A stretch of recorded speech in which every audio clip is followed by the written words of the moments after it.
the upper bolt, and I got the two lights, low torque, and torque value shows 20.2, and I don't see any turn counts on the PGT.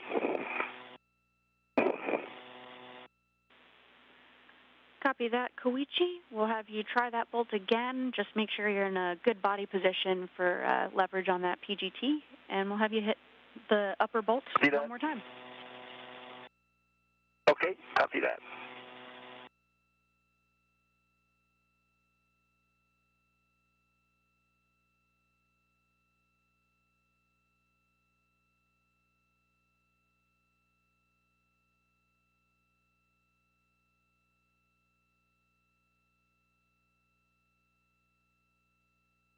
And I have my ret on the APSR WIFX. I'm releasing the WIFX. Copy, Duke.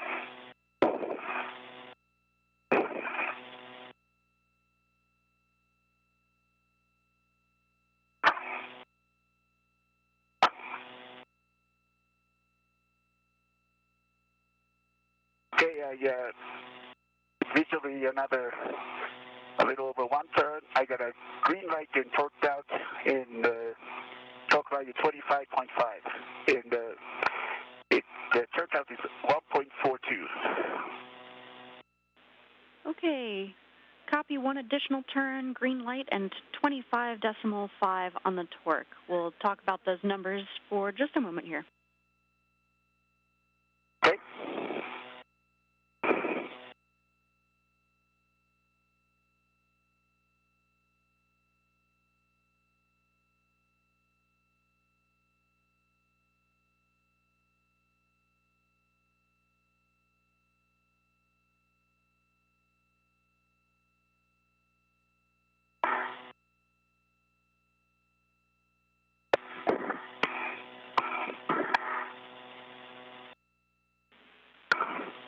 Okay, Koichi, we'll have you move on here. We're going to set the PGT to manual ratchet clockwise, and then you'll be driving M29 and 30 until you get 2 MTL pops.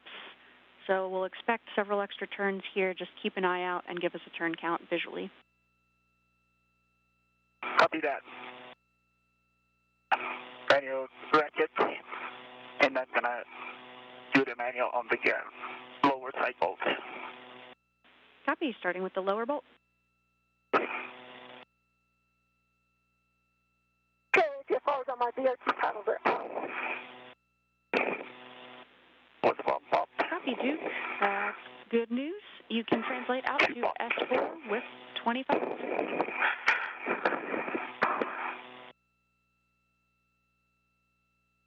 Okay, on the lower bolt,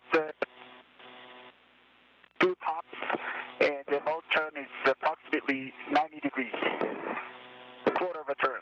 Okay, copy 1/4 additional turn and 2 pops on the MTL. That's a good beat. Okay, Koichi, we're going to talk about that bolt, but meanwhile you can go to the upper bolt and do the same thing in manual ratchet. Copy that.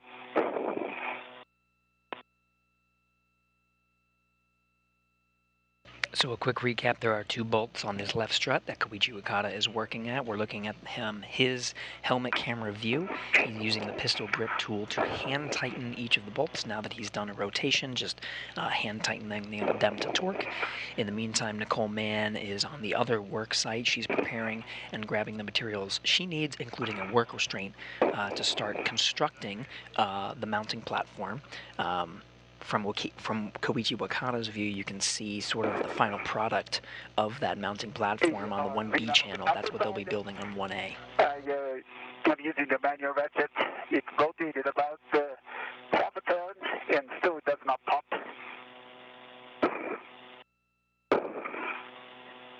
Okay, copy half a turn. You can keep going if you're able. We want to get 2 MTL pops. Can I continue the 2 MTL pops? Affirm. Go to continue. We'll look for 2 MTL pops on the upper one. Okay, that was 1 pop. Okay, Okay, 2 pops complete on the upper bolt. Okay, copy. 2 pops complete on the upper bolt. Were there any additional turns after that half turn? Another quarter turn. Another quarter turn and 2 pops on the upper bolt. Okay, give us just a second to talk about that bolt. Okay.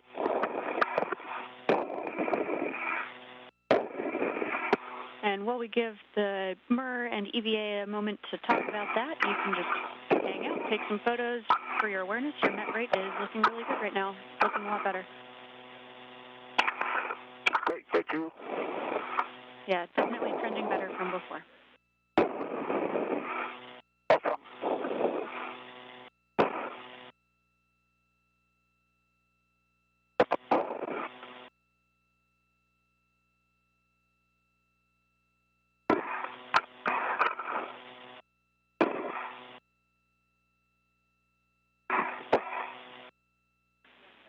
Duke, as a reminder for you, before you cross the Sarge, check that your gauntlets are in place. Okay, my gauntlets are in place. Thank you.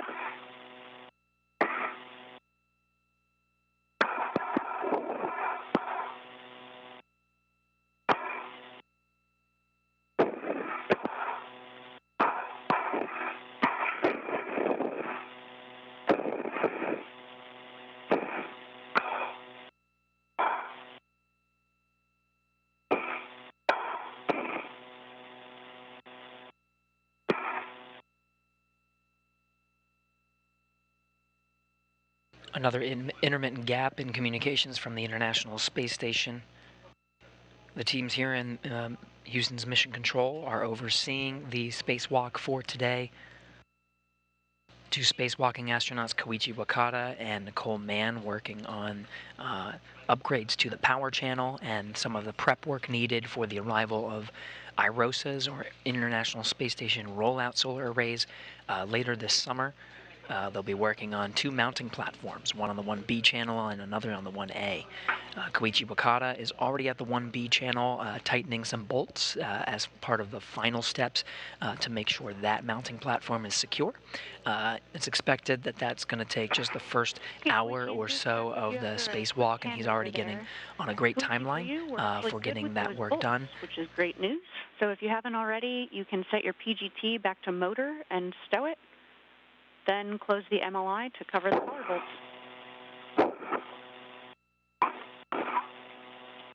Okay, copy that work. And that note from Zena Cardman here in Mission Control saying that the 2 bolts on the left collar are complete, so he's going to close up the multi-layer insulation, sort of the white fabric that protects it thermally from the vacuum of space and the harshness of the sun, and he'll work on some of the next struts. The next one should be the mid strut that he'll be working on. In the meantime, Nicole Mann is prepping her work site, which is the 1A channel.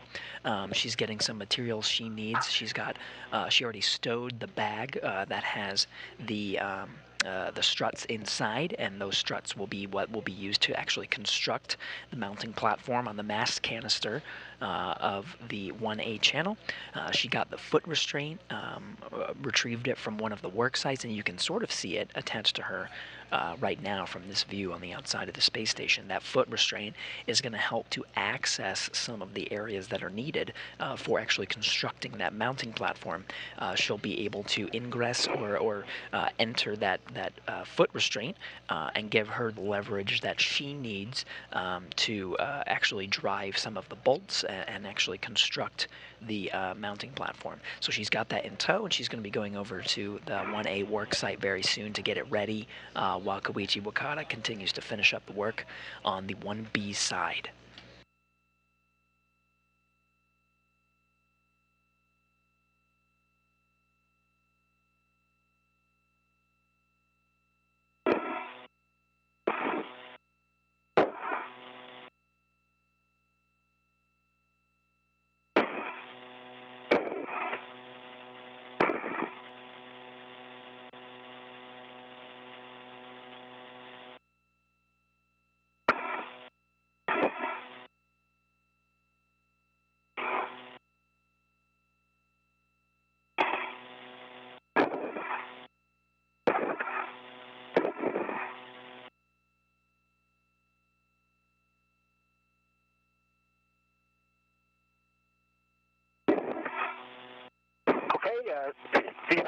whenever I cover is put it back with the back on the cover bolts. Okay, copy that, Koichi. We don't have your HECA right now, but we do have your WVS. And so with that, you can translate to the right side cover bolts. Okay, copy that.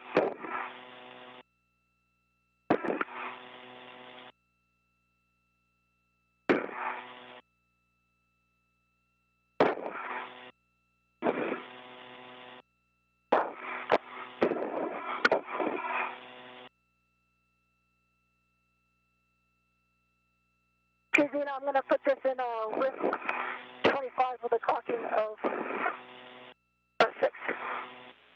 Good work, Duke. Clocking of 6. I'm tracking golf is already set, and let me know when you're ready for the extension.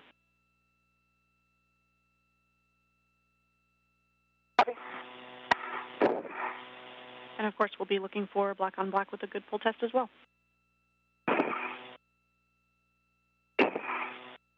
Right now you're looking at the helmet camera of Duke, NASA astronaut Nicole Mann. She's at the 1A worksite right now, and you see her installing the articulating portable foot restraint.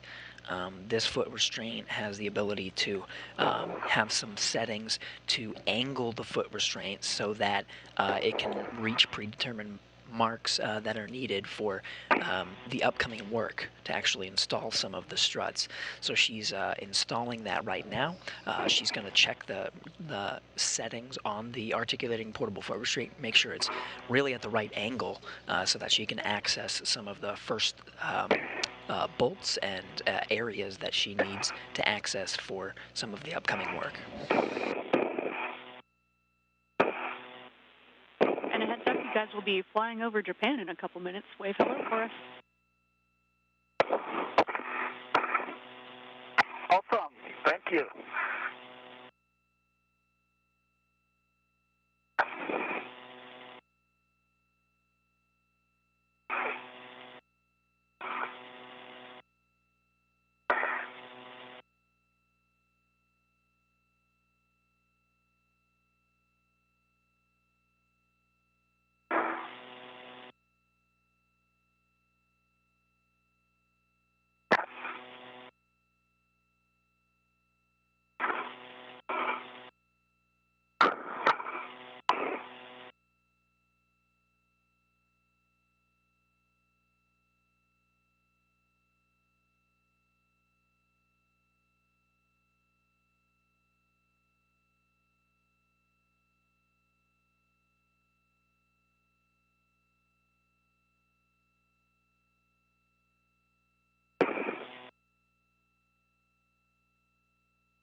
I got a clocking of 6 with a good pull test. Okay, copy. Good pull twist test and a clocking of 6. We'll also take a black on black check for that one color. Yes, black on black. Okay, copy. And the extension there will be 5 for the WIFX.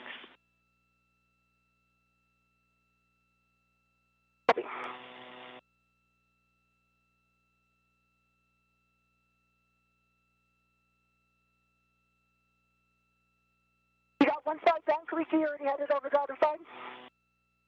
Yeah, I'm on the right side and just adjusting the TCD now. Nicely done.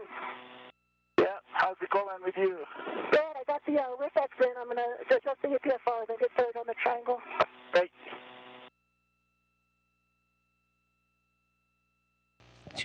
The two first-time spacewalkers sharing their progress for today. On the right side, I'm opening NRI. Okay, copy. And before you do that, we'll actually take a HECA cycle from both of you. Just one button push on your HECA. And correction, just Koichi. Copy. Okay.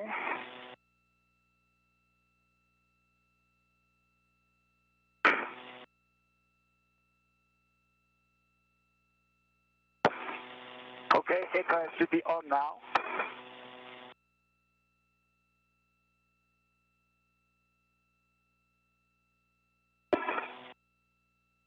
Do you see that? We copy that, Koichi. It'll probably take us about a minute before we see any change here. But for now, we hear that you are in place. You can open the MLI around the mid-strut collar to access those bolts, M25 and M26. Okay. And I'll have PGT settings when you're ready. Okay, copy that. Okay, is that right?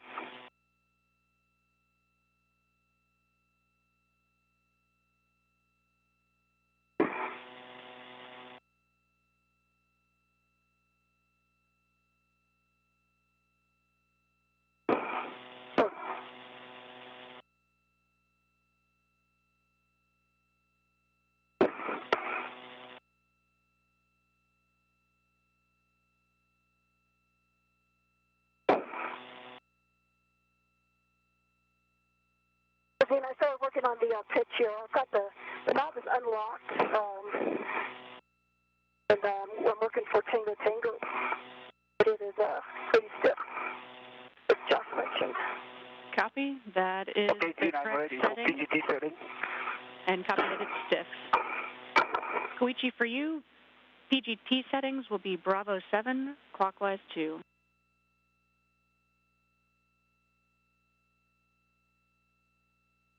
Okay, Zena, you're cut off. It's a Bravo 7, clockwise 2, is that correct? Affirm, Bravo 7, clockwise 2.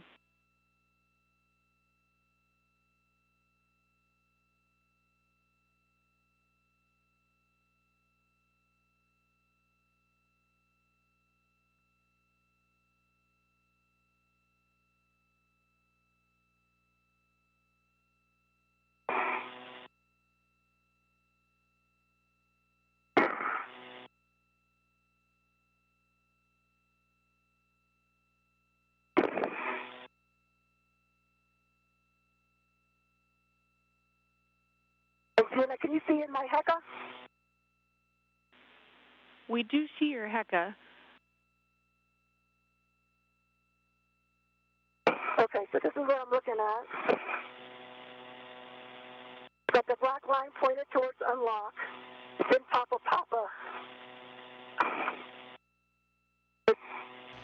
Now we have both helmet camera views from Koichi Wakata and Nicole With Mann. the hand on the whip extender, and then we are pushing up on it. I don't know if you have any ideas. While you think about that, I'll move on to the whip extender. Copy, Duke. That sounds like a good plan. Okay, Zena, and that extension the lower is 5. bolt,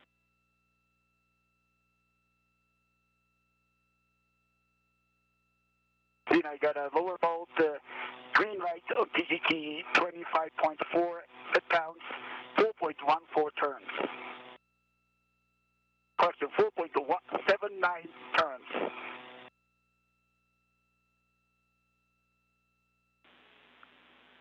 Okay, Koichi, copy green light, 25.4 on the torque, and 4 turns visually.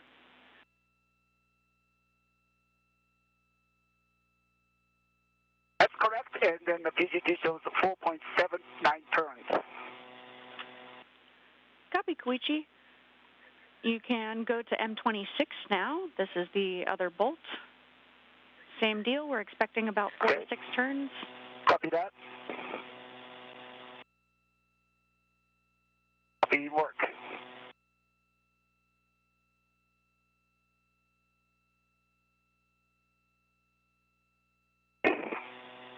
Okay, please, Zena, as we talked about, I'm going to move on to the triangle until Koichi gets here so we can work together on that pitch.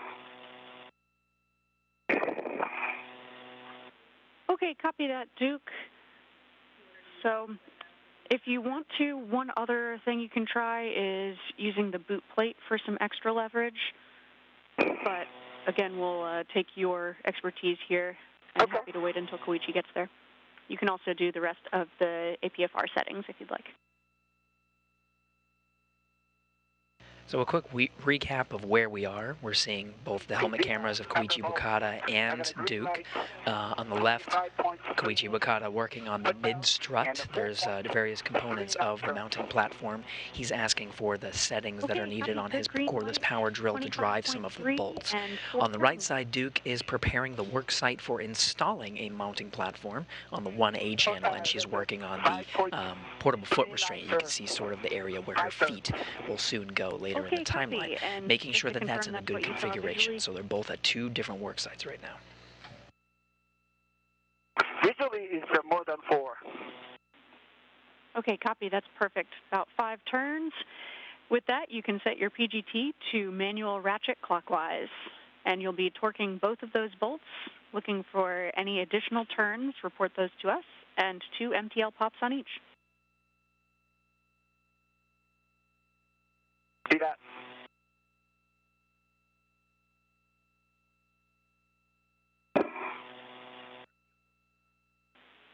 We've got a quick handover coming here. Making progress here with the ingress 8 and the boot plate. Copy, Duke. Great work.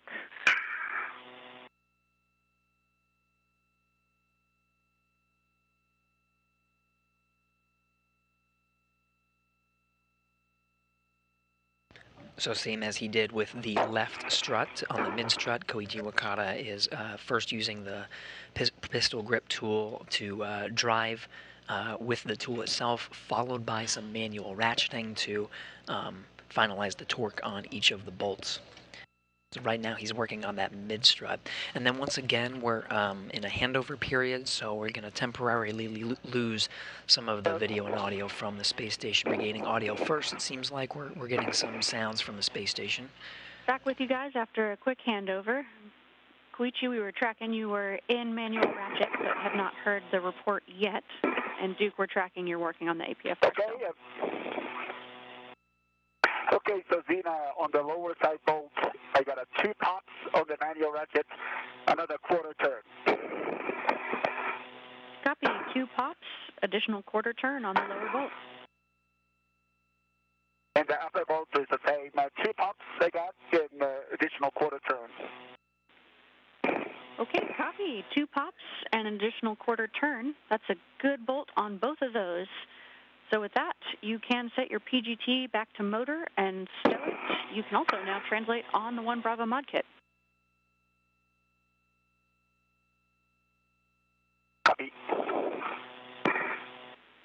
And I can translate to 1 Alpha model kit, right? Yeah, after this, you'll be closing the MLI on the collar bolts, and yes, you can translate on the 1 Bravo mod kit. Oh, okay, I understand. Copy that.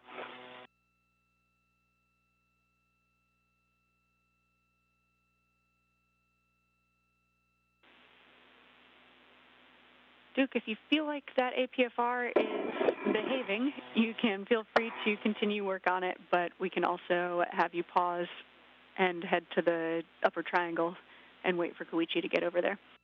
Okay, so I've got it in tango. I'm just trying to get that knob locked. It's about halfway there. Tough times.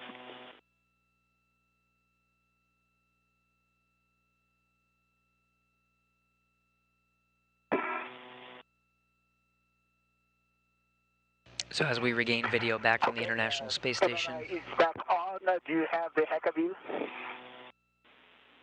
Hey, Firm, we've got a heck of you, and copy the MLI.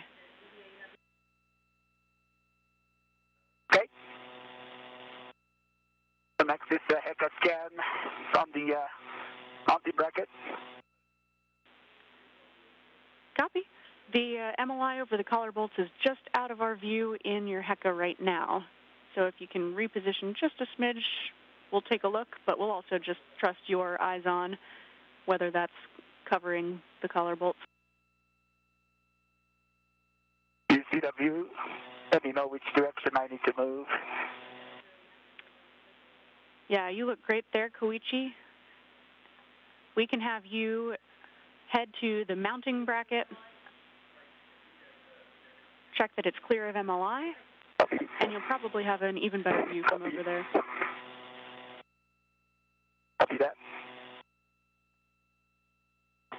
You know, I've got a yaw of 12 full of Foxtrot. That pitch knob is about half to tool. I'll use the tool, but I'm going to start working on the triangle right now. Copy that plan, Duke. We like it. So we've got Tango, Tango, Fox 12. Those are good settings, but the pitch knob is still not back out. And I like the plan to start working on the triangle. We'll come back with the tool.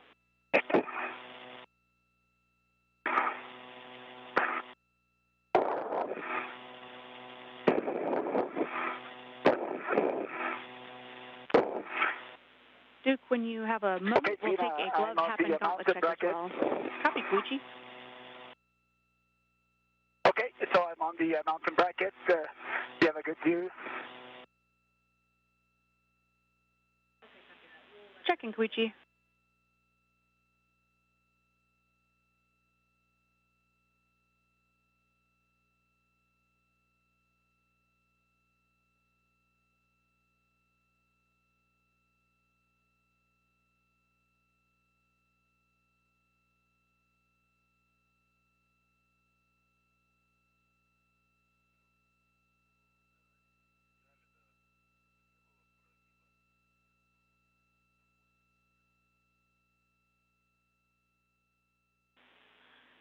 Koichi, we're taking a look there. It's a little bit dark in your camera view. We'll trust your visual report as well. Okay, so as for the MRI, the left side is covered up pretty well, and the right side, I can still a little bit.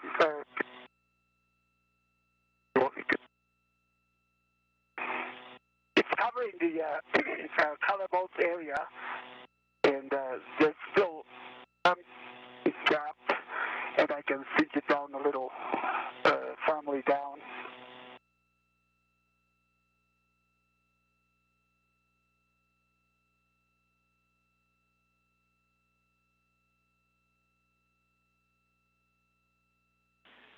Okay, Koichi, we copy all.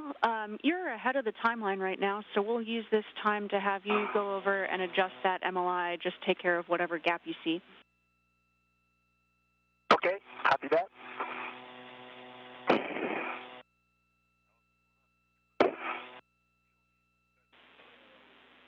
And Koichi Wakata is still working on the 1B site. He's going to take some time. That white fabric that's on the outside of these struts, just make sure that's nice and tight.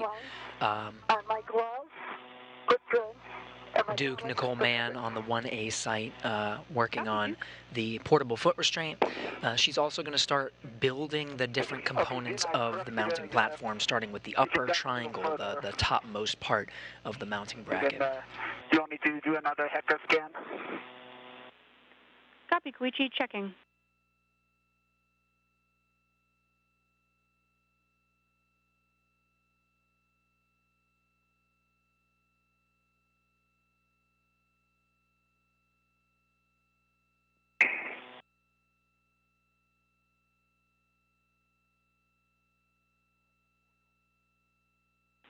Okay, I'm already there, and mountain bracket, and I don't know if you can see the heck of view, but now the MLI is covering. Copy, Koichi. That's a good view. We're taking a look.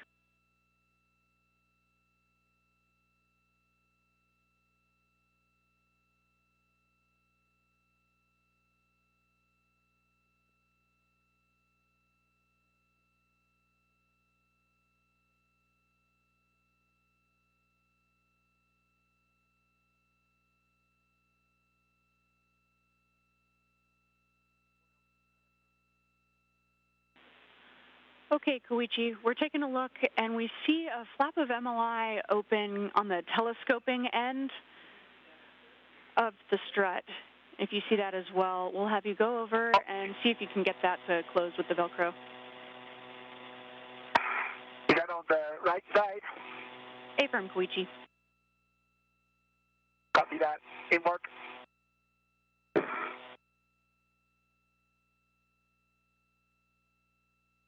Engineers on the ground assessing the configuration of the mounting platform where Koichi Wakata is currently working. We're getting a view from his helmet camera. They're looking at the multi-layer insulation, that white fabric. They just really want to make sure it's covered very nicely, and once it's in a good configuration, we'll get confirmation from the ground teams that they're happy with it, and Koichi Wakata will be able to move on to the next task.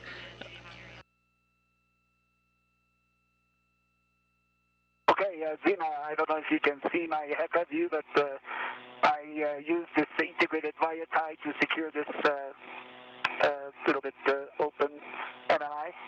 Does it look good to you? That looks beautiful, Koichi. We really like that. With that, we can have you depart this worksite, and you'll be translating over to 1 Alpha. Copy that. Translating to 1 Alpha. That's perfect. You'll head to the IEA via that right lower strut. Minimize translation on the mid strut if you can, and then you'll be going inboard on the S6 IEA. At the inboard edge, cross to the non-radiator side. Copy.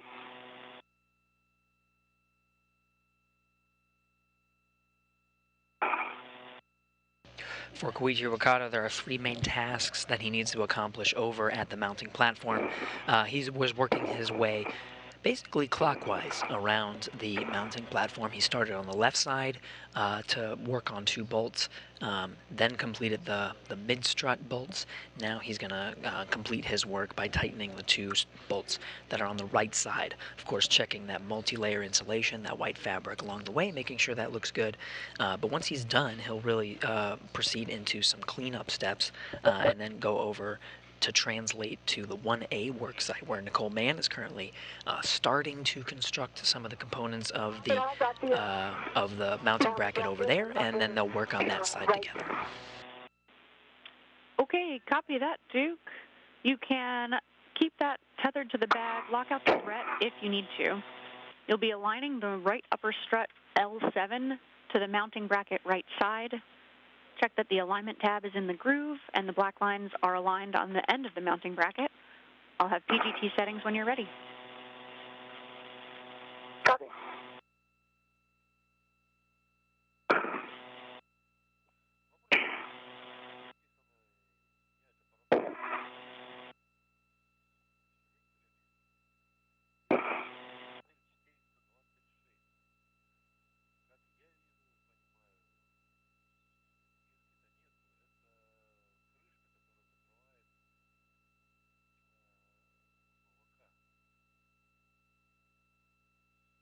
So over on the 1A channel, Duke is building the mounting bracket. You can see from this graphic right here what that's going to look like. So that upper part with the sort of pinkish purple part is the upper triangle. She's right now building that first.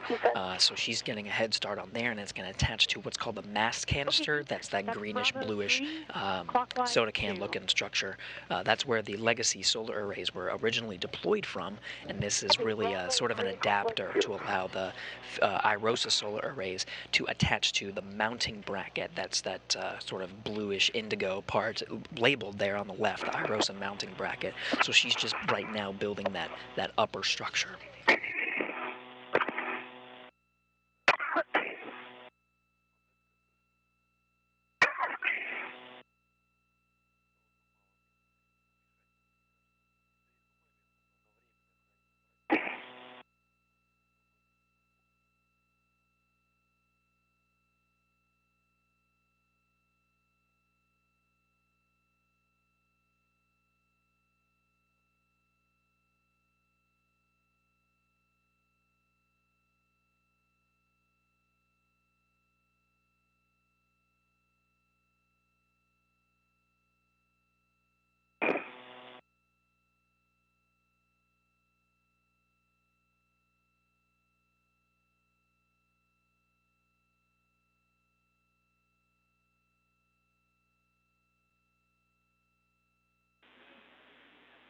Hey, Koichi, if you can pause right there, you'll be following your safety tether back inboard to the 1 Alpha work site. We see you not quite translating in the right path. Okay, it looks like it's Busy tether is on to my left. That's what I was following it. But you see that? Yeah, I do see that. So on the inboard edge of the IEA, we would have you cross back over to the non-radiator side. You can also follow the handrails that are in front of you to the other side of the IEA. Copy that.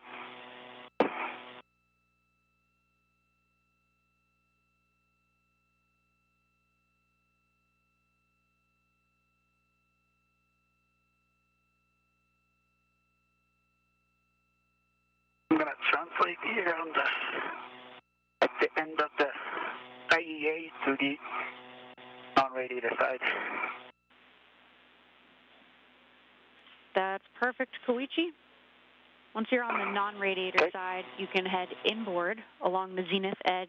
You'll follow S6 handrail 2008, and you'll be picking up your green hook from S6 handrail 2007. Copy that. Pick up green hook at 2007.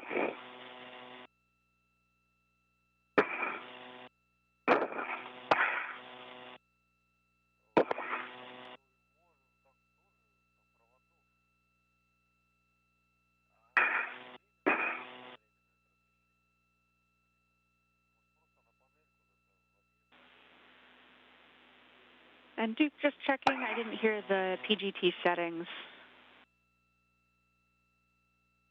The PGT is the Bravo 3 clockwise 2, and just working on M14 here. Perfect.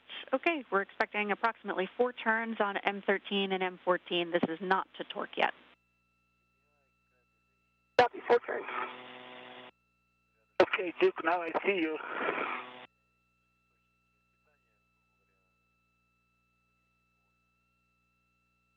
Okay, I see you out there, Koichi. All right.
Okay, Dean, I got 1 AM turn on 13 and 14. Moving on to the PGT for 3 more. Okay, copy. 1 hand turn on M13 and M14.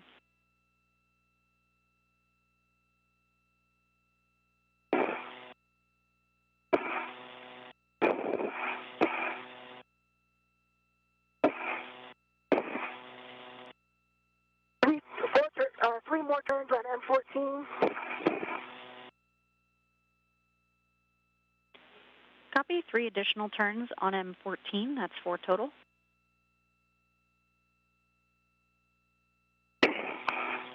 Okay, Gene, I picked up the green hook, and I'm translating. Copy, Koichi. You'll be at the S5, S6 interface following the A-frame nadir, follow handrail 2144, and then on the nadir forward edge, translate to the inboard edge of the 1 Alpha IEA. Copy.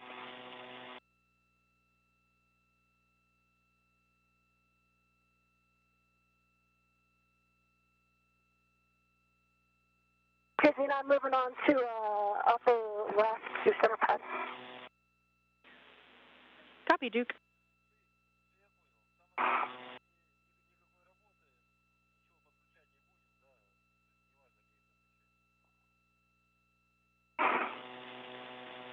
And Duke, those are straps 1 and 2 for the left upper. And I'll have PGT settings, new settings when you're ready.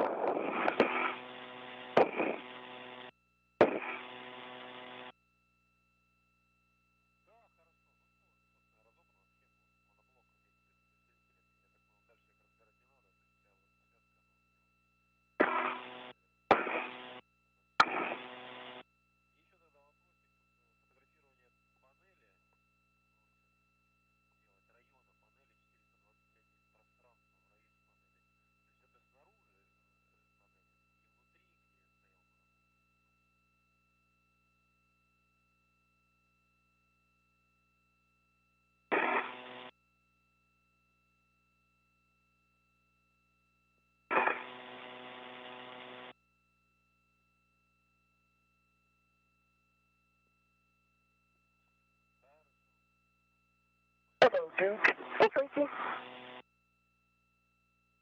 I've got upper right on the center triangle. I'm going to work on the center pad now. Okay, copy.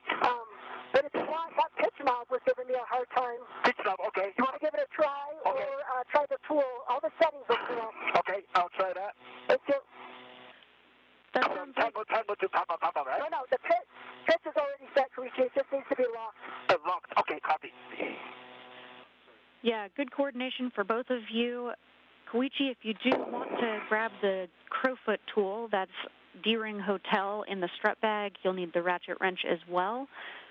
Also, Duke, if it would help you to have an extra pair of hands, you can work together on the upper triangle, and then we'll go back to the APFR. I recommend Koichi work through the APFR since he's right there. Copy. That sounds good to us. And yeah, Duke, we concur that all of the settings are correct. We just want that pitch knob in the lock position. And if you need the tool, Koichi, I can hand it to you. Okay, let me try first without it, and then if it doesn't work, I'll get it. Well, I got it about halfway there. Okay. So to catch up on the procedures for today, Koichi Wakata did tighten some of the bolts on the struts on the 1B side. He's going to go over and help Nicole Mann just for a little bit. They're going to split up the tasks on the 1A side. Nicole Mann, call sign Duke, is going to continue to work on that upper triangle, which is the top section of the full mounting platform that's going to be installed on the 1A mast canister as part of today's spacewalk. In the meantime, Koichi Wakata over on the 1A work site. They're over there together now. Koichi will work on the continue to work on that foot restraint, which Nicole Mann will enter later as part of accessing those different parts of the mounting platform. So the two of them are over on the 1A work site now. That's 14. Copy. Additional 3. That's 4 turns total. Thank you.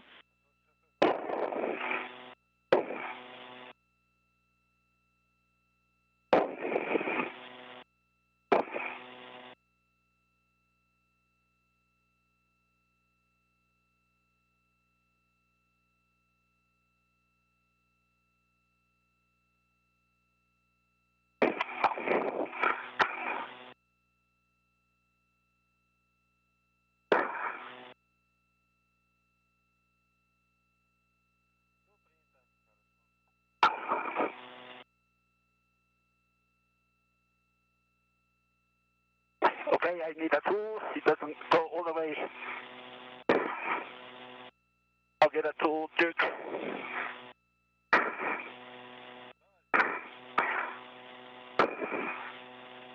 Yeah, you're going to go with the tool, Koichi? Yes, I'll get it. Okay. You see it? You're right above your head there. Okay. Houston copies.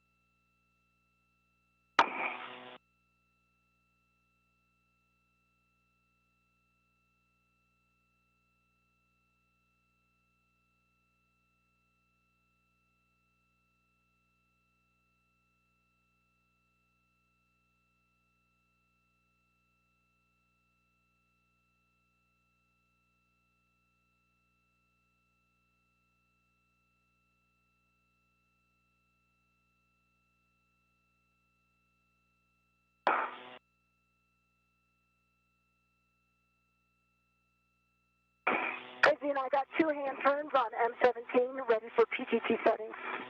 Copy. 2 hand turns on M17. PGT settings are Bravo 1, clockwise 2.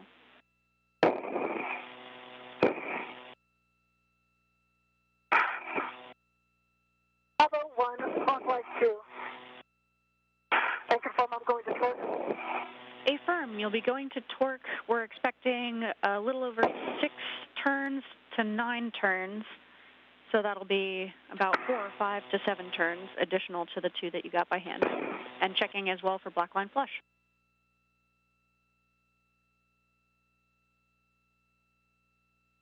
Okay, this knob is locked on Tango Tango, and it's popped out and can be depressed. All right, Koichi, you're the man. It was really easy with the tool. That's awesome. Way to go, Koichi. All right. All right.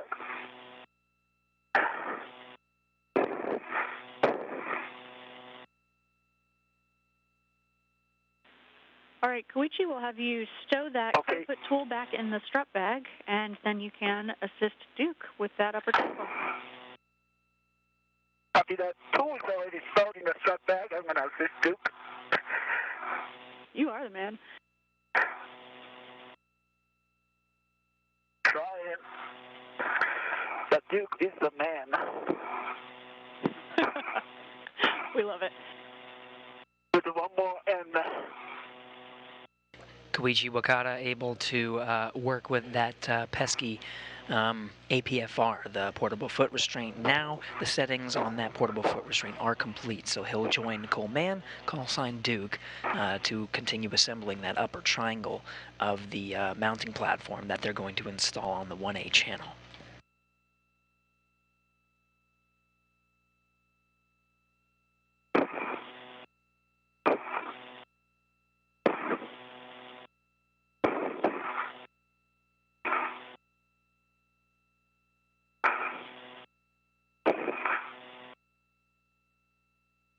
Then I got 6 more turns.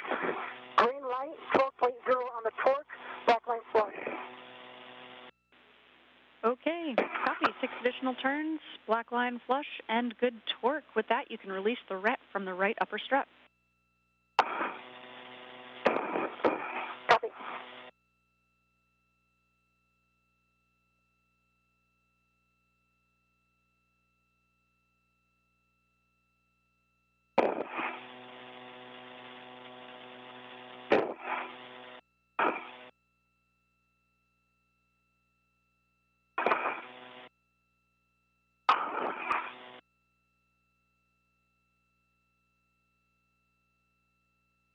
Okay, right upper strut, Brett is back to the bag. I'm working on tip pin and MLI in the center pass.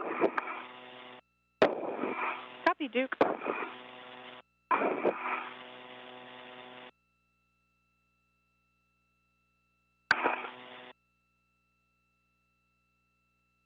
Koichi, just for your awareness, the triangle is just above your head. Okay. Thank you. I'm going to reconfigure my weight setter and I will be with you. Houston copies. And Duke, once you've got the MLI installed covering the L2 clevis and the pip pin installed on the grounding block, I'll have more PGT settings for you.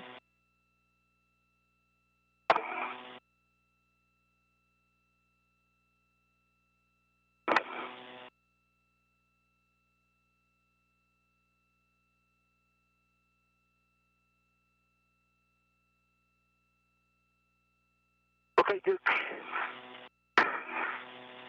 For your awareness, these washers did come back from long defense. Put this back, the spring is good.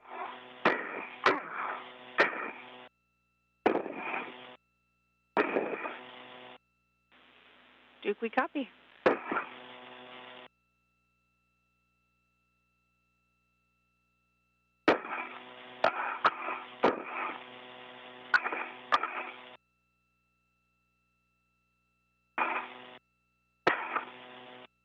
Duke, would it be helpful if I hold the triangle when you do that? Yeah, if you stabilize it there, if I get this pip pin in, we can kind of talk about our game plan. Sounds good. I'm right next to you, to your right, and I'm ready to help.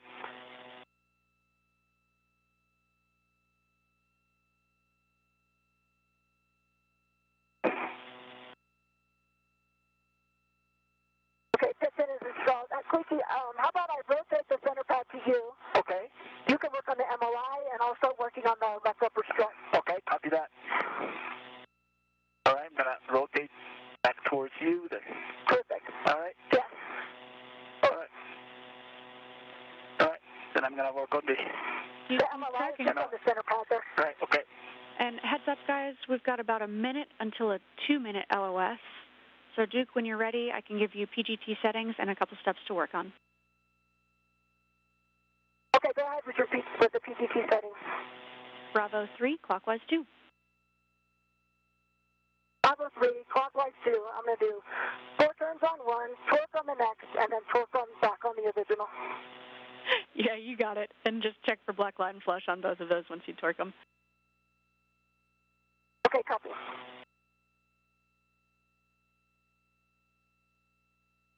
The sun rising on the International Space Station as Duke gets those pistol grip tool or the cordless power drill settings. Start is actually really good, Koichi. Okay.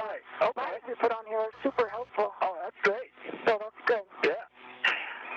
Them working together is making the build of that upper triangle of the mounting platform a little bit easier. They were able to build the handover. We are expecting to lose communication, just video and audio very briefly soon.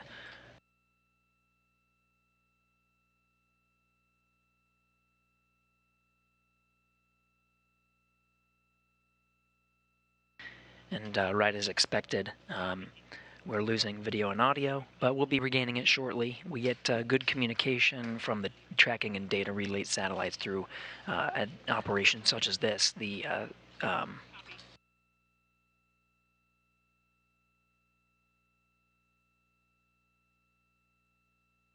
Though this is a larger gap in communication, so you'll notice a lot of folks in the room taking a bio break. The gaps are relatively short through a dynamic operation, but this is one of the longer ones, so it gives the team an opportunity to take a break. We'll get back to the action pretty soon.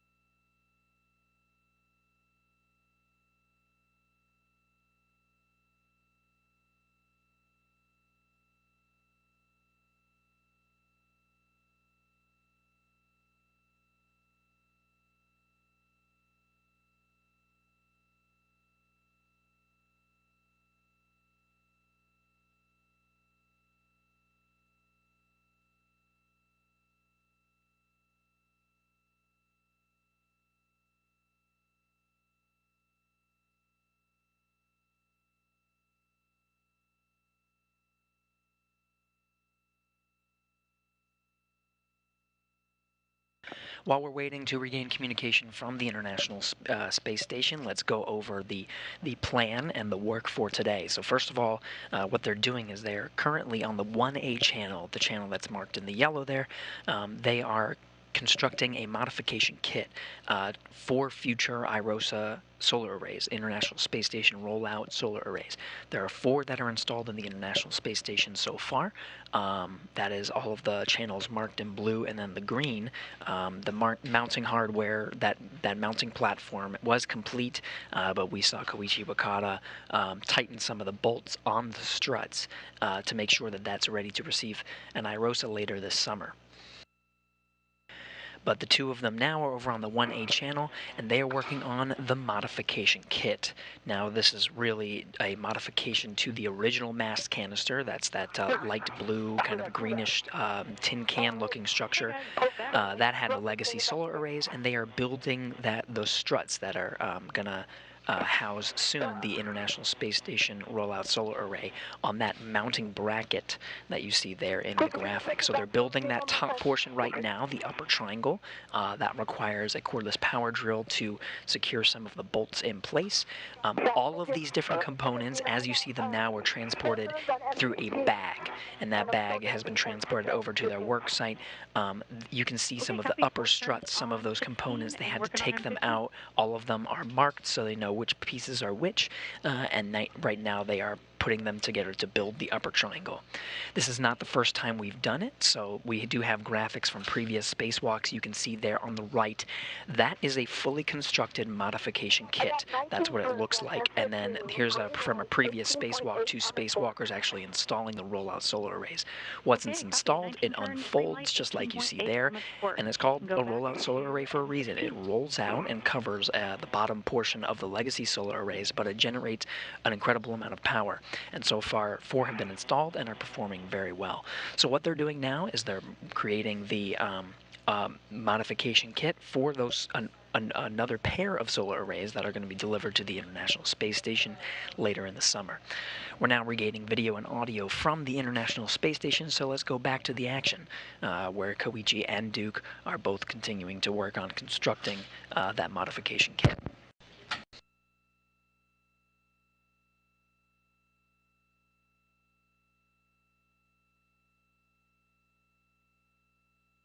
Yeah, I got 19 additional turns on M16, green light, 18.3 on the torque, and both bolts are black line flush. Okay, 19 additional turns, green light, 18.3, and both are black line flush. So, Koichi, if I hand you this PGT, there's two bolts right in front of you. Okay, copy that. 13 and 14, those are next. Okay.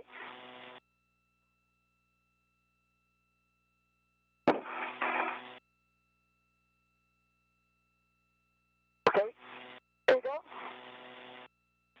And it's already Stand set. by one, Bravo Duke. 3 clockwise 2. We're checking on one of those bolts before you pass off that PGT. Okay, stand by.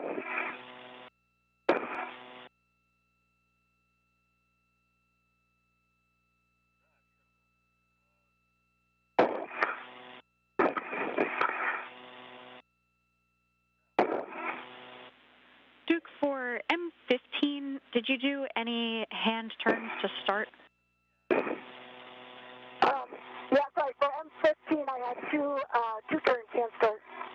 2 turns hand start, followed by 19 turns with the PGT. This arm. Or maybe I think 18. Copy, Duke, we're checking. Okay.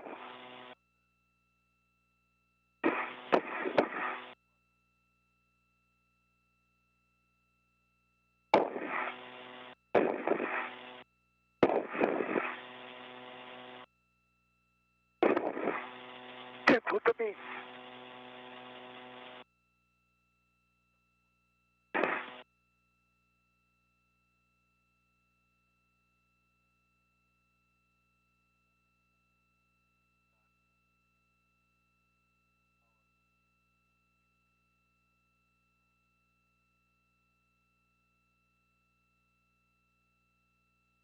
I think that strap is Thank sitting you. over the button. You got it? Yeah, I got it. I'll get one too. Yeah.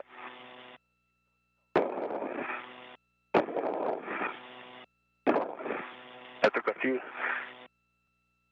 Oh.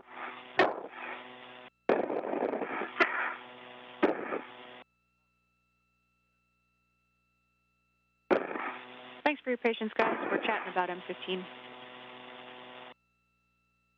Okay.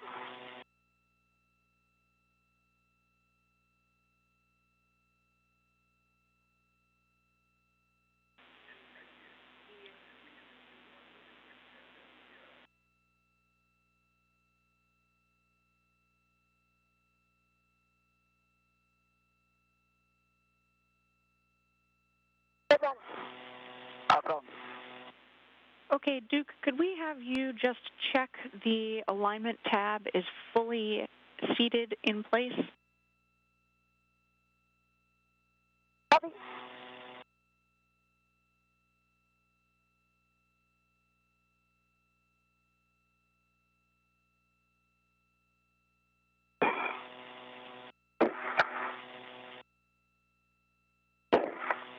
Can you put that just a little my way? Okay. Yep, sure.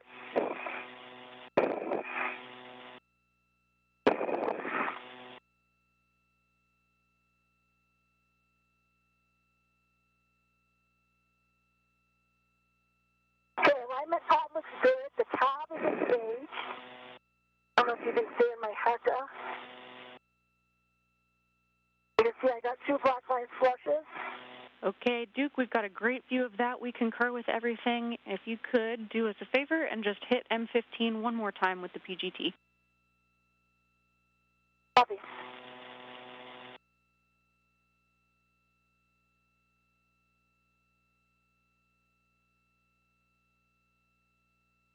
Hey, just kidding, Duke. We're actually happy with that bolt. Great news. So you can release the ret from the left upper strut.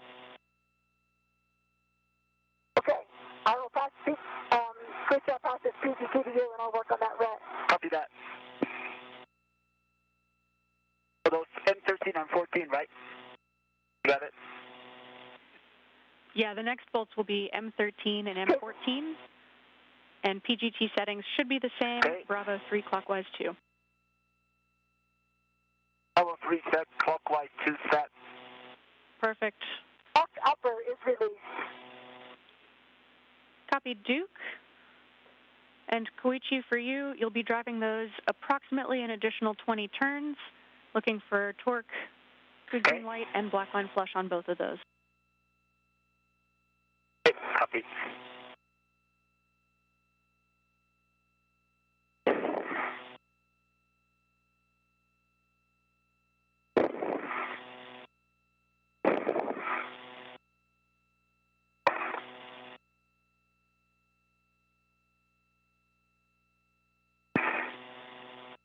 You need me to move the triangle, Koichi? It's good. And I can lock out that PGT might be pulling on you too. Yeah, okay. It's fine, but could you tilt towards me? Yeah, that's good.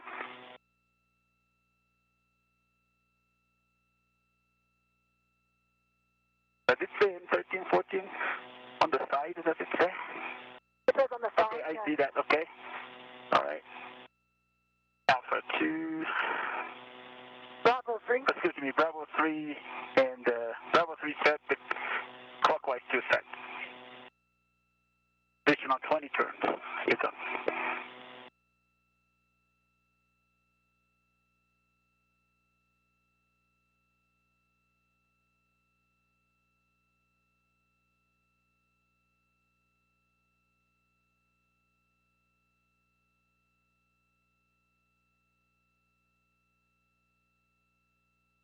That's 10.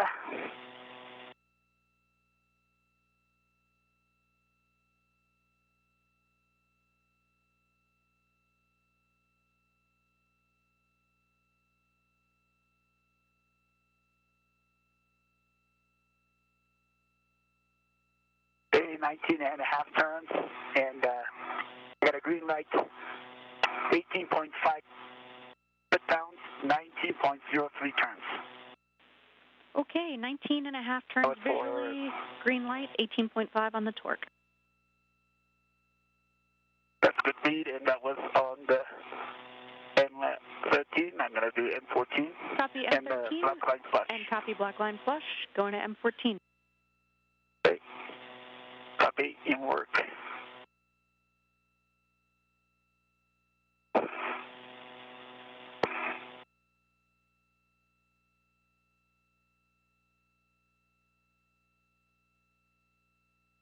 From this view of Duke's helmet camera, we can very clearly see the full build of the upper triangle. They've put 2 of the 3 sections of the triangle together. Now, the 2 of them working together to install the final part of that, with Nicole Mann, Duke, able to hold the one side of the strut. Koichi Wakata has great access to that final part of the upper strut. That's the right side of the upper triangle.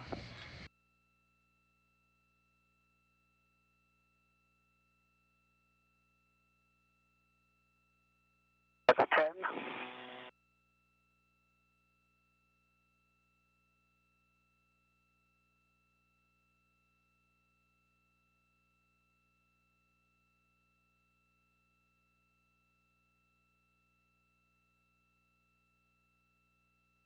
Okay, 18 and a half turns visually confirmed. I got a green light. 18.3 foot-pounds, 18.86 turns. Okay, And the copy, black line Koichi. flush on M14. Got it. 18.5 turns, green light, 18.3 torque, and black line on both M13 and M14. That's a good read. Okay, with that, we are happy with those bolts. You can tend the PGT back to the strut bag. And I think at this point, Duke, we'll have you go ahead and ingress the APFR. Koichi, we'll have you go ahead and grab the cables at this point. Copy.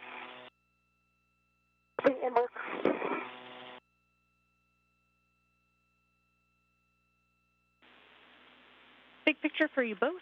Right now, our limiting consumable is going to be EV1 MEDOX, right now looking at about 640, 645 PET.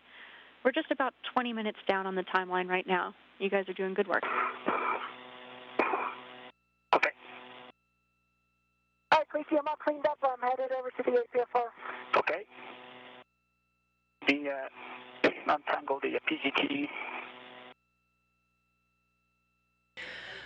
All right, so with the upper triangle built, Duke has the upper triangle tethered to herself. She'll be able to get into the foot restraint that's already been set up to allow her to access the top part of the mass canister and get ready to install that upper triangle.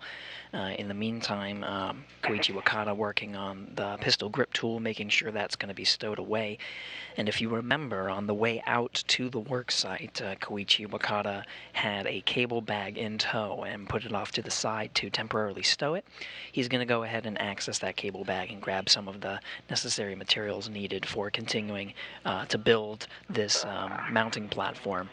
Next on the timeline is, now that the upper triangle is built, is to build that right strut. And a correction that the triangle is actually tethered not to Duke. Okay.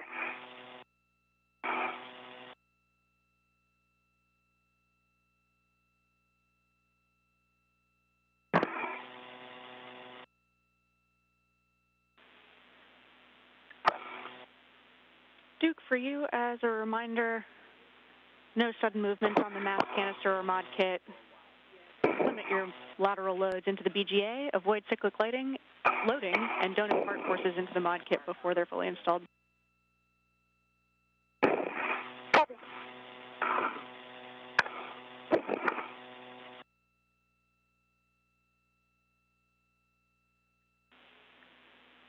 And Duke, we also suggest fair leading on S4 handrail 2213. That's the inboard radiator corner of the IEA.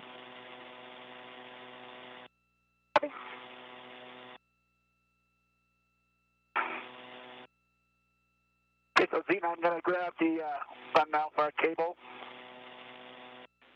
Copy, Koichi. That's perfect. Yep, you'll be going to the cable bag, grabbing the 1 alpha IROSA cables with the adjustable equipment tether and stowing on your BRT. Copy that.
Okay, Bailey's in place on 2235.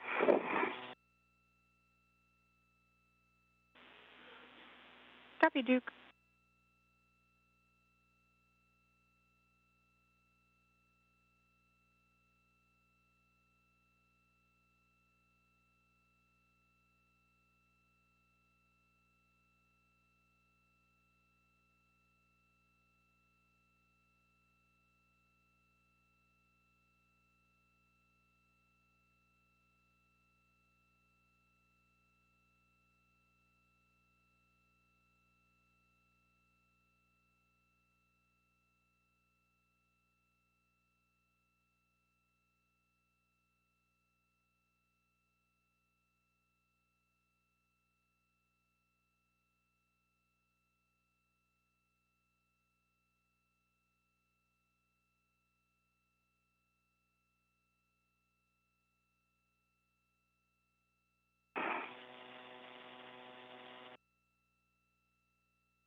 circle to the ingressing. Copy, Duke.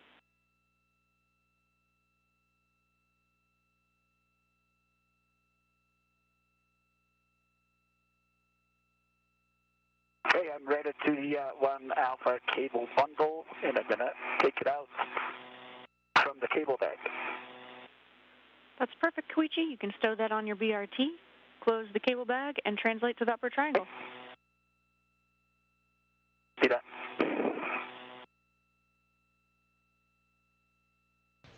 So this is a great shot of some of the work that's being done concurrently.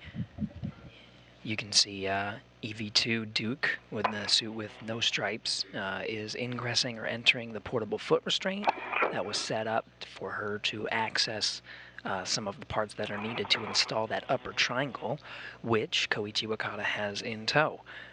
He went over to that cable bag that he stowed early on as he made his way out to the work site, grabbing some of the cables.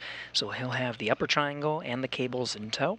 And once Nicole Mann or Duke is inside the portable foot restraint and in a good configuration, they'll do a handoff.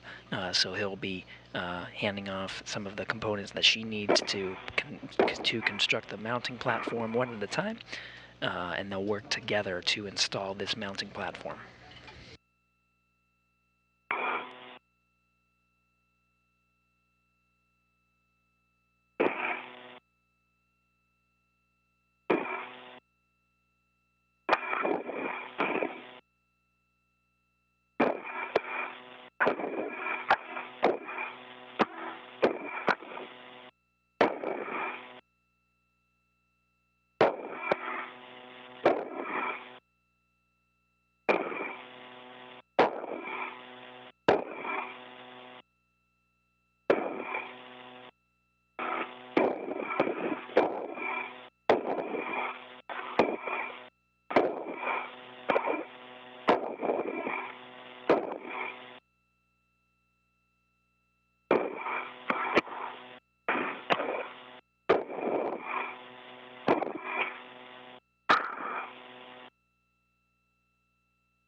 Koichi, can you see my toes here? What's that? Can you give me a look at my toes? I can see, okay. Yeah, it looks like the both sides are in, but the heel, I cannot see the heel. Let me go there. Okay. Okay. I don't think my heels are in. I just want to make sure my toes are in the right. Yeah, both are, left side is in, and the right side is, you're in the loop. Okay. You need to put the heel down a little more. Yeah, a little more down on the heel on the right side. I feel like my right's not in the toe loop, is it? Not in. Push it in, right, further, towards your, further in, keep going. Yeah, you're touching the loop. You can put your heel down, both left and right. Yeah. Copy. Let me just get reset back up here. Yeah.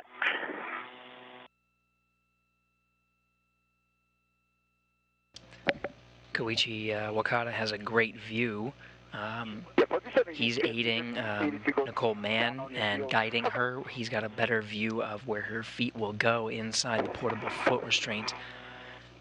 Behind them, you can see the Earth. The high-definition views from the Heka camera are providing these beautiful views of the southern Atlantic Ocean.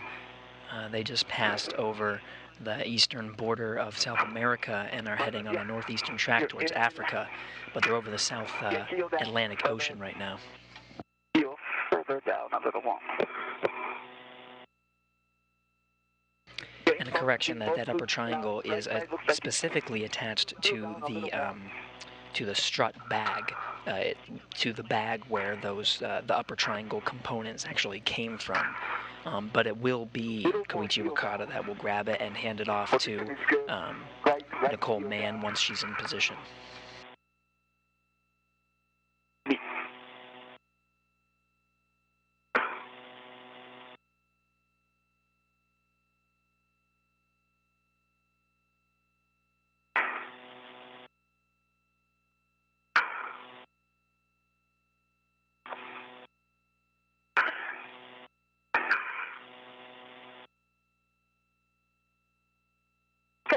see. My right one, I feel like my right one's in.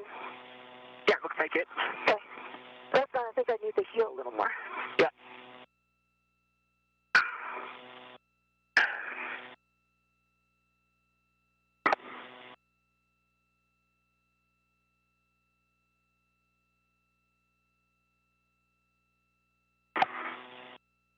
Yeah, left side a little more, heel down.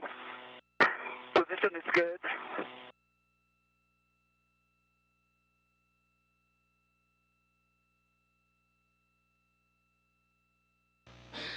You can get a great view. The cameras here from the outside of the International Space Station are zoomed in on the portable foot restraint. Left heel to the outboard. Go down. Yeah, looks like it's almost in. On the right, Koichi Wakata guiding Duke through the process of getting ingressed or fully integrated into that portable foot restraint.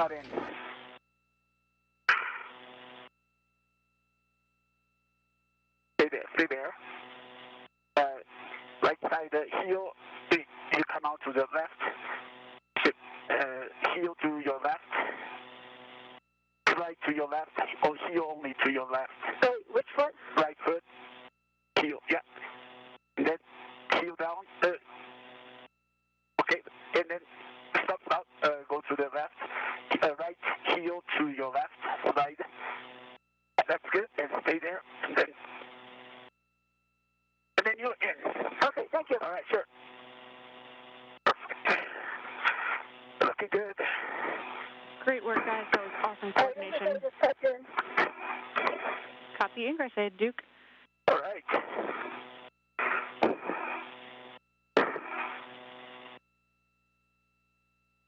Okay. So I'm going to attach the cable bundle to the triangle. That's correct, Koichi. You'll be attaching the free hook of that adjustable that's on the mounting bracket already to the D-ring on the adjustable going to the cable bundle. Okay, look for it.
Okay, see the cable bundle is attached to the adjustable that is going around on the mountain bracket. Copy, Koichi. All right, if that looks like it's tidy enough to not get in Duke's way, we're happy with that config, and you can pass up the upper triangle. If needed, you can also use those wire ties that are already installed on the cables to kind of tend it to the mounting bracket. Okay, what do you think, Duke? Sorry, I can't really see it. Okay. Whatever you think, Koichi. Okay. It's just got to come up and then go in. Okay, copy. Let me reconfigure my ERT and then I'll be with you. Okay.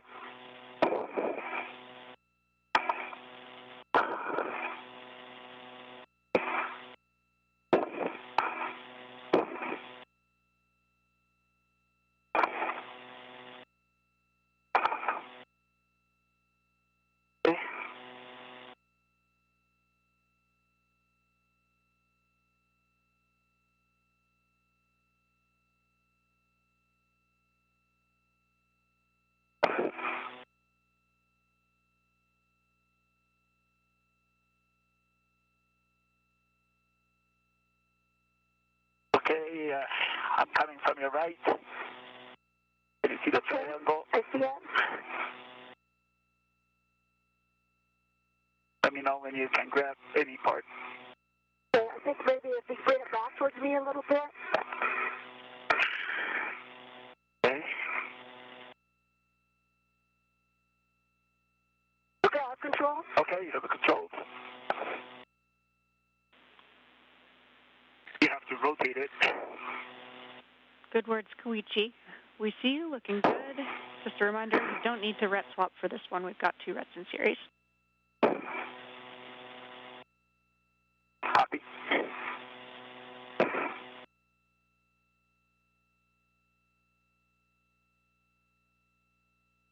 So right now, Koichi Wakata, you see in the suit with red stripes, he just handed off the upper triangle to... I have it upside down, Koichi. Duke, if it's easier, you can lean back to do that rolling motion, or you can also have Koichi take control back. Let me get, could you stay there? Looks like this cable is...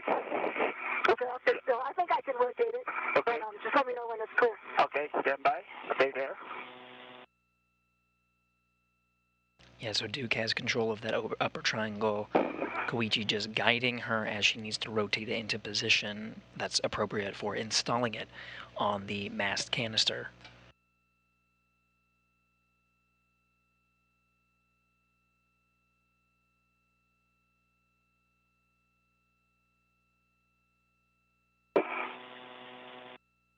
Now it should be clear. And then...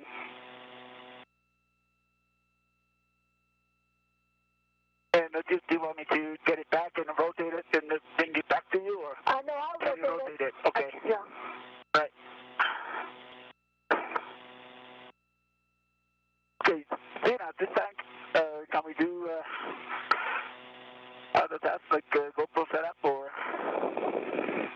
So, Koichi, Can I do? for you, for both of you actually right now, just keep an eye on those cables and make sure that they don't get in the way or get snagged as Duke is trying to install the upper triangle. Okay, copy that. I'll keep an eye on it and then hand it here. Next steps for you after that, Koichi, would be to move the silver PGT from the strut bag to the WIP-X. Copy. And then you'd be doing a socket swap on your red PGT. Okay. I transfer the silver PGT already, the WIF extender. Okay, copy. The silver PGT is moved, and making sure that you have the... Oh, no, not yet. Oh, copy. Not yet. Not yet, Zena. Okay, I'm going to move it now. Perfect. Gotcha.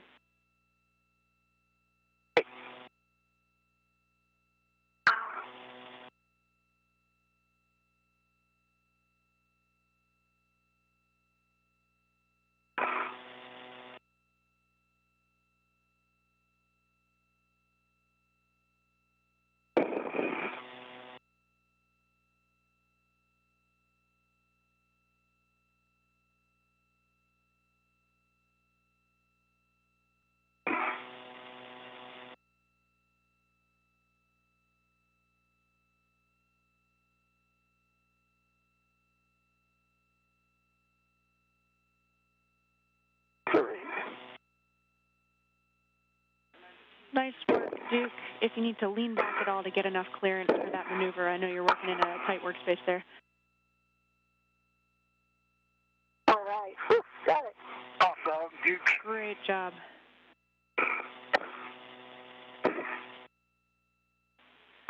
And Koichi, for that PGT, just a reminder to move the bag ret with the PGT. You'll be using that ret for the WIF-X handrail. Yeah, thanks. And I moved the bag ret and the PGT, and now it's attached to the WIF extender. Nice work. Okay, now the silver PGT is attached. For you, Koichi, you'll be doing a socket swap on your red PGT. Swap to the 6-inch wobble that's in your trash bag now. We'll take a good pull test. See that? It worked. And Duke, looks like you're in a good config. You'll make sure that that arrow is pointing up, and then install the center pad on the mass canister with the left side first, then press in on the right side to engage the soft dock. Okay, arrow's up, left side in. It's on the right, but I don't think it went all the way in yet. Oh, there we go. Okay, soft dock is good. Copy. Great work. I'll have PGT settings for you next. Let me know when you're ready.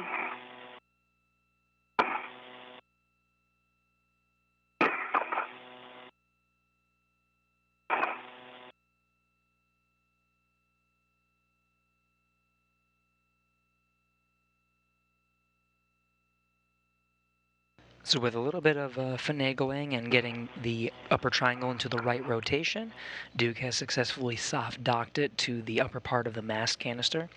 That's the point where the upper triangle is to be installed. So the next steps will be to use that hand drill, the cordless power drill, to secure it in place with a few bolts. PGT settings are alpha 2, clockwise 2. Alpha 2, clockwise 2 set. You'll be driving M5, 6, 7, and 8, approximately 2 turns each, any order. Copy, 2 turns each.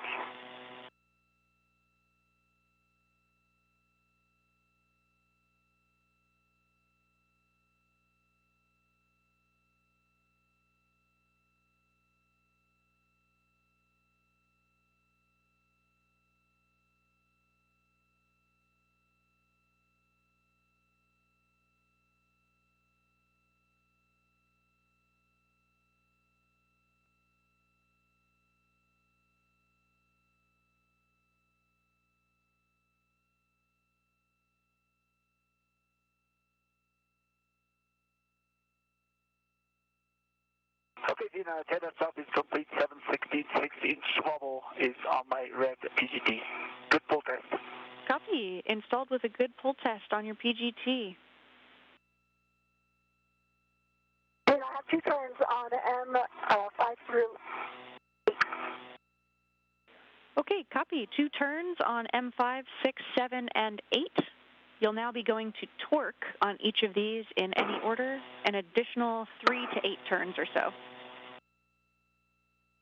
Copy. Koichi, we're a little down on the timeline still today. Now is when we had planned to install the MUT with GoPro. We'll leave it up to you, but it might be the kind of thing that you would want to defer or do without. Up to you.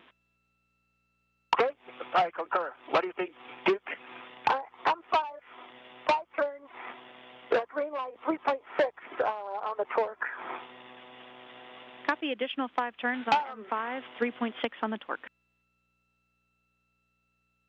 See, I've got 3 bolts left here, Koichi, and then I'll be ready for the left mid strut. So I'll leave that up to you, based on where you're at. Okay, if I have a few minutes, Dina, then I will install it. Not end effector. That sounds great, Is there Koichi. anything that I can do? Okay. Let's do that. 4 turns, green light, 3.8 on the torque, M8. Copy. 4 turns, 3.8, green light on M8.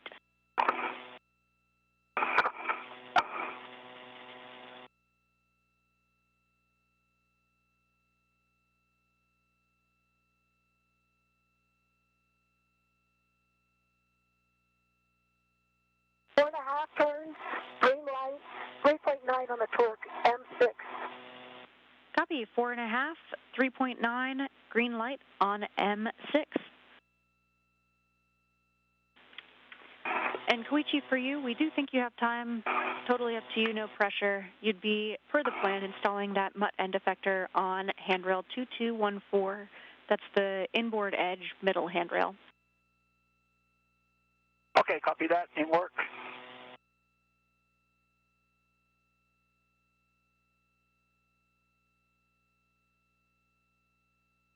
Four turns, green light, 3.7 torque, M7.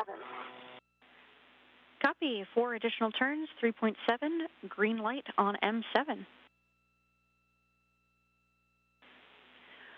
Okay, Duke, those are good bolts, all 4 of them. You can release the mounting bracket RET. And next, you'll check that the center pad MOI and pit pins are still installed.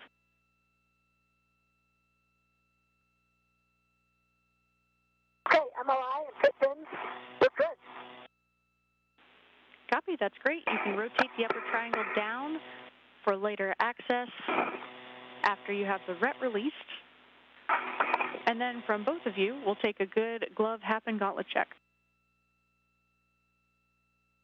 Okay, gloves are good, and the hap is baseline. Okay, hap is baseline, gloves are good, gauntlets are covered. Gauntlets are covered for EB12. Copy you both.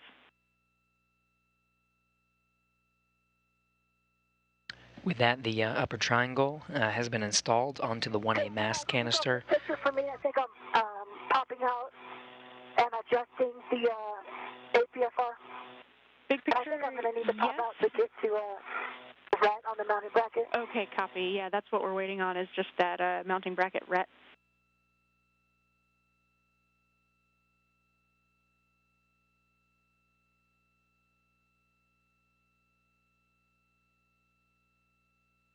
I think I'll get that RET after I get maybe the APFR rolled over, or once I pop out. You got it. It's on the far right edge. Yeah, we're happy with that plan, Duke. With that, you can egress the APFR. You'll be also socket swapping to the 2-inch rigid that's in your trash bag with a good pull test, and then adjusting the WIP-X. Copy. So the upper triangle is installed. You'll hear the periodic glove and hap checks. The glove just to make sure there are no nicks or scrapes and make sure they're in good quality to continue working on the spacewalk. And then the hap is the helmet absorption pad, just a quick field test to see if there's any liquid or water. Everything looks good. So we'll hear those checks periodically. That RET is a retractable tether. That's the one that was anchoring the upper triangle to the strut bag. So Duke has to release that, and then they can move on to the next task. She's going to be exiting the foot restraint here shortly.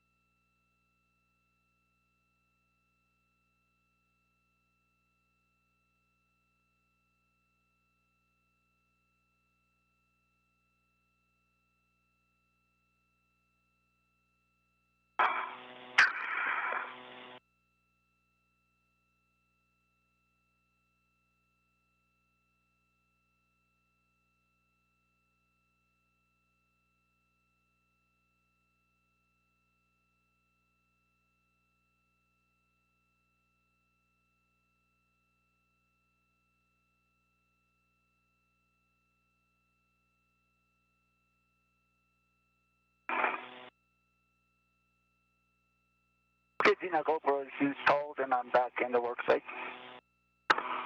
Okay, copy, and just confirm the jaws are out on that end effector. Yes, it's locked, and then I see, jaws are out, and it's locked. Copy, that sounds like a good config, Koichi. All right, so Duke is egressing the APFR, and then we'll have you work together on the APFR and WIP-X reconfig. Copy that. So this APFR is so happy that I got ingress, it does not want to let me go. Okay. We copy that, Duke, and Koichi, once you get over there, you can help her if that is useful. Okay. Looks like you need to just rotate your heels a little further in. I know that's tricky with just an ingress aid. Copy that. Okay, I'm coming up to the APFR now, Duke. Okay, thank you. Sure.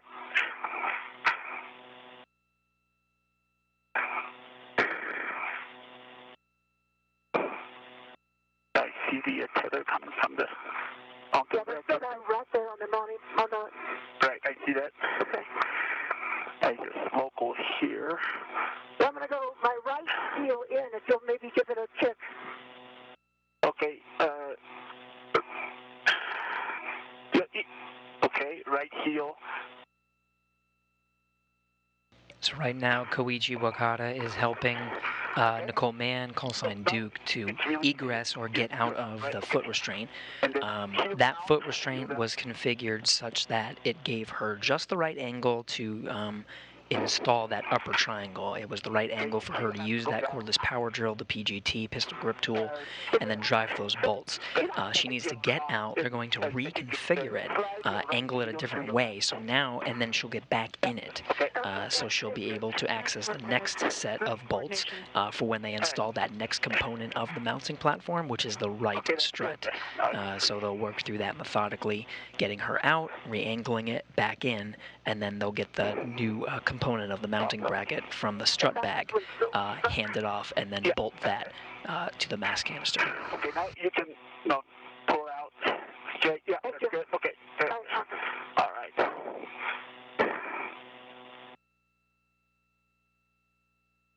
I'm going to get this right off. Koichi, that's to the mounting bracket. Okay. Houston copies. Thank you.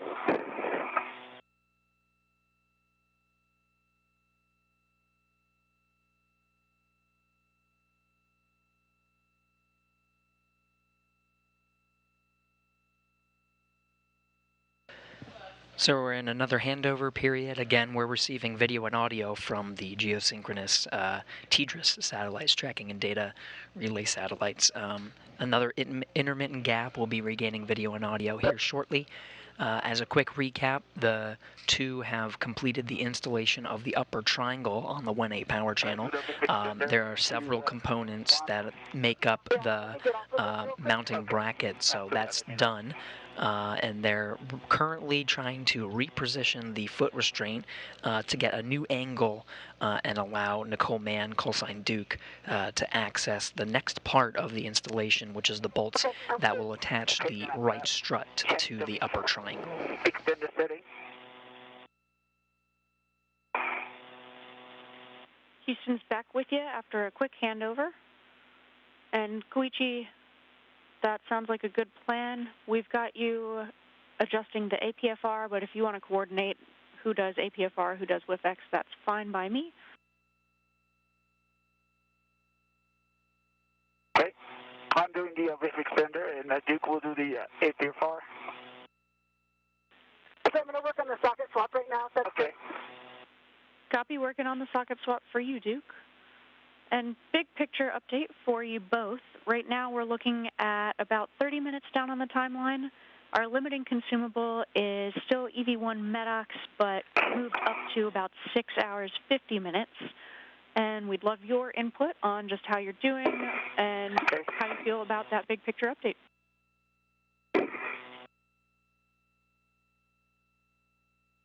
How are you feeling, Duke? Feeling good? Yeah, okay. Sounds good. We can continue. Great work. You guys are doing awesome so far. Keep it up.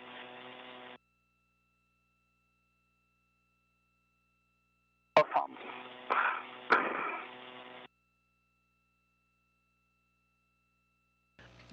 A good read from the crew. You heard they're a little bit behind on the timeline, but still making good progress to get this mounting bracket installed. Both of them are taking two different parts of the foot restraint right now to configure it for that next setting. Copy. WIFX adjusted to extension of 1. That's perfect. And I'll have APFR settings. When you're ready, it's going to be a roll to the right. To the right. Okay. That's correct. Yeah, we'll be adjusting both the roll and the pitch, going to Papa Papa Charlie. Okay. First, I'm gonna. Is it okay, Duke, to change the roll? Yeah. Let me know if I'm pulling on you. I can. No, you're not pulling. So. Oh, that's a yo.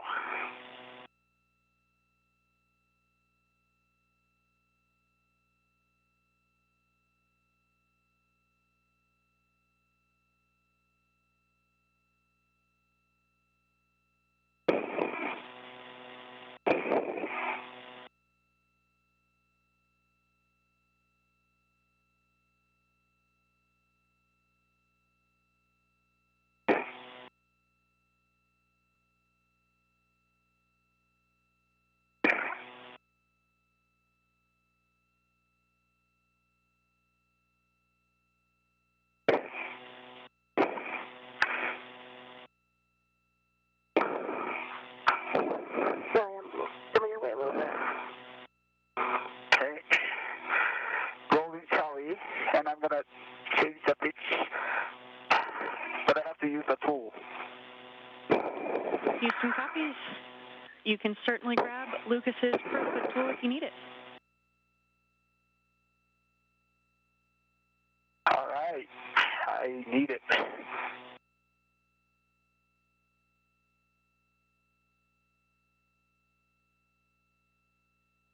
Okay, the 6 inches off with a good pull test. Copy. Good pull test.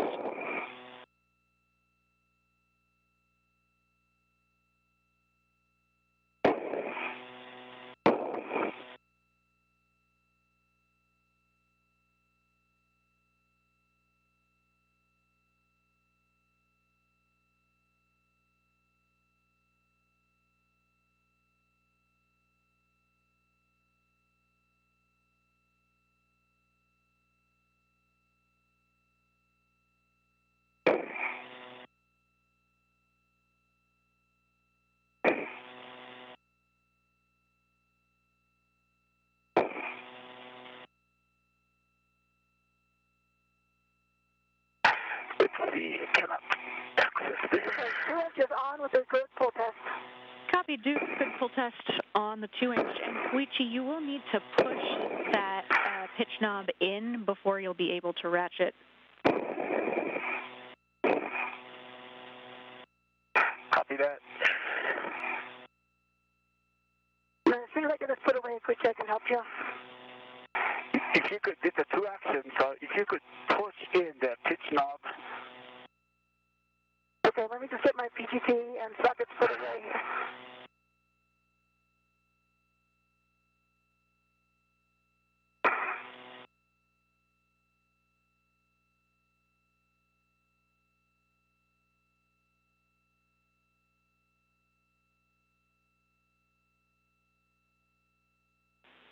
Great teamwork, guys, and just a reminder to watch out for each other's hands. There are a lot of pinch points in there.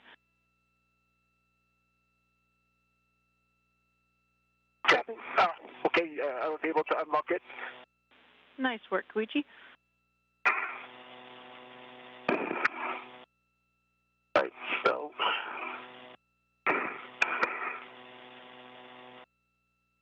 now I'm going to change the pitch, Duke, now. And it was I had to hold on to the handle of the wrist extender and then pitch.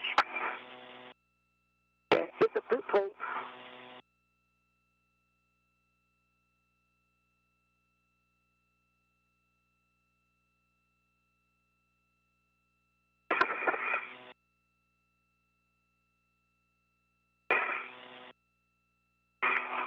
It's not completely unlocked, so I have to keep unlocking.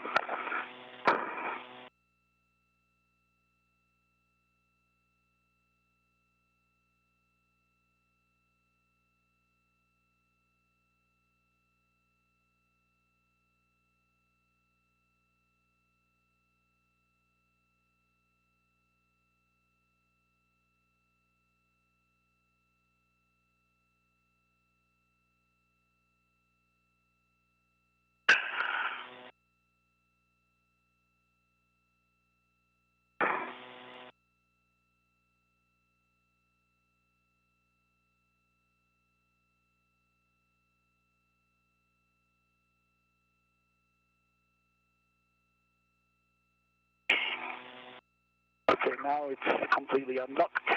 Okay.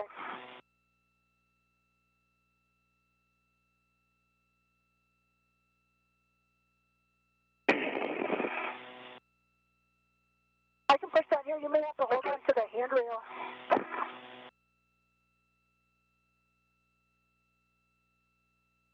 Okay, you can push down if you can. Yeah, please. Yeah.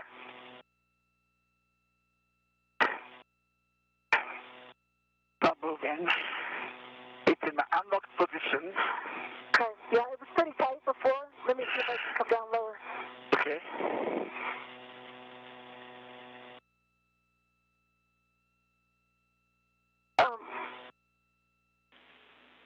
You can also try using the boot plate Maybe to if you get some hold more on to this leverage. handle, I'll let go.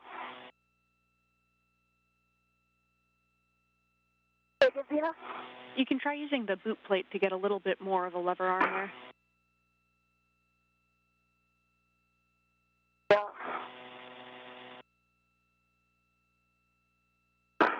Just doesn't move.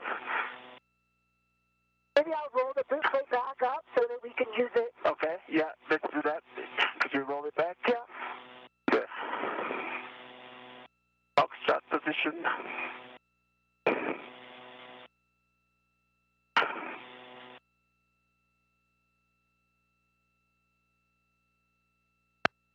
Good.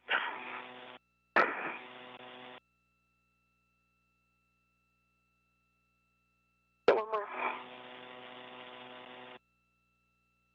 Okay, that's Foxtrot. May have yelled a little bit.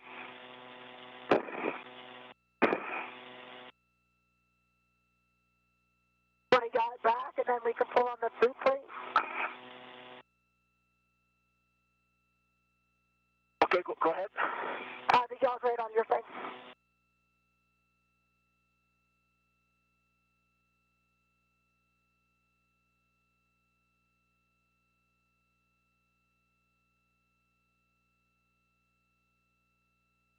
Thank you.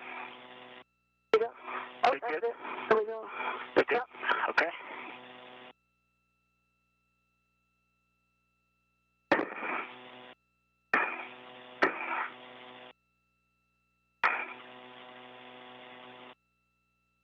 Here, I'm going to bring the ingress egg down.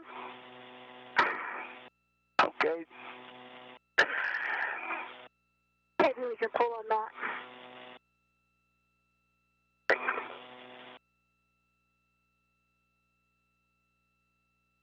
And Tina, the pitch knob is in a complete unlocked position, and it's popped out. This is the correct configuration to move the pitch, right?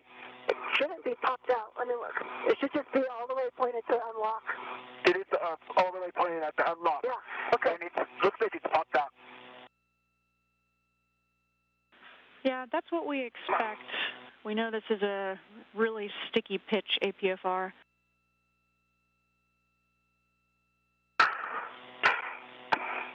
Yeah, it doesn't move.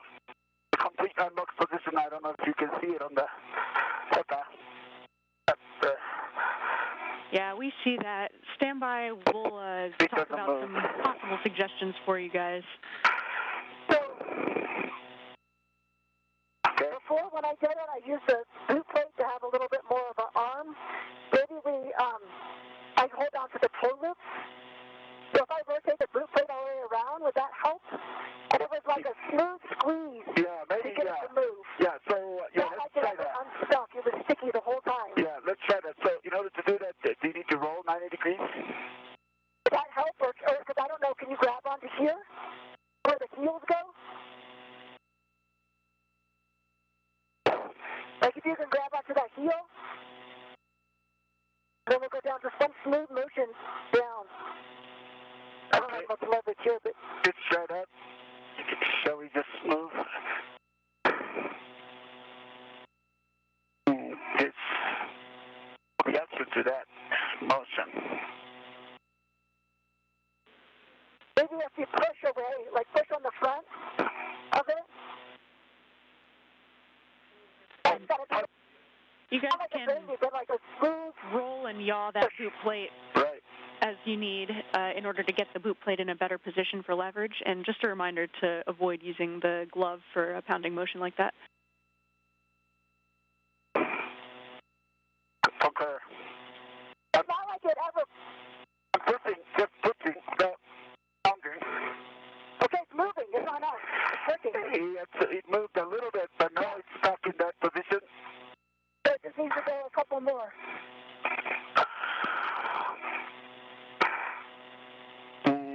It doesn't. No. Yeah, it doesn't. Okay, so what else can we do here? I wonder if we can use the moment arm of this ingress aid. Maybe you can pull. I got nothing to really react against here, Okay, then let me try that. but if you can get your hand on it. Yeah, Duke, you can definitely pull on the ingress aid if that helps get some more leverage. Okay. Okay, we're pulling on the ingress aid. Okay, it's moving. It's moving. Okay. Okay, we're halfway between S and R. Okay, I'm gonna keep pulling.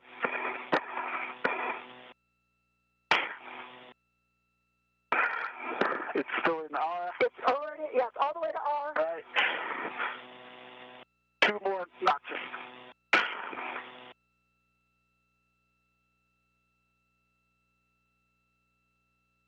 Go back now. 1 more notch. Great work, guys. And as long as you can get it to at least Sierra Sierra, we can give you some alternate settings. That's Papa now. yeah, I think maybe just 1 tiny bit more. It's in Papa, right? It's just a little high. Just a small amount more. But you can get it locked. Copy. Great work, Try. guys. This shows Papa here Oh, okay. on this side. Yeah, then go for it. All right, I'm gonna lock it.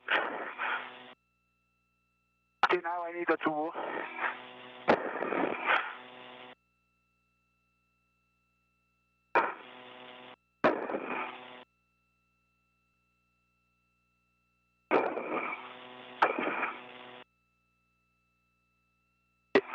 You don't have the tool, right? Oh, no, I think Okay. if I can grab it. Yeah, it's be here. Okay, I see that. Yeah, I can grab it. Okay. All right. Great idea, Duke. That was to hold on to the interstate was good.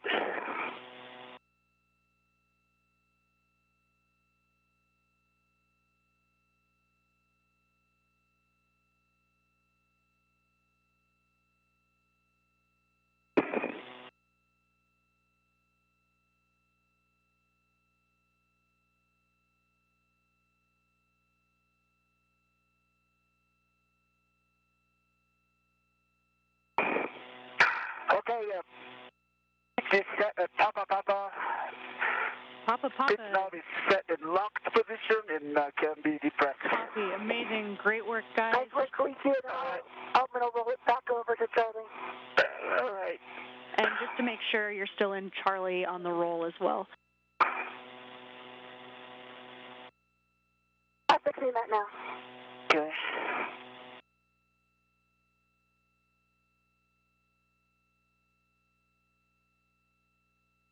If you release it, I can pull.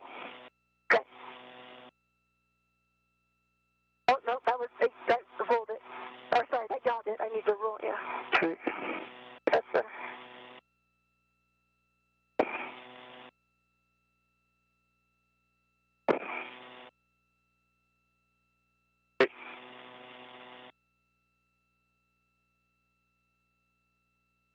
Come on, squeeze it. Okay. I mean, I can. Okay, I got it. That's, You got it? Okay, yeah, good. thank you Okay. so much. All right. Okay. Where's Charlie? Okay. Awesome, thank you. Awesome. Great work. And also, So let's just to make take a sure look you at our didn't safety to the complete scoring list. bump the yaw, if you could check 12 on the yaw. There's also that rep for the mounting bracket is underneath your right arm. I'm going to go release that right now, though, Koichi. I don't think you'll be tangled, but it's just underneath your right arm. Okay. You're good. You're clear. Yeah, I think our feathers are good. And then yaw is in back. Yeah, it's back to 12, yeah. 12. Okay, good. Perfect. All right. Thanks, See, now guys. we're in a good behind setting now. Copy and concur. Really good work, guys. Next steps for you will be to get the right mid struts from straps 12 and 13, and Duke will be ingressing the APFR. Copy. Copy. And we'll take a glove check from both of you.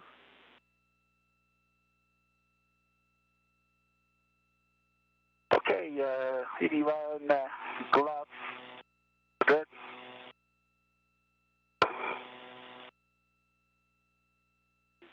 Copy, Koichi.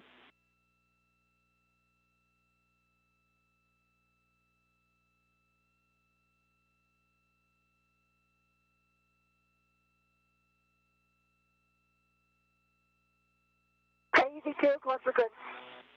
Copy, Duke. Okay, release the right strut. Right. Copy, right mid is released. Once Duke has ingressed, you'll be passing that off to her and then getting the right lower strut from straps 7 and 8. Copy. Copy that. So a quick recap, it did take a little bit of work, but the duo did get the portable foot restraint to the angle it needs to be to install that next section, the right strut. So Koichi Wakata is going to get that and hand it off to Nicole Mann once she gets back into the foot restraint and at the right angle to access the bolts that she'll need to drive to install that right strut.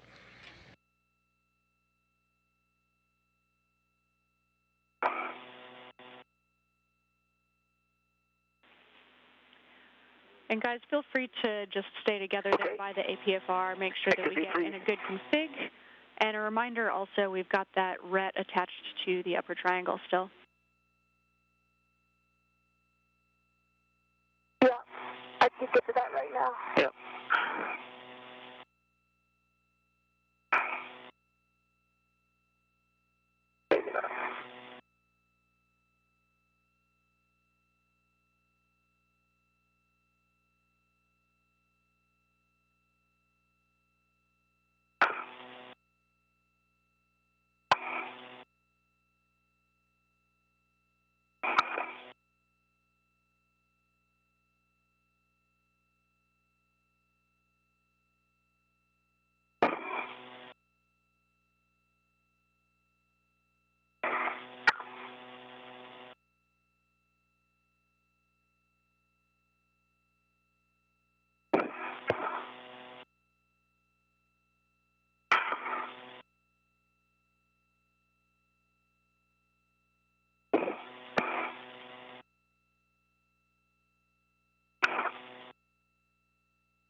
Okay.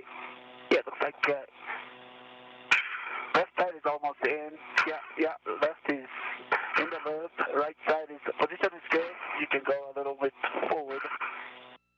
Yeah, almost a little bit to your right on the right foot. Oh, a little right. Okay. Let me go there.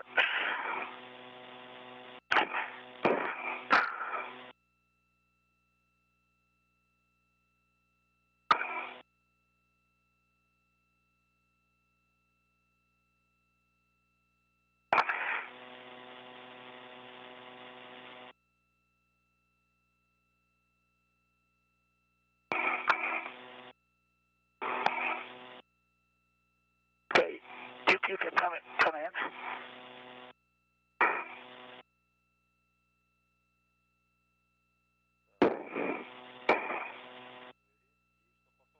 A little bit to your left.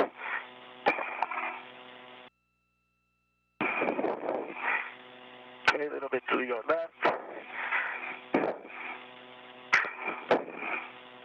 Yeah, position is good. Okay, that's good. Yeah. Okay, and then heel down further. Could you slide your left? Okay, heel down and then slide. Now you can slide to your left.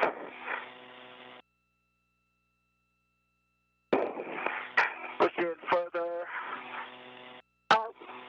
To the left, Koichi, which strut is the heel in? Heel is half in. So you need to put your toe a little bit forward. And then slide heel to your left. Heel down. Heel to your right a little bit.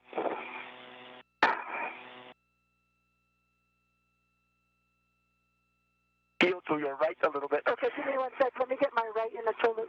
Okay. Okay, heel. Okay, heel to left foot, heel to your right a little bit. That's good. And then, okay, and then now heel down on your left heel. Keep coming down. Okay, now slide to your left. Okay, you're in. Yeah, almost in. Slide more. Slide your left heel more to your left. I think you're in. Do you feel it? Yeah, I actually feel solid. Okay, that's different than when I started. And then So I'm going to leave the right out because I need it for my reach. So. Okay, copy that. All right, then I will come back and hand you the instruct. Okay, I have the mounting bracket red. Okay. You want to release it? Yeah, are you ready for it? Yeah, I'm ready. Okay, there it is. Okay. All right. It's released. Okay. And then let me go back to a different position for handoff. Okay, I'm getting my ERT out. Okay. Just a moment.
Okay, I'm in a good position for handoff.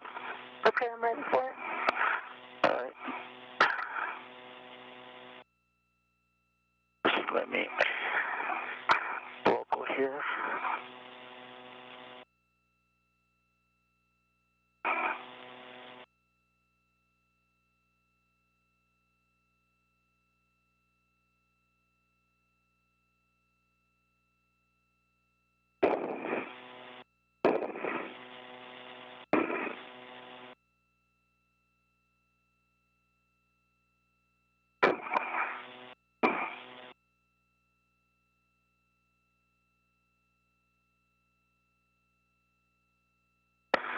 Okay, mid shut. Coming at you. Okay. And you want to have the pad side, right? Yes, the pad side. Yeah, here you go. Can you see it? No. All right, let me. I'm going to write at the top of your head. Okay, here you go. Can you see it? Side. Can you see it? Okay, I have the controls. Okay, you have the controls. Did you have my BRT red on the side pad? On the head around here, the side pad. Okay. I can. So I can release it? Oh, Yeah. If you can release it, that would be great. Yeah.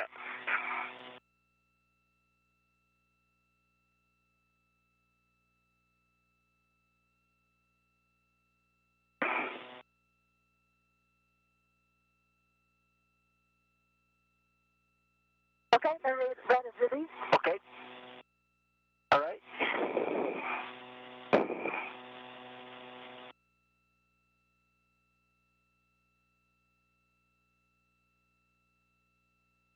And the next one is the lower shut. Lower right, yeah. Okay. That's correct. And you'll be passing the clevis end toward EV2, Koichi. Okay. Okay, so that's from the strap 8 and 7, correct? Affirm, strap 7 and 8. Okay, copy.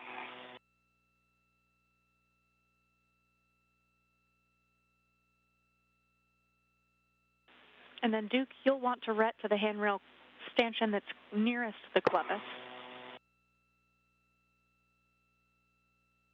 Copy.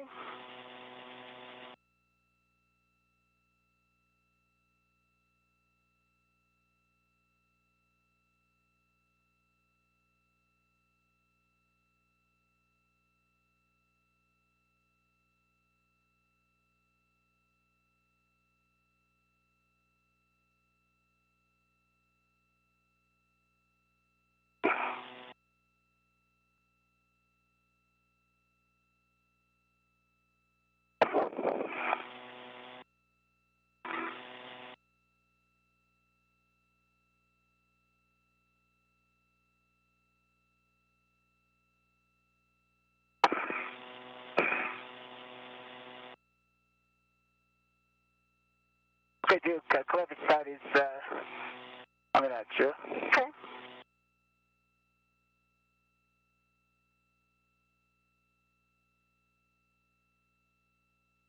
Okay, that's on your right. Can you see it? Okay, I see it. All controls? Okay, you have the controls.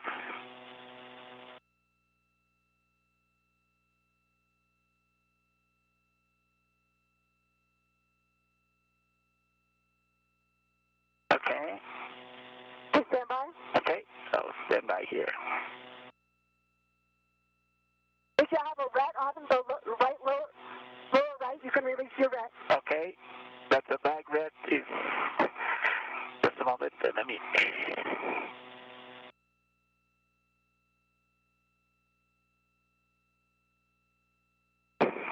You need me to move it down? No, it's good. Stay there. It's Okay. good.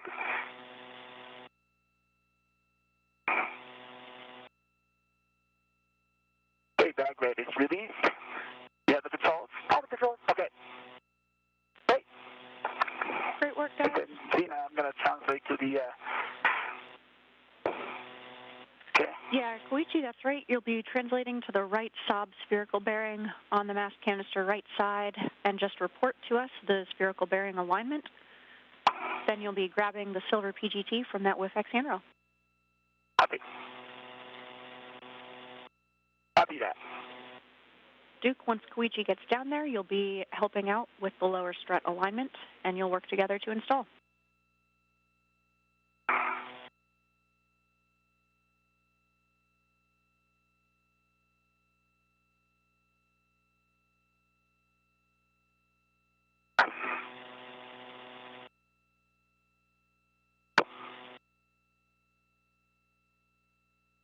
Okay, bearing alignment looks good.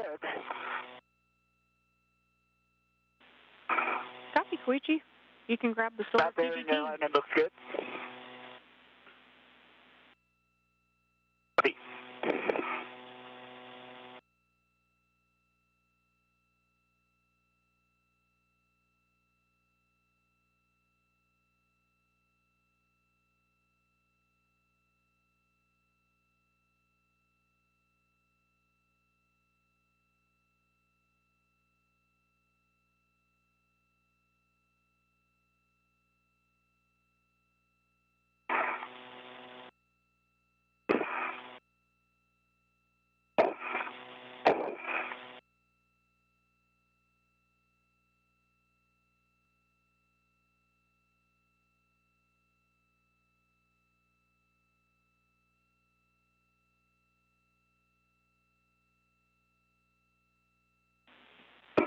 For both of you, just a big picture update here. Right now, we're looking at probably between 45 minutes and an hour down on the timeline, just thanks to that sticky pitch on the APFR. So right now, we are thinking that the get-aheads, the S6 DDCU jumper, and 1 Bravo cable routing are going to be saved for a future EVA, but we're still in good shape. Just keep doing what you're doing. You guys are doing great work. Copy that. Copy.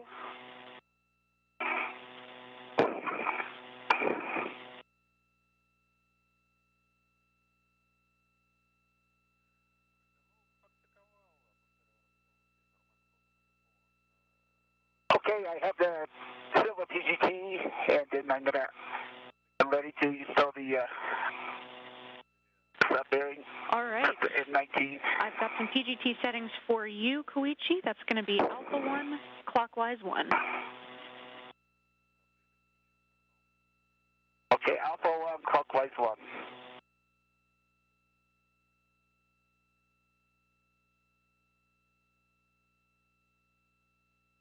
So right now, Koichi Wakata and Nicole Mann working at the two ends of the lower strut. This attaches the top of the mounting bracket, which is part of that upper triangle that they built earlier, and the strut anchors it to the lower part of the mast canister, and this is on the right side. So Koichi Wakata, because he's not in the foot restraint, will have access to that bottom part, and he'll use his pistol grip tool to anchor it to the bottom part of the mast canister, while Nicole Mann, Duke, who is still in the portable foot restraint, has access to the top portion of this lower strut, which is being attached to the front end of that mounting bracket. Okay, Koichi. Tracking Alpha 1, clockwise 1. Okay. Now, with Duke's help, you'll be aligning the lower strut. And we're just looking to start with 4 turns on M19. Copy that. Let me put a BRT down here, and then I'll work on the 4 turns. Copy. That's great. And if you get any hand turns on that bolt, just let us know. And a reminder while you're down there to watch your fingers. There's a pinch point there between the lower strut pad to the BGA. Okay, copy that. Okay, Duke, I'm ready to receive it. Okay, I'm going to keep holding on this end. You just let me know what you need to get it lined up. Okay.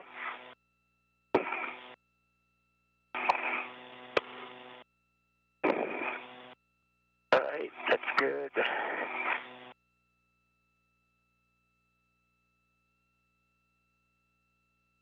Okay.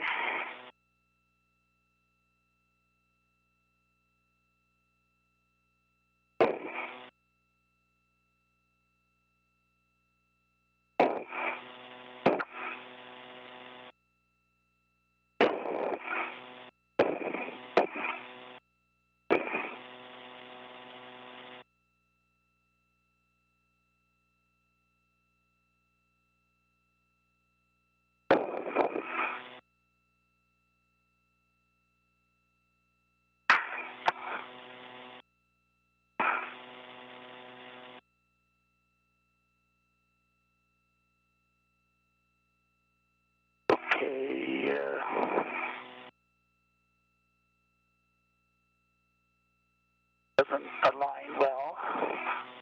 Help? If you could, can you Quick handover here, can guys. you move up to your right a little bit? To your right. That's good. And then We're in a short handover period right now, so we still have audio from the International Space Station. We can hear the crew, but we'll be getting video back shortly. keep coming down. To your right. Down. Excuse me. And stay there. Okay. Great. Feel free to hand start that, Koichi. We'll be back with you in a couple seconds.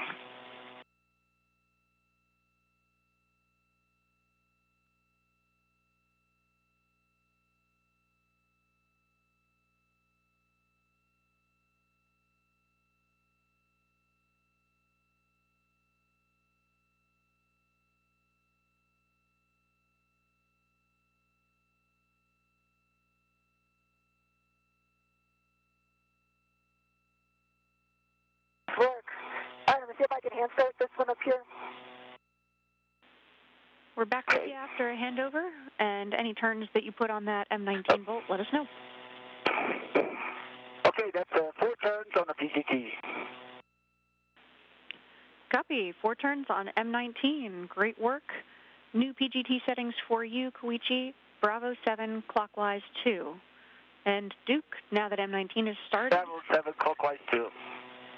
Good read back. Duke, you can start M20. Okay. That's the right lower strut L6 to the mounting bracket. check that the PIP pin lanyard is free of the clevis, and I'll have PGT settings for you when you're ready. Okay. Bravo 7 set, then clockwise 2 set for M19. Copy, Koichi. You'll be... Can you tell me the count? So stand by until Duke has her end started, but you will be going to torque on this one. Copy. We're expecting 10.5 to 11 turns once Duke's end is started. Copy. This pin is clear. I've got one turn hand started. Copy, one turn Okay. hand started. I'm grabbing my PGT. Give me... Your PGT settings, Duke, are Bravo 1, clockwise 2. And this will be about one extra turn on M20.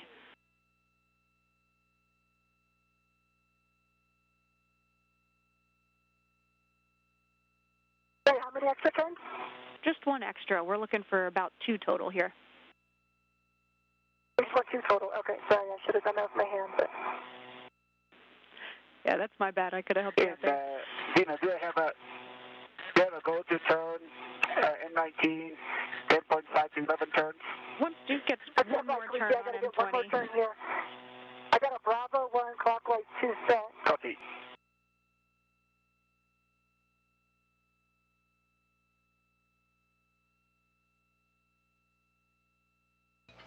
Here's a good shot of the two astronauts working on both ends of that lower right strut. So you see Nicole Mann is in the foot restraint. She's got access to the top part of the lower strut. That's towards the upper triangle.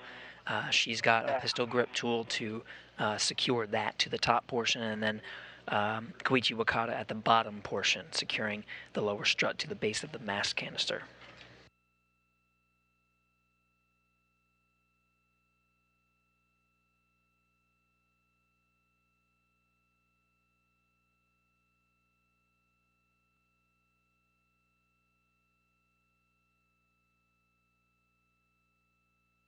Okay, Bravo 1 clockwise 2. I got one more turn. Copy, one additional turn, 2 turns total on M20. With that, Koichi, you can drive M19 to torque, expecting 10.5 to 11 additional turns, looking for green light and torque readings. Copy that. Teamwork. 10.5 to 11 turns on M19. Good readback.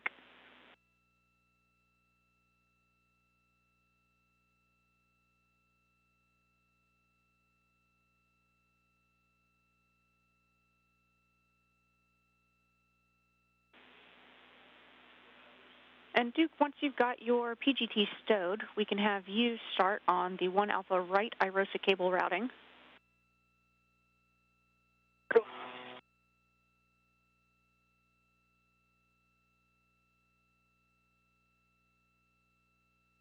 Okay, Dina, on M19, I got a green light and torqued out 25.9 foot-pounds in 9 turns.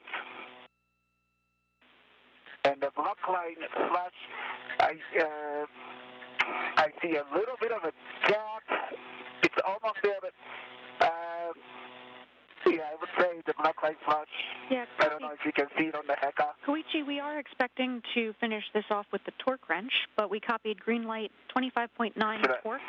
And was that 10 turns? That's a 9 turns. Copy, 9 turns. 8.66 turns shown. Right. The visually was 9 turns. Copy that. All right, with that, Koichi, you can grab the torque wrench from the right lower strut, and you'll socket swap to the 2-inch rigid from the PGT to the torque wrench with a good pull test. Copy. Duke, for you, you'll remove the short wire tie, securing the 1 Alpha right IROSA cables to the mounting bracket, and stow them in your trash bag if they were used. And then you'll release the long wire tie on the cables. Copy. Just one twist on the 1 Alpha right side wire tie.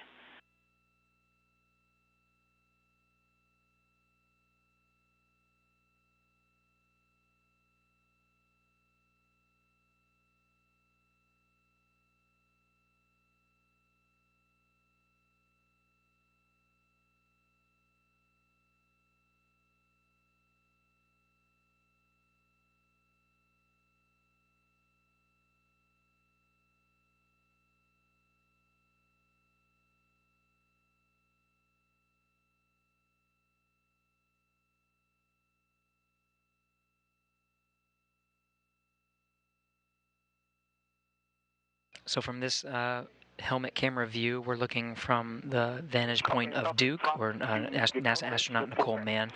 You can see Koichi Wakata working on the base of the lower strut, Nicole Mann working on the cables.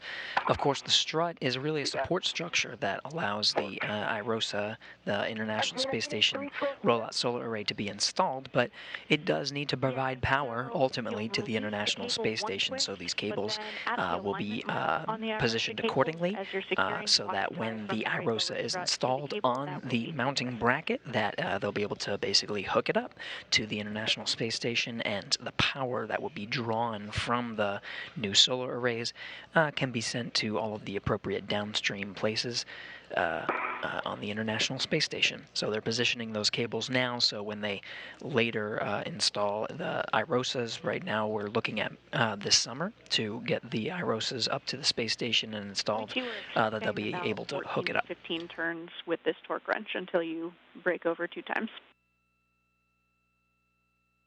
14 to 15 turns, okay. Okay, 3 twists complete. Copy, Duke. That looks really good. You'll next be driving M20 to torque after Koichi finishes his M19 end. Can I put the grounding set pin in? Checking. And I apologize, Koichi. We actually need 14 to 15 total turns, so you only have about another turn and a half to go. Much better news. That's good to know. That's good to know. Thank you. Yes, sorry. Yeah, that was a great release. Thank you. Yeah, that was about to be tough times.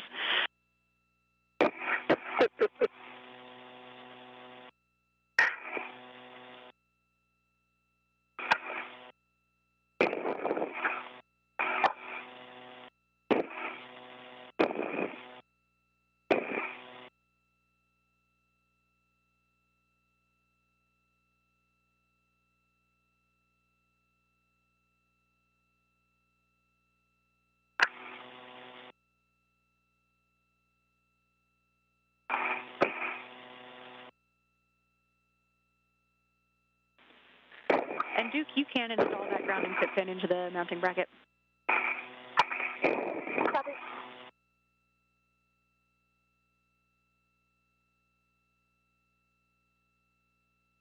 Okay, I felt 2 breakovers and visually confirmed 2 breakovers on M19.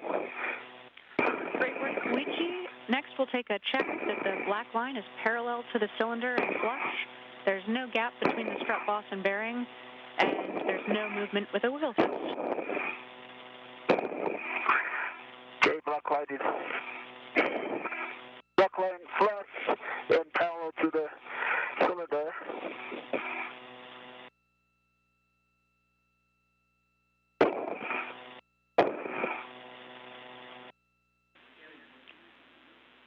There's no gap between the strut boss and the spherical bearing. Copy. And Koichi, just to confirm, how many additional turns was that with the torque wrench? It was less than half turn, around quarter turn. Copy. Additional quarter turn.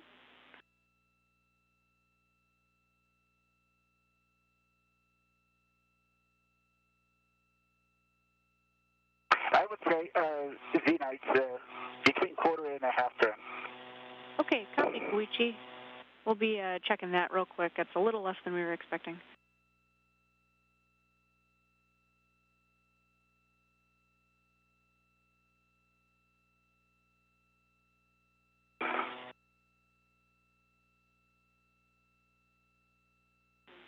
Okay, good news. We're good with that bolt, Koichi, and we'll take that one last wiggle test there. Okay. Okay, wiggle test, no motion. Perfect. With that, you can socket swap to the 2-inch rigid from your torque wrench back to the silver PGT with a good pull test, and you can relocate the torque wrench to the silver PGT. You'll keep that ret from the strut with the torque wrench. It worked.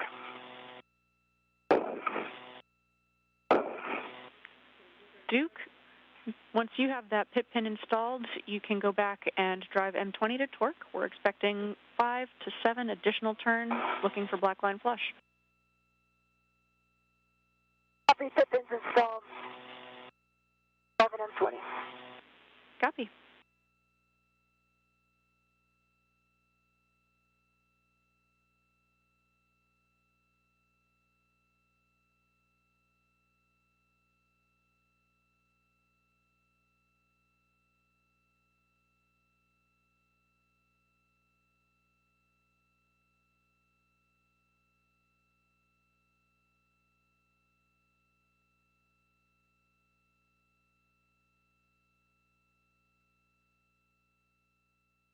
We're now at 6 turns, green light, 11.9 on the torque. Copy, 6 turns, 11.9 on the torque, green light, check black line flush. For black line flush.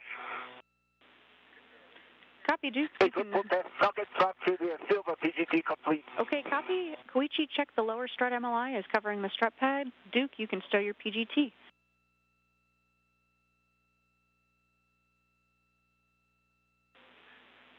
Okay, lower strut cover is covering the M19 area Copy. on the pad.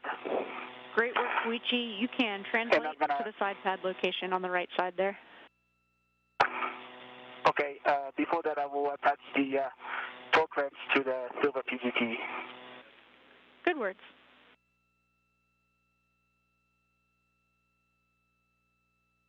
Am I working any MLI right now or not until the mid-strut's done? Once you stow your PGT, you can release the ret from the lower strut, and then with that grounding pit pin installed, you can install the MLI over the lower strut clevis. And after that, you'll be working on the right mid-strut. Koichi, you may also want to tend that PGT over to the other side so you can easily reach it once you get over there. Okay, copy that.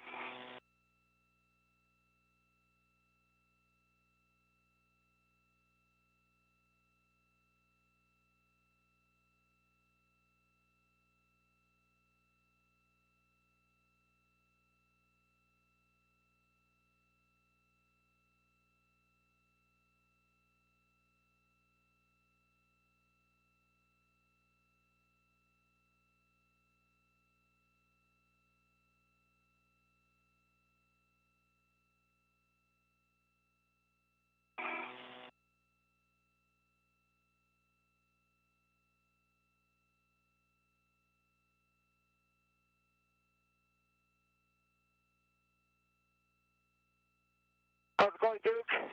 Good, I'm just getting this MLI tidied up here. Okay, great. Okay. Torque wrench is attached to the silver PGT, and I'm going to translate to the other side. Copy that. And Duke, for you, also just make sure that the ret has been released from the lower strut. Ret is released from the lower strut. Copy, thanks. For those following along, the duo are now wrapping up after successfully driving the bolts to install the lower right strut. So they're just doing some cleanup work right now and just making sure the multi-layer insulation is covering the parts that they were working on. And they're going to now grab the next component for installation, which is the middle strut. Here's a graphic. You can see the lower strut on the right of this graphic. That's the one they just installed. The mid strut goes really to the middle of the mast canister. That's coming up next. You'll be getting in place to install the side pad on that mast canister. Okay. Copy that.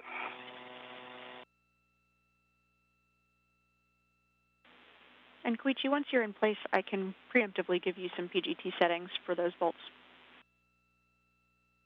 Okay. Okay, MLI is on M20, and I'm going to get the mid-strut. Great work, Duke.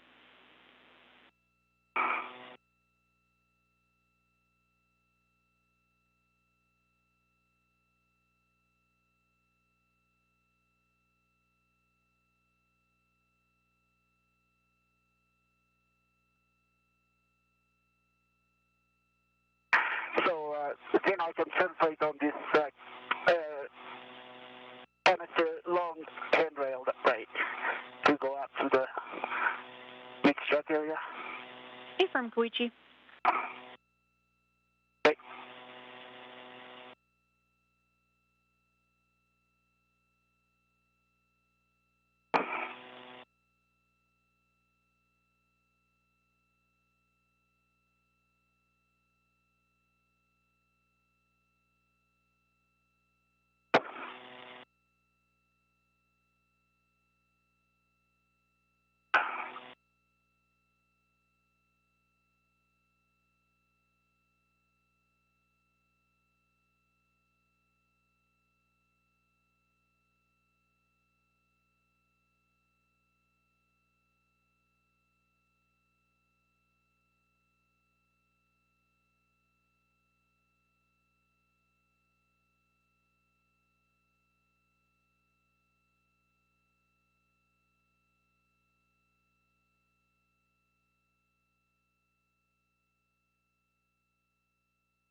You know when you're ready for me to press it. Okay, Seb, I need to have some DRT here. Yep, once Koichi's in a good position to receive, Duke, you will pass that mid-strut with the side pad toward Koichi.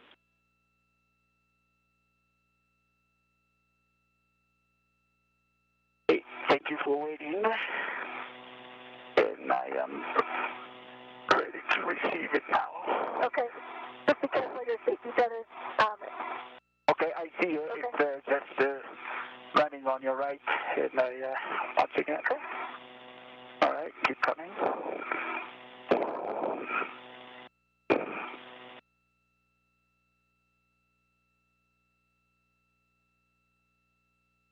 Okay, keep coming. Nice work, guys. Koichi, as you receive it, Okay. just check that the arrow is pointing up, and you'll ultimately be engaging the left side first, and then pressing in on the right side. Copy that. Arrow is up, and engaging left side first, and then right side is in. Great job. When you're ready, I'll have PGT settings for you. And we're coming up on a quick handover in about 2 minutes. I'll keep you posted. Okay, I'm ready to copy the PGT settings. Koichi, Alpha 2, clockwise 2. Okay, Alpha 2, clockwise 2.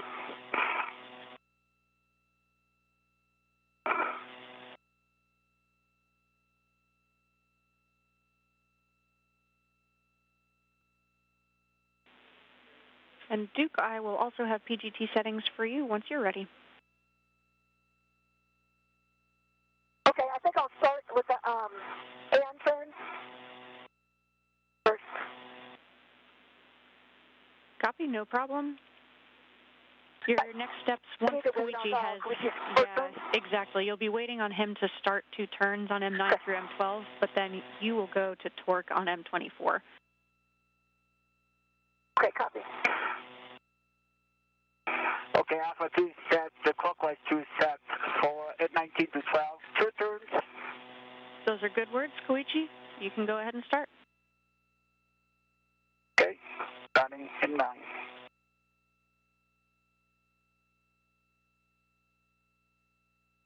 Two turns on M9. Copy, 2 on M9. Complete.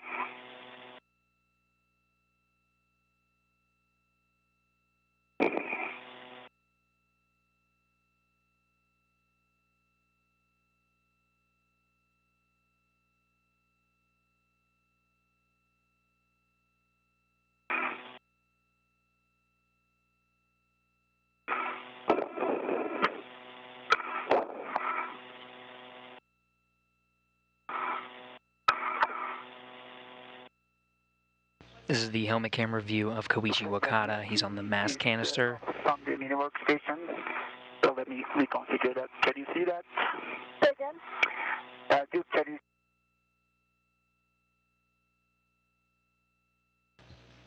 Now another handover of some of the video we're receiving from orbit. As a refresher, we're currently installing the mid-strut on the right side for this mounting platform. Koichi Wakata was working on the mast canister side, so if you see the side pad on the right from this graphic, he's working on driving the bolts on that side. With you after handover. Nicole Mann, callsign Duke, is still in the portable foot restraint. She's on the right side, so she'll be soon driving the bolts over there to attach the mid-strut to the mounting platform. I need to go back to, I think, Duke to put it back. Oh, can you guide me to put it back in? Yeah, I think so. I could try to talk you onto it if you want to take it off station. If not, we can work together to get it back on. Okay, let's try that. Did you see any? Yeah. All right. So is it loose in the ball stock all the way? Ball stock is loose. And then if you pull it in front of you so that you can get the correct original orientation. Is the initial put 2 turns on M24 or 1 turn just so it stays put? Checking, Duke. Okay. So if you pull it in front of you and get it in the kind of the correct orientation, then I'll help you kind of fly it in.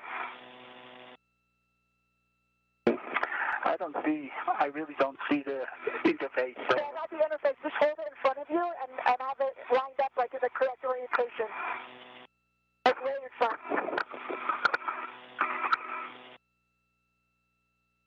I simply do not see any interface. Can you pull it in front of you? Or I guess maybe not because of the tether. Right. Okay. So it needs to rotate. The end that's towards you needs to rotate down 90 degrees.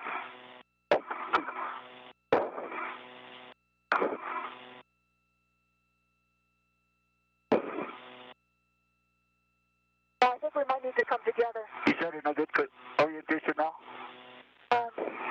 Hey guys, our recommendation, Koichi, if you have a decent reach to put 2 additional turns on the rest of those bolts, M10, 11, and 12, without your BRT, go ahead and do that, and then we can have Duke put 2 turns on her end and come help you with the BRT.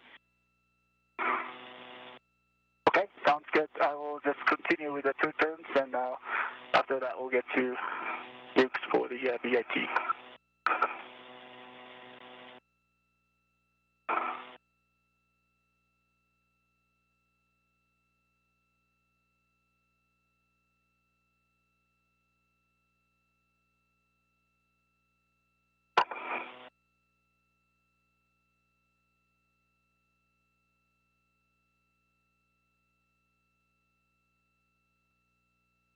So I'm working on M10 for 2 turns.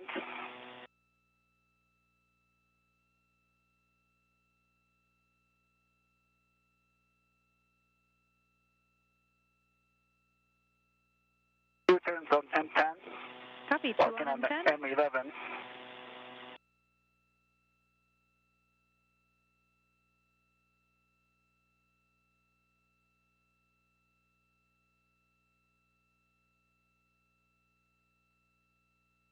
Two turns on M11.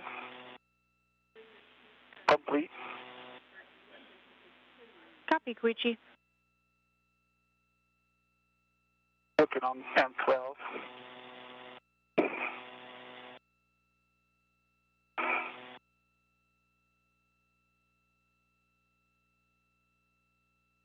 Two turns on M12 complete.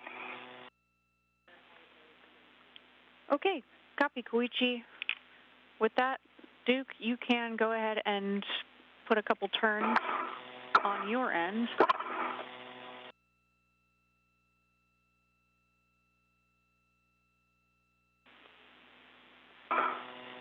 And actually, Duke, let's just have you go to torque as planned.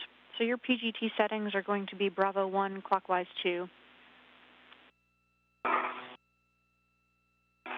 Okay, I have 1 turn by hand for the PGT.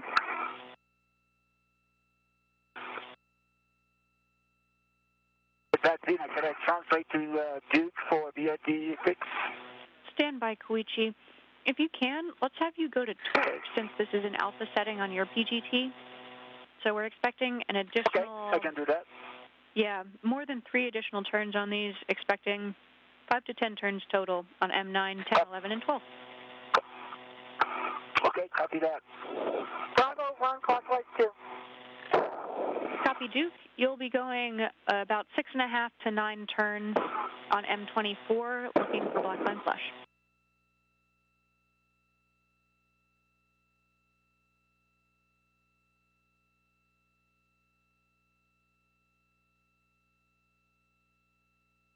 So once again, the 2 astronauts working in tandem.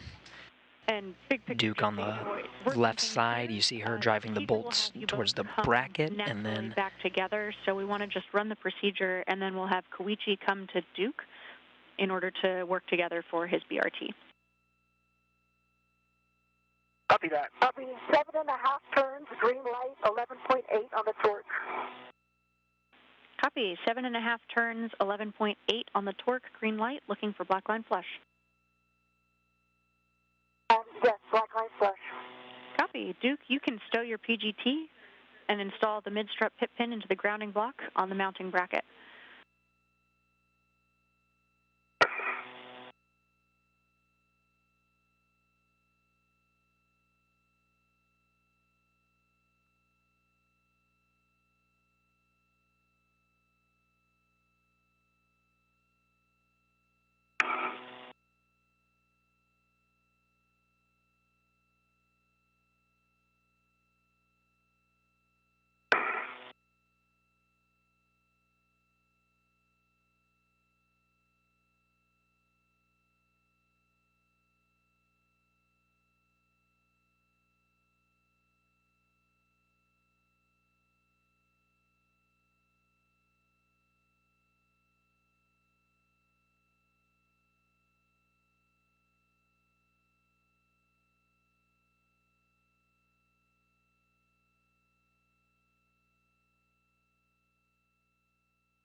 And Vina, let me know when I can torque M9 through 12. Yeah, affirm your go to do that, Koichi, M9 through M12. Okay. Okay, that's Alpha 2, clockwise 2. And did you say how many turns? Good settings, and it'll be more than 3 additional turns. We're looking for 5 to 10 total, going to torque. Copy that. Work.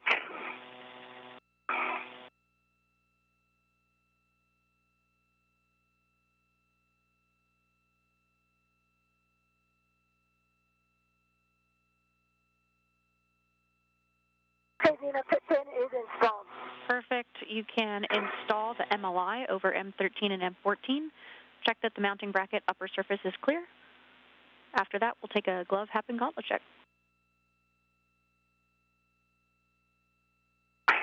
Okay, 4 turns complete. I got a green light, and the torque is 3.6.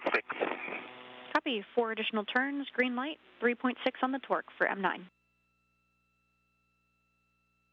We working on M10. Okay, Vina, I'm going to have to get that MLI when I do the mid-strut MLI. It's just outside of my reach here. Copy, Duke. No problem. We'll take a glove, hat, and gauntlet check. M10, 5 turns complete. 3.8 foot-pounds. Copy. 5 turns, I got a green 3.8 light. foot-pounds, green light, and which bolt was that, Koichi? Was M10. Copy, M10. Thank you. Okay. Working on the M11 now. Vina, half his baseline, gloves, look good, gauntlets are covered. Copy, Duke. Thanks.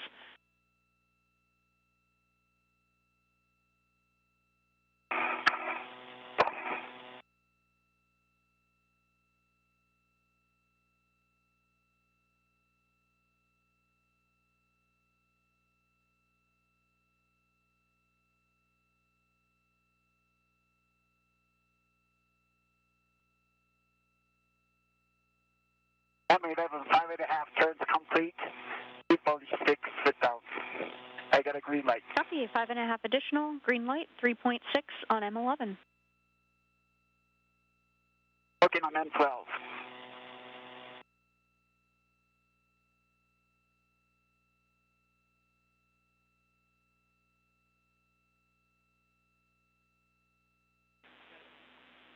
Duke, next steps for you will be to... Additional 4 turns complete.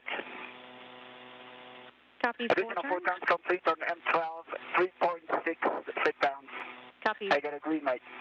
Copy, 4 turns, green light, 3.6 on M12. And for Duke, you can egress the APFR, and then we'll have you work to roll the APFR.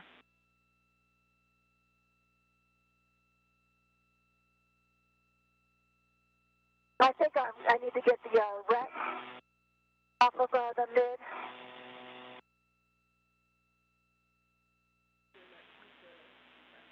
Checking, Duke. Might be our ret.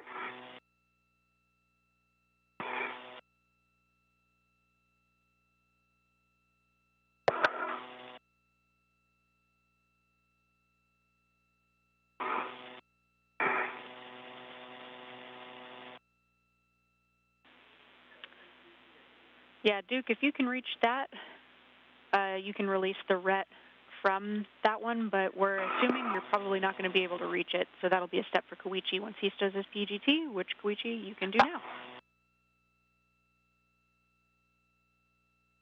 Okay, say again, Zena. Koichi, can stow your PGT and next release the ret, Duke's ret, from the mid-strut. Okay, copy that. PGT stowed. Okay, I'm going to release this on Duke. Okay, I'm ready. All right, here you go. Okay, I got it. Okay, it's released. So with that completes driving the bolts on the mid-strut on the right side. Now the two will work to make sure the multi-layer insulation, that white cover, is secured. Duke has the go-ahead to get out of the foot restraint and start working on re-angling it so they can work on the left side. They're going to do the same thing. So they're going to start with the lower strut that goes to the base of the mass canister and then complete the mid-strut.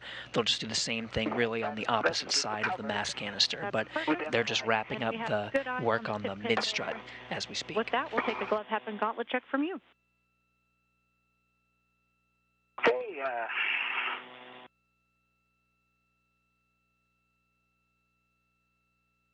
gloves are good, and half is baseline. Copy. And I see your gauntlets are down. And Duke, big picture, when you're ready to egress that APFR, we'll have you roll to access the left side. Okay, I'm egressed, and I'm going to adjust the roll now. Perfect. This is going to be roll of hotel.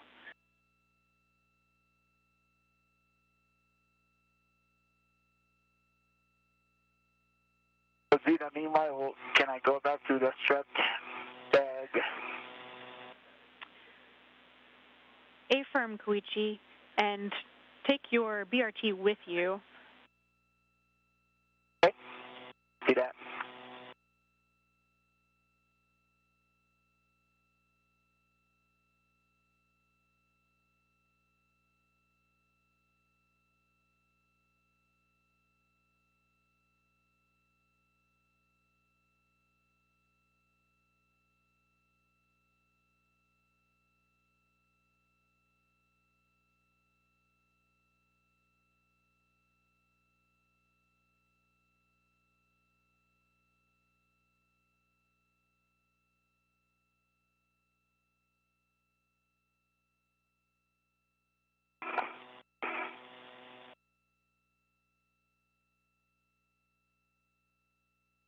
Koichi, as you come down, your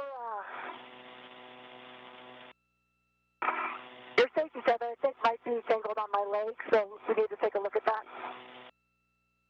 Okay, let me check that. When I come down, I will take a look. Copy. Oh, no, it just popped through. You're good. Looks like it's cleared. Nice work. Right.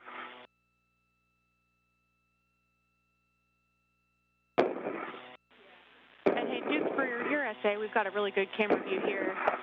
Those cables were snagging on the ingress aid, but it looks like it's clear now. Okay, thank you. Oh, the cables at bottom, gotcha. Okay, enter firm, I'm going to hotel. Hey, firm, hotel.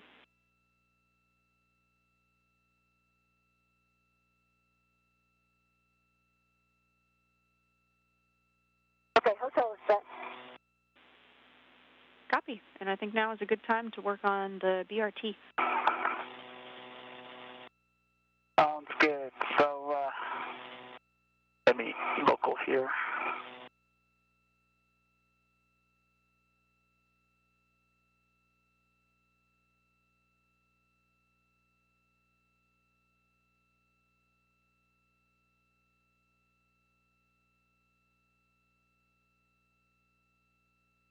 Okay, Koichi. That's a good position there. Yeah, can you? Yep, is it good? Yep.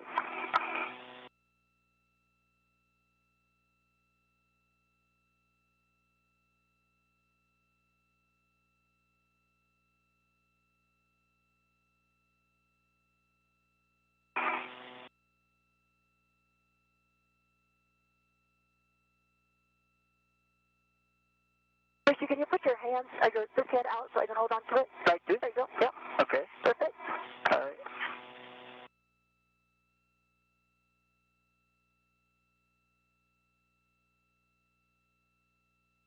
And hey, guys, before you fully install that BRT, we've got the D-ring extender going through the loop of the BRT, so just make sure that that's clear.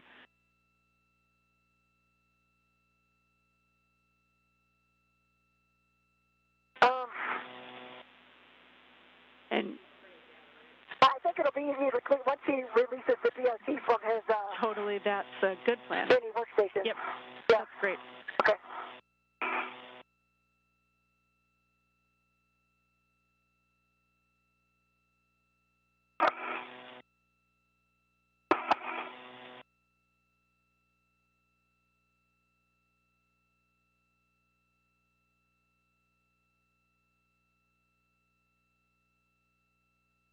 Okay, so I've got it lined up, but I still see a gap. It goes flush, right?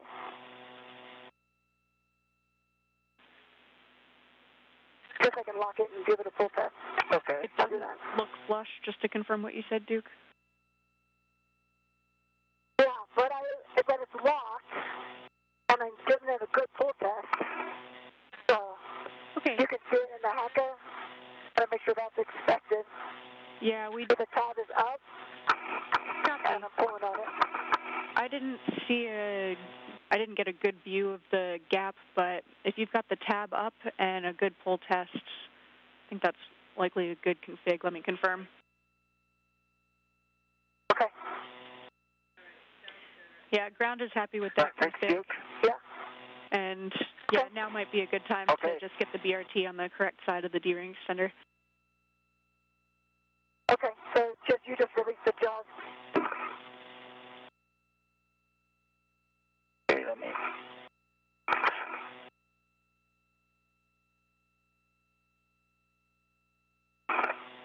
And if you come over.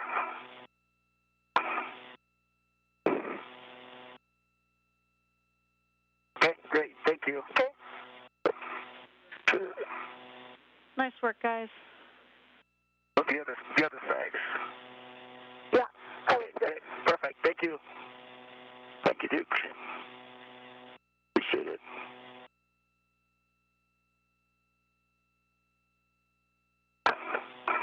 Okay. So we can continue with the left Exactly. side. That's right. So next steps will be getting the left mid strut from straps 9 and 10. Koichi, you'll pass that left mid strut to Duke. Okay.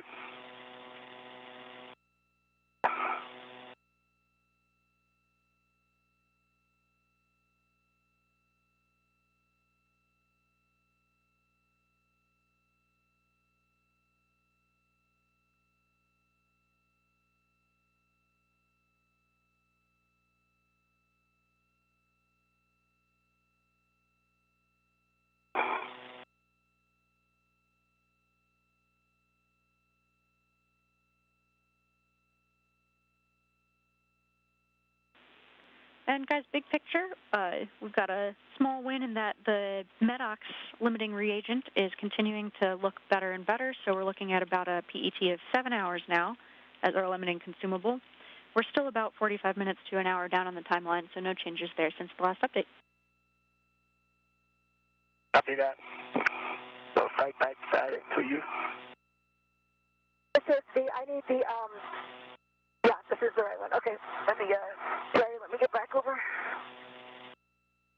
Periodically throughout the spacewalk, you'll hear reports of limiting consumables. Of course, the spacesuits have the portable life support, so it's all contained within the spacesuit, and they measure these limiting consumables. That MEDOX that's referred to as the carbon scrubbing capability.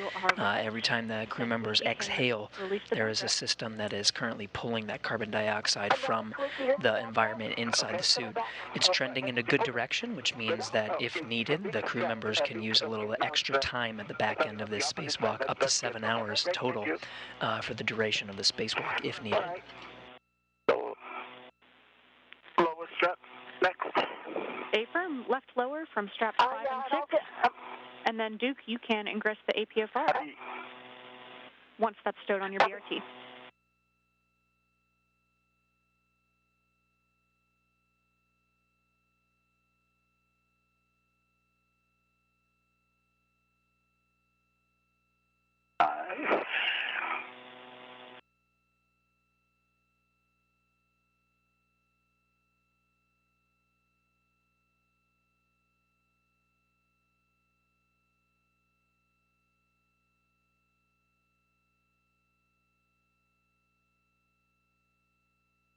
Sorry, can we see the strut is still right above your head here? Okay. Let me get it out of your way. Okay. Copy you both, and of course, feel free to use some teamwork for APFR ingress. Koichi, you can leave that partially stowed in the strut bag if that helps tend it while Duke gets in the APFR. Okay, copy that. Are you ready to ingress? Let's see, hold on, I'm just getting this on my BRT here. Okay. Okay, I'm on my BRT. All right. Look.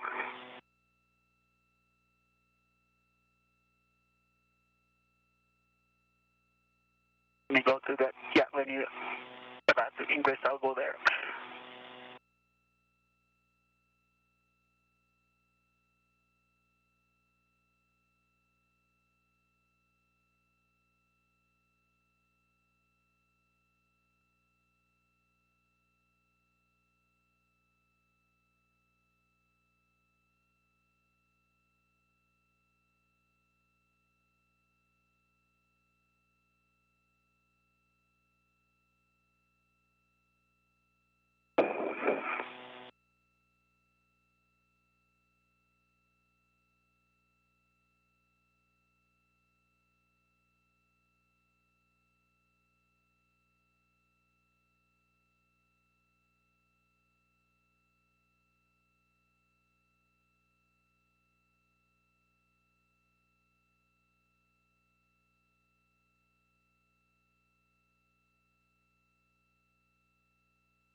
Oh, looks good.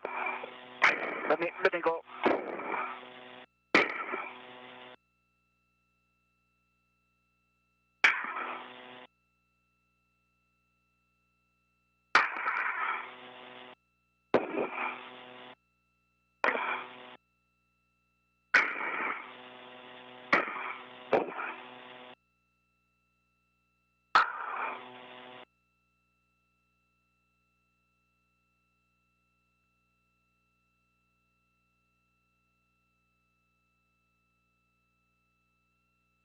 All right, Dick.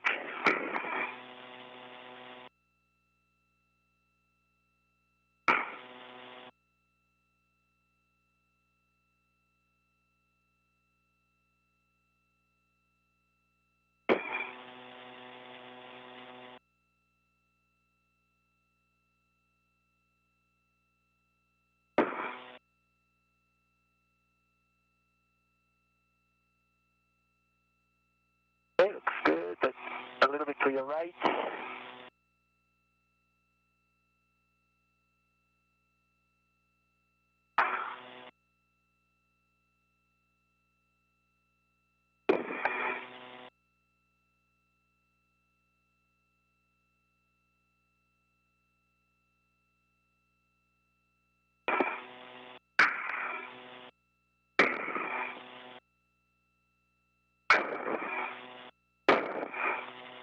Position is good. Heel down, further heel down.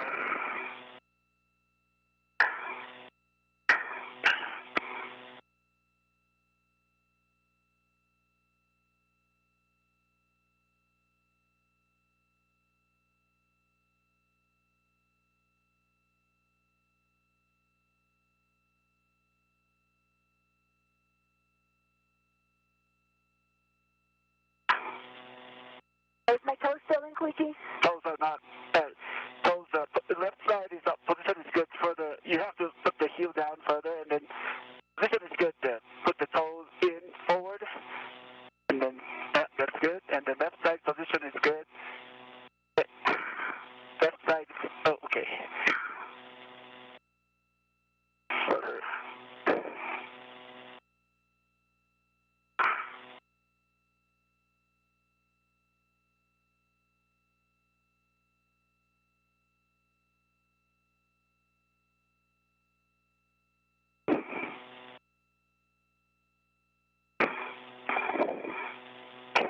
Good. Good. Keep going forward. Yeah, that's good. Position is good. Okay. Left, right side position is good. Yeah. Go forward. Go forward. Okay. And now we can slide both heels.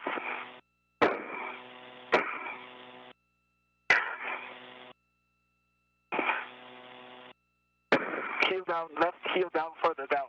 Heel only. Now slide your left heel to your left. That's good. You're in.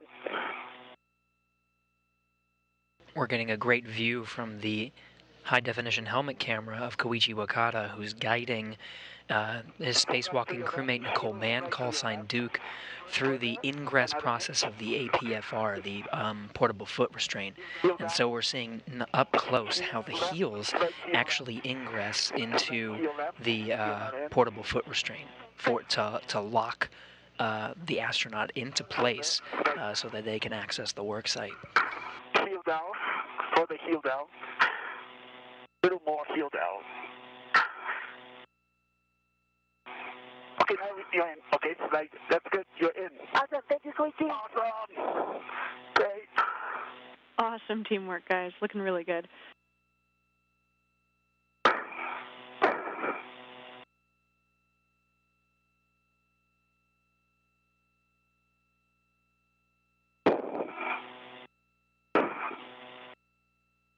Okay, now I'm gonna hand you the left strut. And go back to the strut there. That's perfect. Koichi, you'll be passing that Do it strut from here.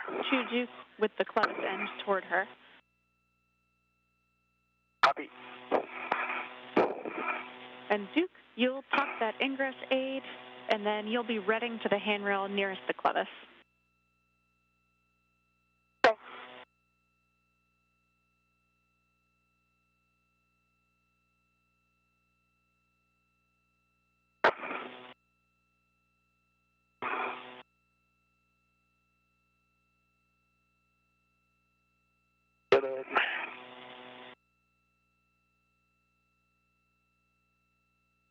Okay, Duke, it's coming from your right side. I see it? Can you see it? Yeah, almost got it. Okay. Okay, I have the control. Oh, you have the control.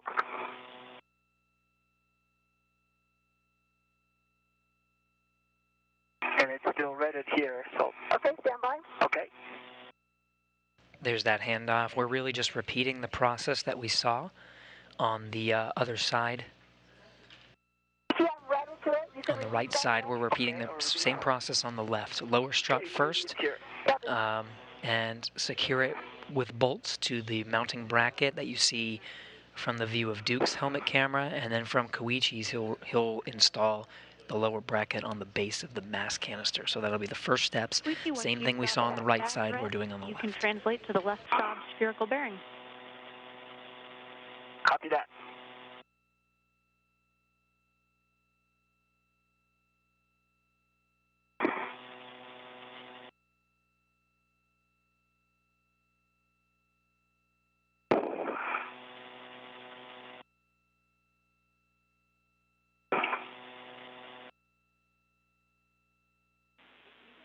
And Koichi, you'll be going outboard and then across the IEA via the PVR GF handrails, and we recommend fair leading to keep your tether off of the BGA. Understand the long translation there. Okay.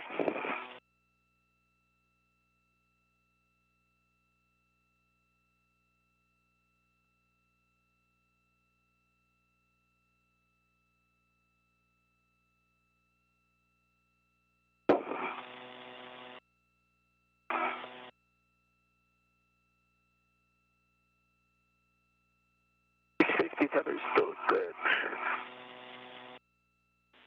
Copy.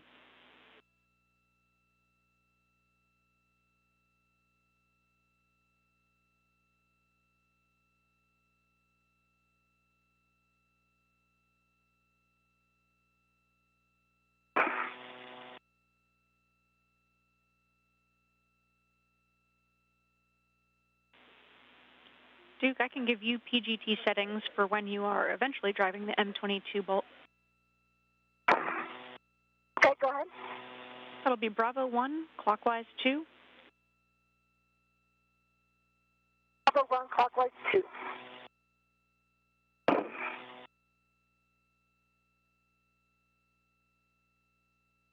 Big picture for this one. Once he starts it, I start mine, and then I have to wait for it to torque before I torque, right? Yeah, that's exactly right. So he'll start his. Okay. You'll do 2 turns, wait for him to torque, and then you can torque. Okay.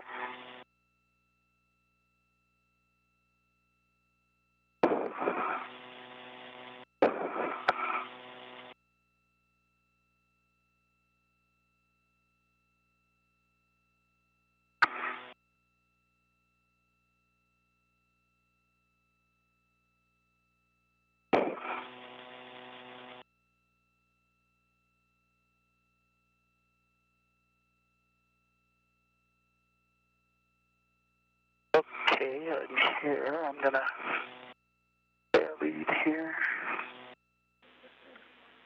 Great work, Koichi. When you get there, we'll be looking for the left sub spherical bearing alignment. Copy that.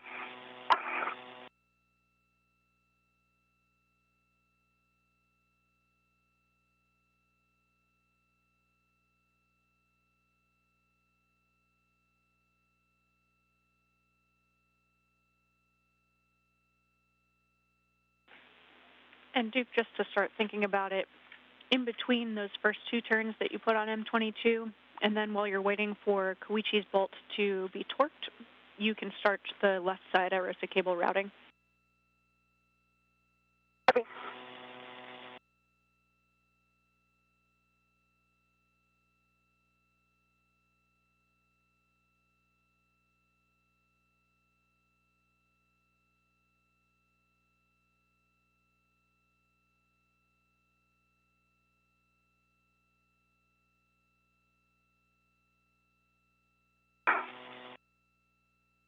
Okay.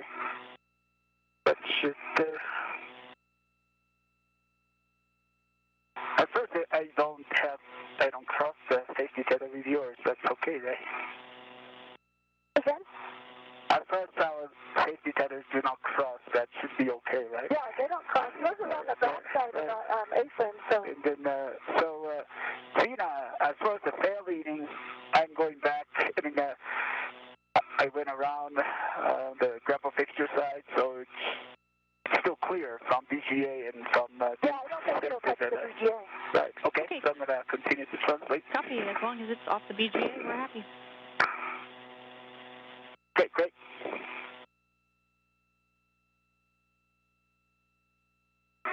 Okay, I have to go down.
The duo continuing to work on that lower left strut. You can see Duke in place, ingressed into the foot restraint, ready to go as soon as Koichi Wakata gets into place. We're now entering a handover, so we're losing communications temporarily, and we will regain it soon. We're also entering into an orbital nighttime, so you saw sort of the lighting change just a bit. Depending on the length of this handover, we might come back into an orbital nighttime, in which case we'll have the external lights on the outside of the space station illuminating their work site, and then of course the helmet cameras the helmets on the spacesuits themselves have lighting that allow the duo to continue their work installing these struts.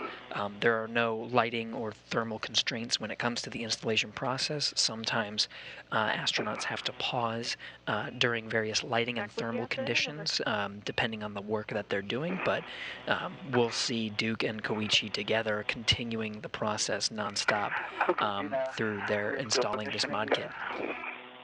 To get the lower strut.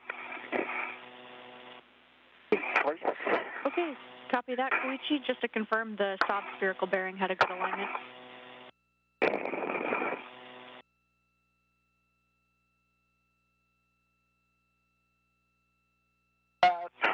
Spherical bearing has good alignment. Perfect. And for that M21 end, you can hand start that, or I can give you PGT settings with the silver PGT from the WIFX handrail. Okay, could you give me the PGT settings? You bet. That'll be Alpha 1, clockwise 1, and looking for approximately 4 turns. Oh. Okay, Alpha 1, clockwise 1, 4 turns. Good readback.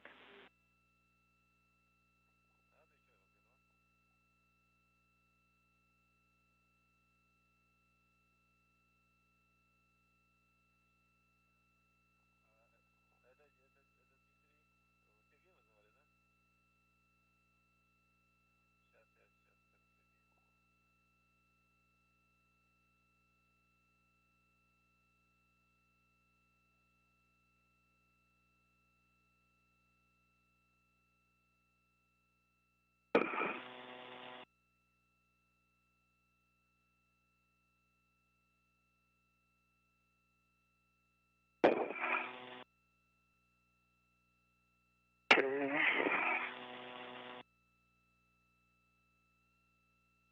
Ready for it?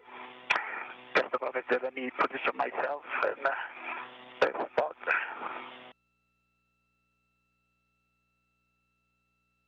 Okay, I'm ready.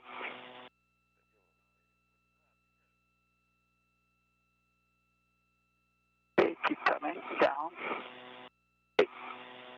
Stay there.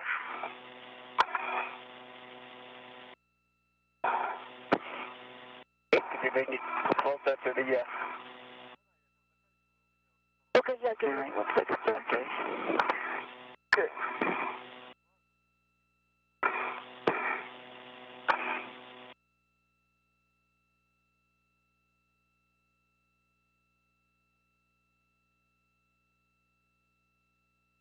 Okay, you got it? Okay, yeah, I got it. Okay. Yeah, keep coming.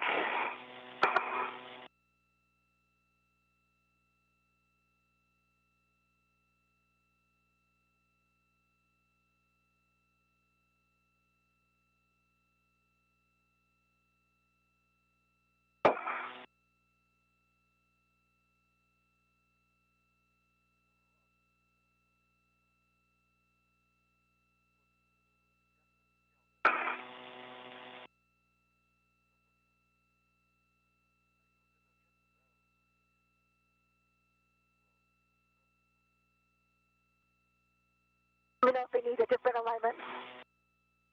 It's good. It's a good alignment, so.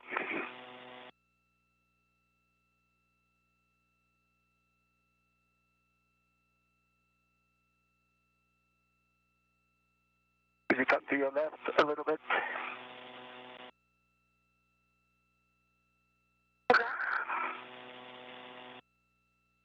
Okay, that's good.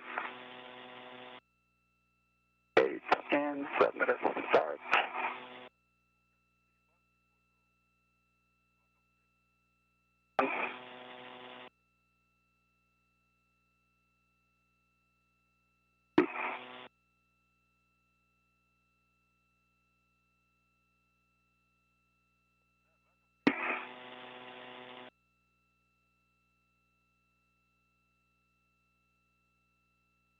Okay, 4 turns complete. Okay, I'm going to get a couple turns here. Okay. Copy, 4 turns complete, and that's right, Duke. You can start Okay, M22. M21, 4 turns complete. Copy that, Koichi. And Duke, before you start M22, just make sure the pit pin lanyard is free of the clevis. Then you can hand start or PGT. You're just starting with 2 turns. All right.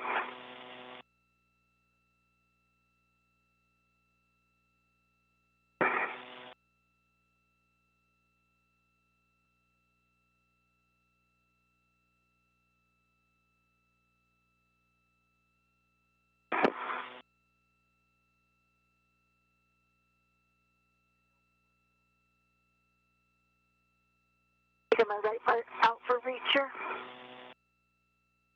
Okay.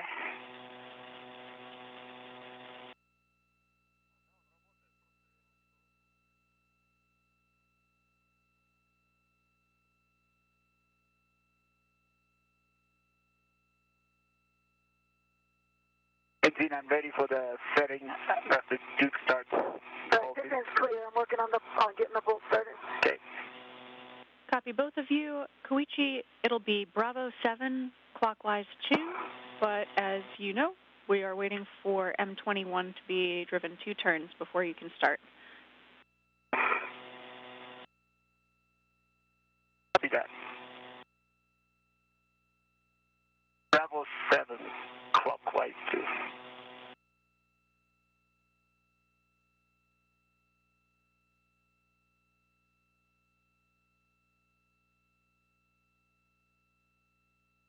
Did I have Bravo 1, clockwise 2 set?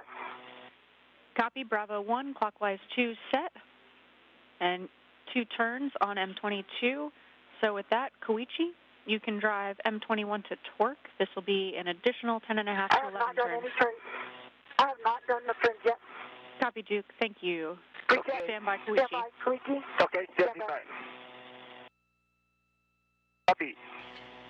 So Duke, Nicole Mann is at the... 2 turns on M22. Copy, 2 turns, and just to make sure, do you have the pit pin clear of the clevis?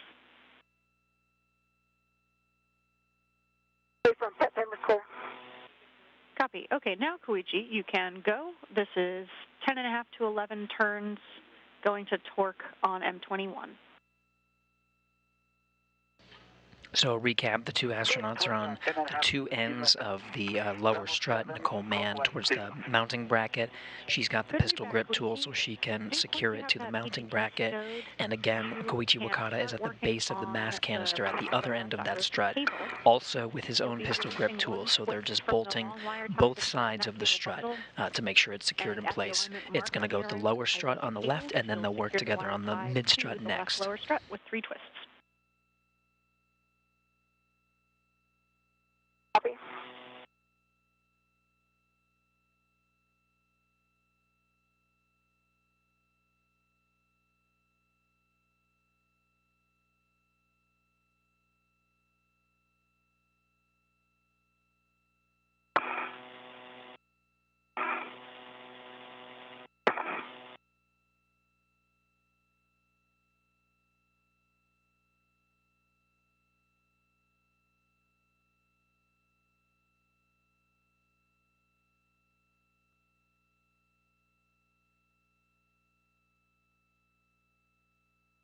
Okay, I got 5 turns and then got a green light, but this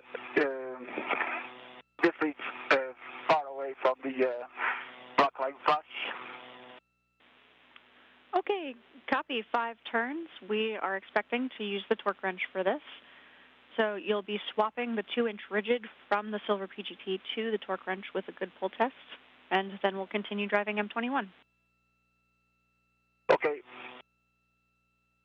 But, it's not on the right side. When I talked out on the torque PGT, it was pretty close to the block line flush. But now I see in order to get the block line flush, it's probably about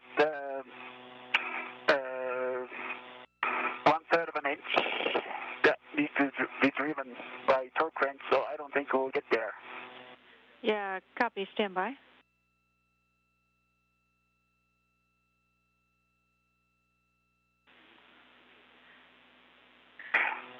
Yeah, Koichi, we will have you switch to the torque wrench. It will get there all the way with the torque wrench. I know that's going to take more turns. If you want to stand by just a moment, let me ask and see if we can make another plan. Okay, copy that. Okay, copy that.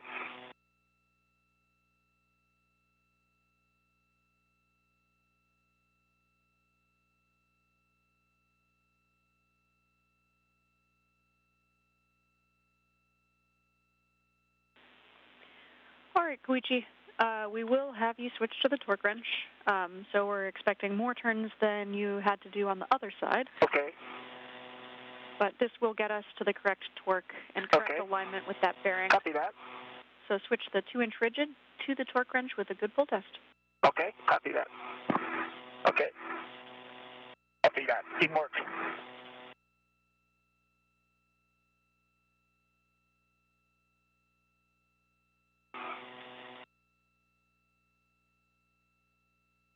You know, I've got the left cable to the left, lower left strut with 3 twists. Really nice work, Duke. That's great. And now, once we've got M21 to torque with the torque wrench, you'll be back at M22. So stand by for M21.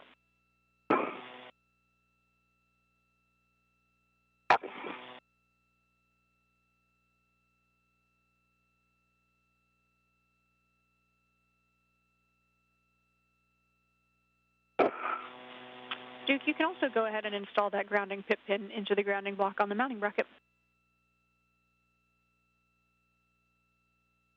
The grounding pit pin's installed. Copy.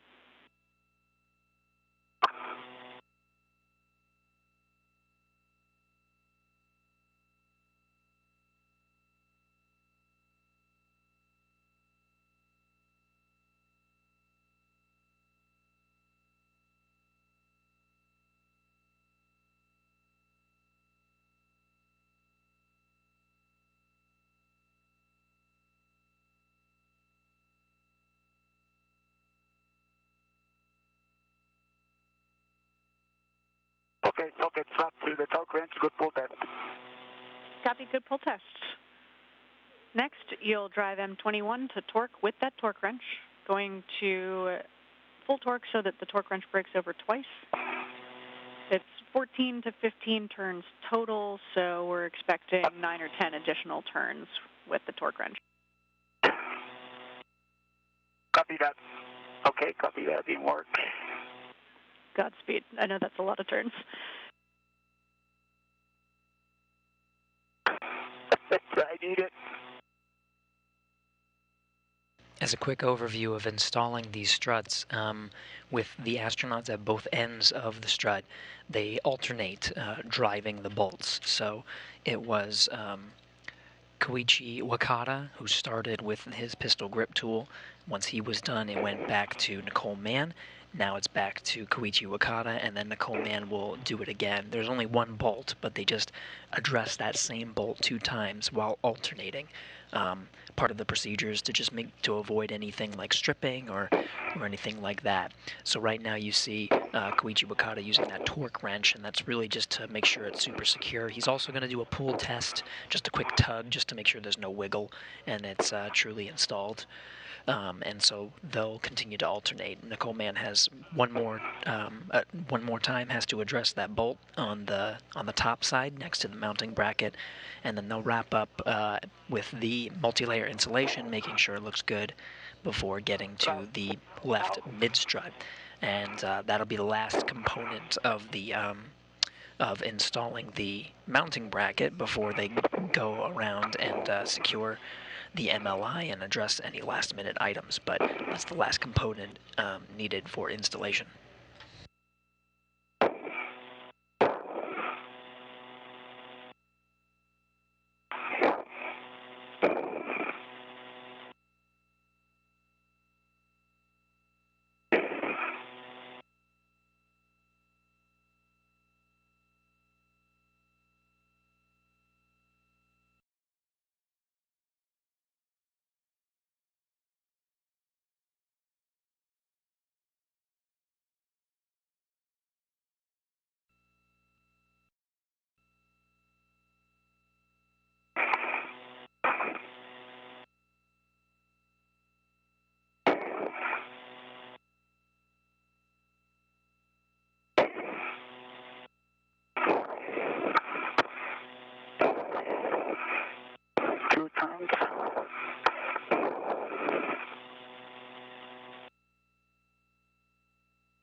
here, TCV is 3.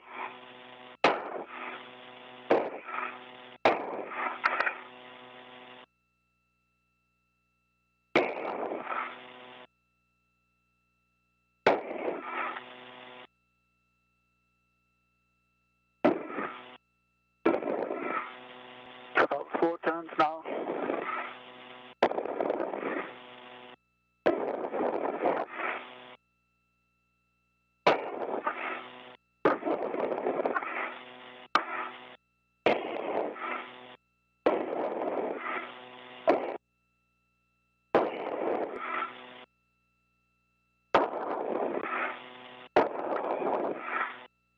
You're almost there.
And Vina, you got twice break over.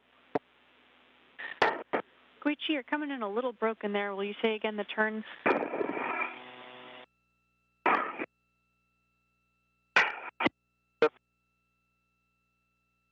And twice break over, I south twice, and then the visual twice.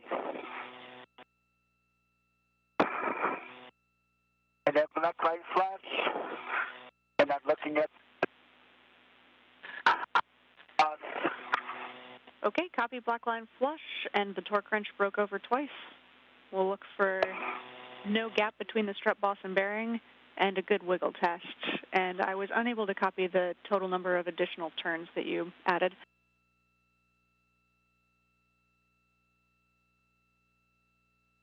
Five turns with the torque wrench, and I don't know if you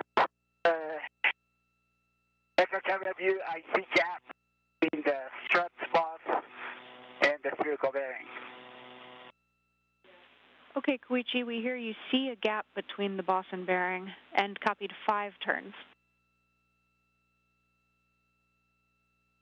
Yes.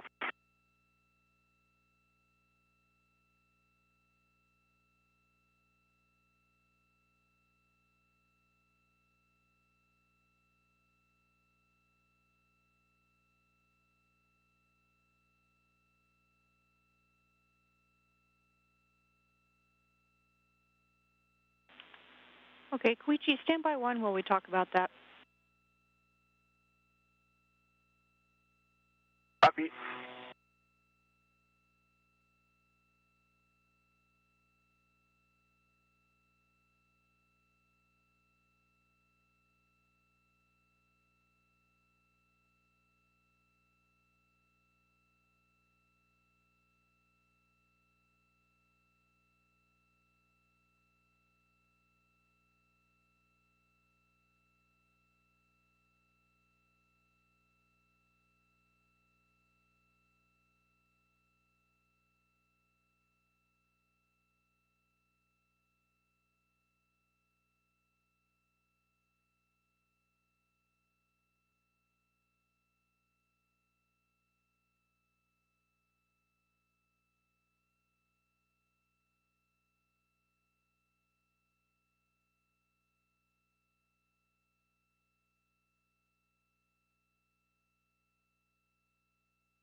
right now both of the astronauts just pausing, taking a moment to relax as they wait for ground teams to assess their work with the bolts on this particular lower strut, determining if it was appropriate for and if the mounting bracket itself and the mounting platform really is in a good configuration before they proceed on to the next steps.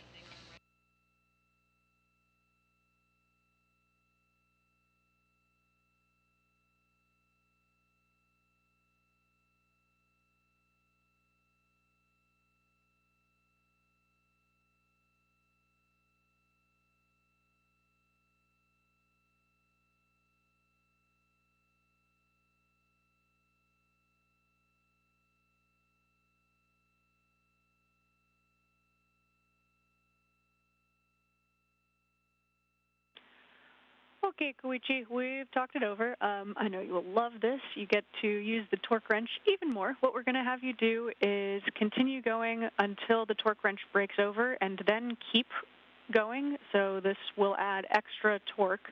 See if you can get that bolt to move any further and just keep us posted.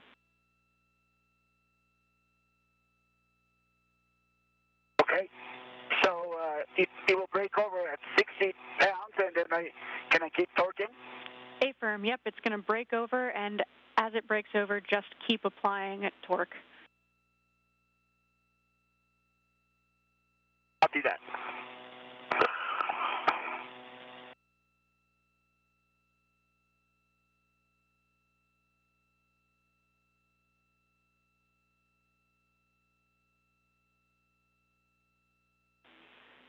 Koichi, ideally we're looking for one additional turn. Let us know if it starts to move at all.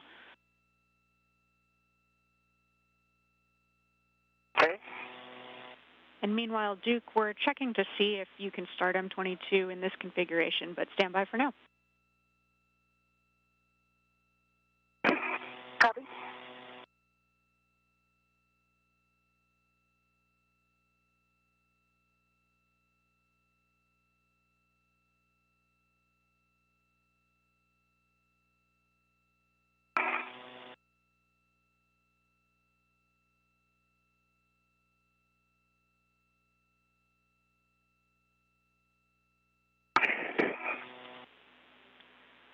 Duke, you will be able to start this M22, driving M22 to torque. That'll be an additional 5 to 7 turns. You should have that PGT set to Bravo 1, clockwise 2 already. Looking for black line flush. Copy. Bravo 1, clockwise 2.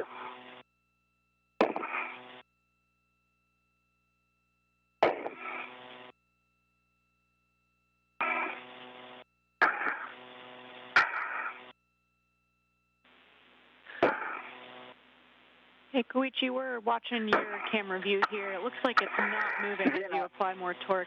Is that correct? I concur.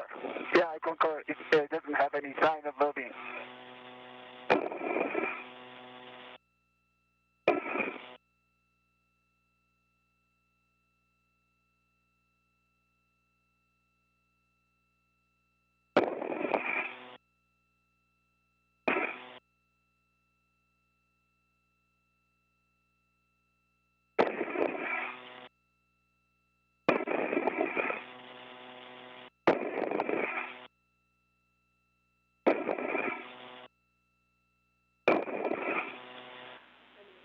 Okay, Koichi. M22, 6.5 turns, green light, 11.9. Okay, copy. 6.5 turns, green light, 11.9 on the torque for M22. Duke, we also want black line flush. After that, you can stow your PGT.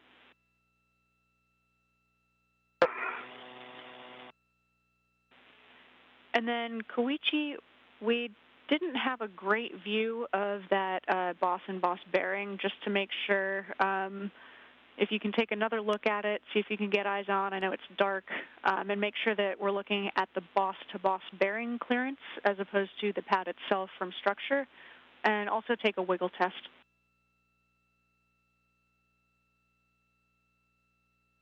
Okay.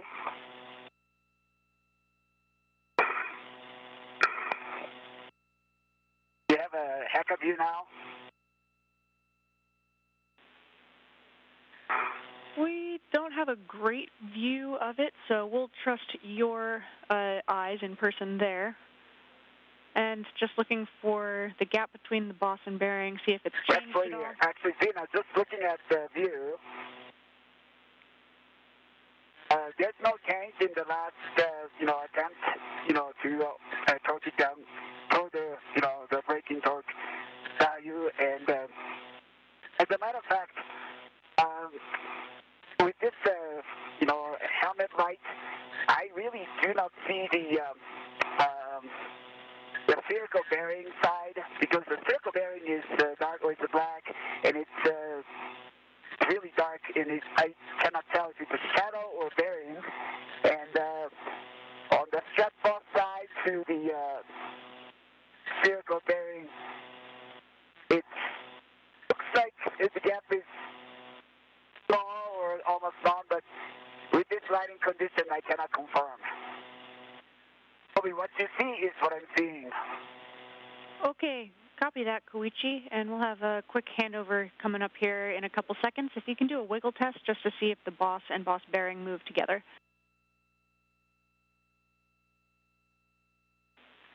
And then, Duke, for you, you can install the lower strut MLI around the clevis, understanding you've got that pit pin installed already.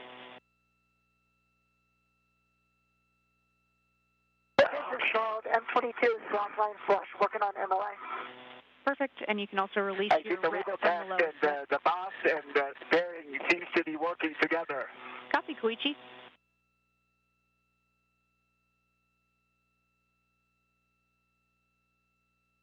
So now it looks like the alignment is good, but in this lighting condition, it's really difficult to see how much gap we have between the strut boss and the spherical bearing. Okay, copy, Koichi. We'll talk about that for just a couple seconds here. Okay.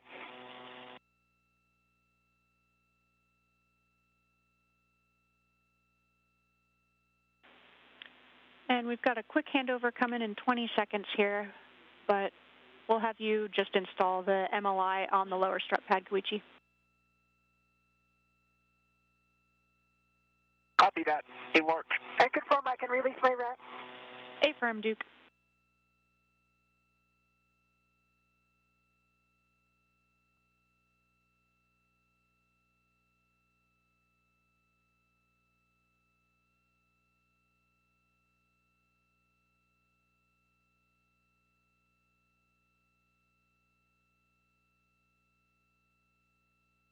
Now in another handover period, we temporarily lost video from the International Space Station. Once again, we expect a very short handover, and we'll be getting some of that video soon.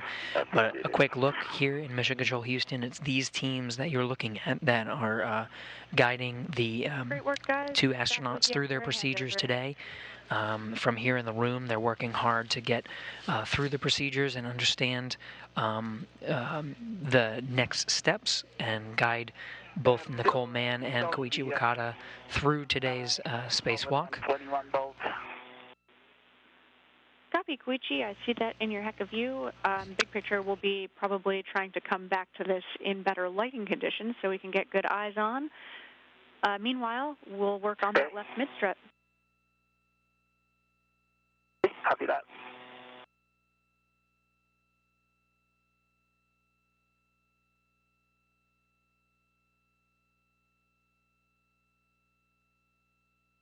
Okay.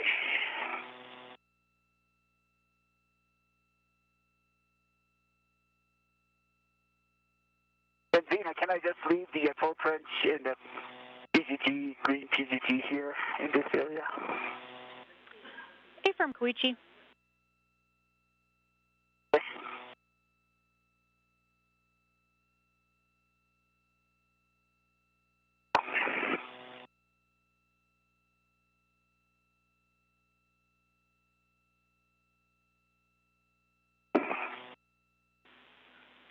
Duke, bigger picture, next couple of steps for you. You'll be extending that mid-strut toward Koichi, and Then you'll be driving M28 to torque after Koichi gets his side installed. If you want, I can give you PGT settings, or we can hold off. Okay, I think it remains the same with the Bravo 1 clockwise 2. Affirm. Okay. Koichi, are you going to let that PGT and ratchet go back, or you're going to leave it there? I'm going to leave it there for now. Okay. Torque wrench, right? Gotcha.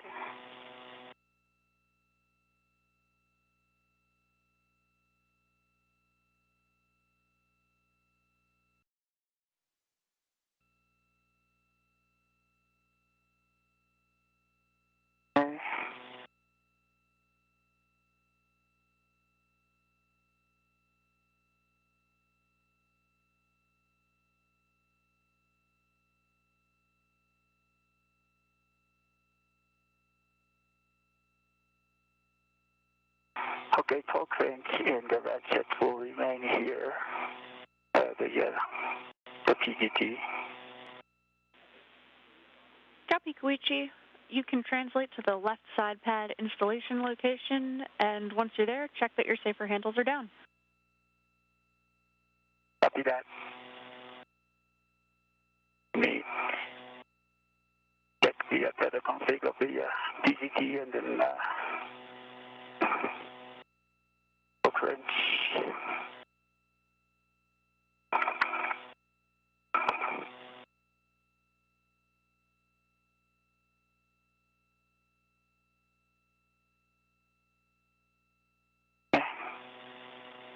Good.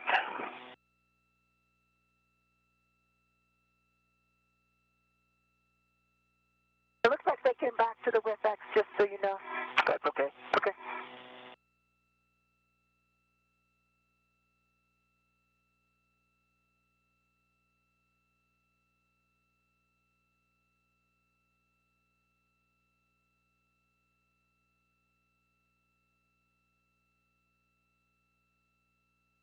Okay, then I'm going to translate the instrument area.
Okay, Duke, I'm in a good place.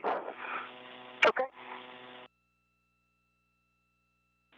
Nice work, guys.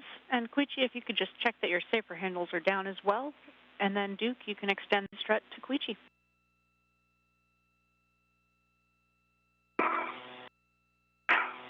Duke, do you have an eye on my safer handles?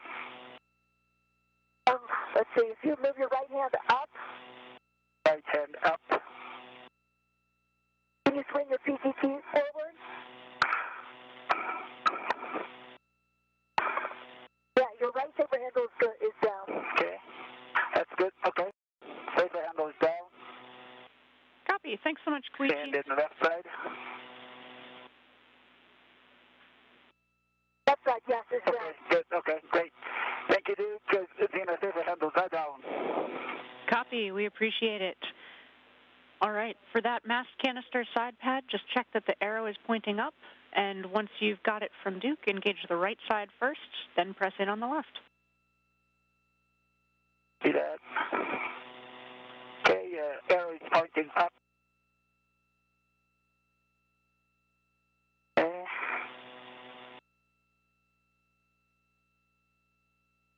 you hold it there?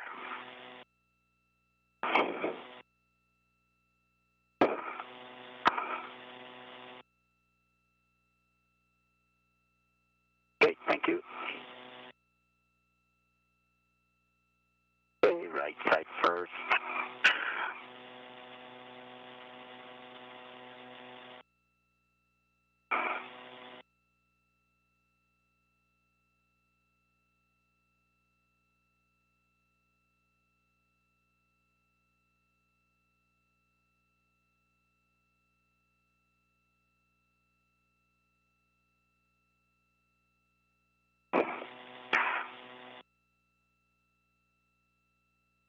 The alignment was not.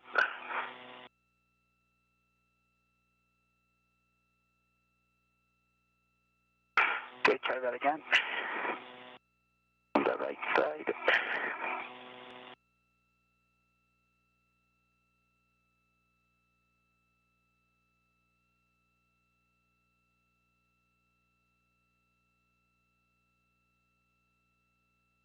Is there a vertical alignment, Zena, on this one? Checking, Koichi. I think there is a sweet spot that you will need to get it in, but I don't think that there's any marker on it. Let me check. Okay. Okay. I think it's in the sweet spot now.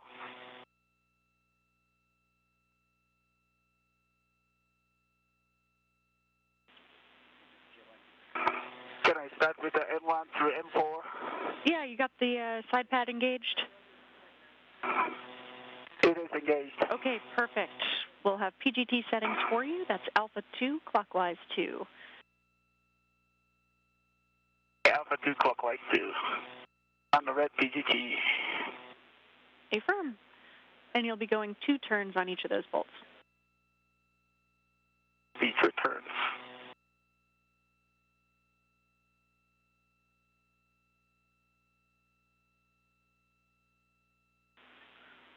And hey, Koichi, looks like that side pad has got a mind of its own and popped off there. Okay. Okay, that's that. Okay, I'll do it again. Okay, Duke, I'm gonna go again.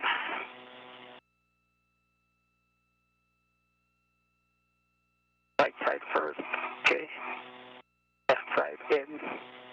Like this is in a good hot spot.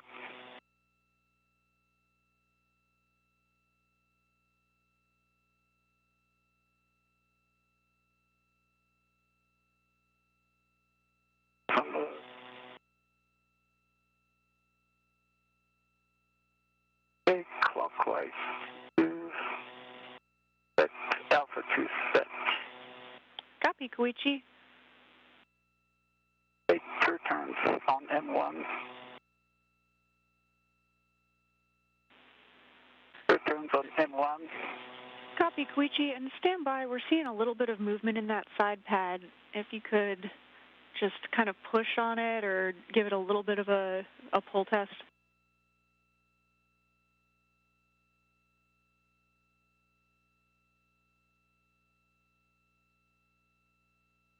Was not engaged.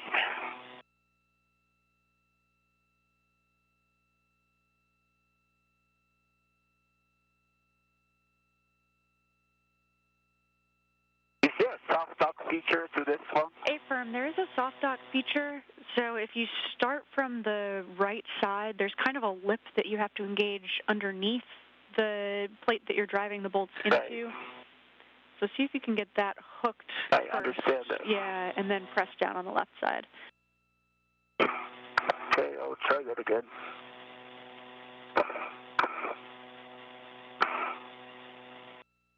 Okay, this time a little get closer to the side pad area.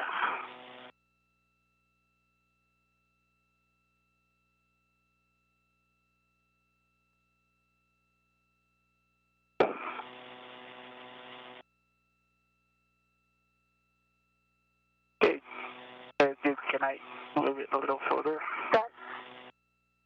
Yeah, so that's fully extended there.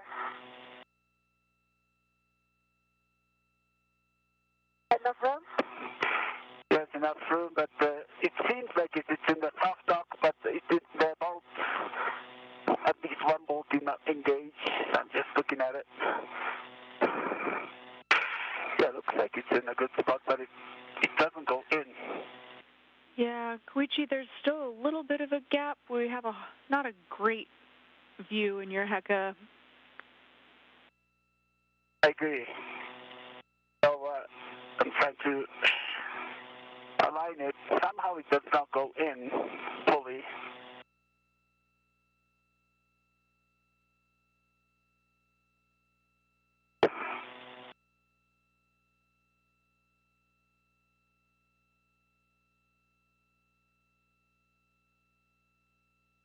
Like this is a hot spot, but it just doesn't go in.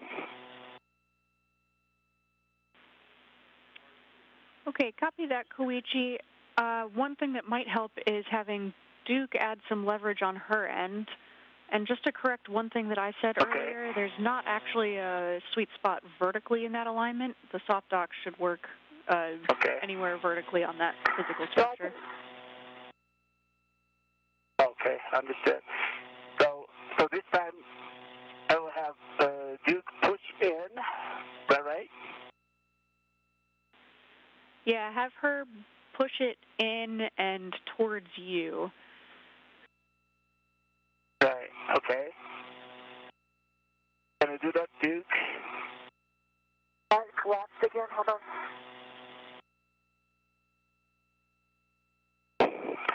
Let me go to a different angle.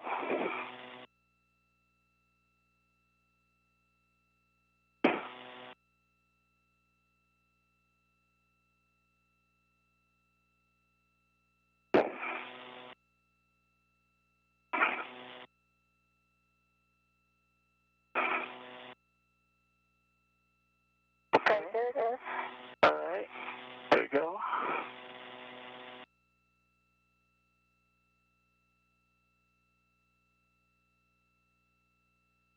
When you have the right engage, let me know and I'll move my end. Okay, looks like it's in a good spot. Could you push? It doesn't. I'm looking at, I don't know if you see this Heka view, but it just doesn't go in. Looks like it's vertically aligned to me. It's symmetrical on the upper side and lower side. But the left side of the pad does not go in. Okay, copy all of that, Koichi. On the, We've got some troubleshooting steps for you here. If you take it off, you'll want to look on the underside of that side pad, and we're going to have you check that the ball detents, there are two of them on the side pad, check that they can be depressed. You can use the hook on one of your adjustables or a ret. Okay, let me check. Yeah, they can move.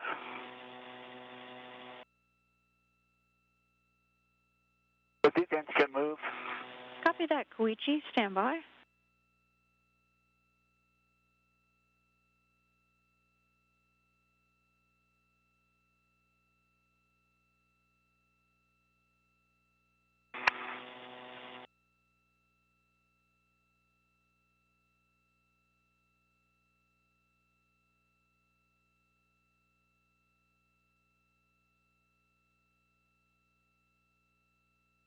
It seems to me that the right side does not engage.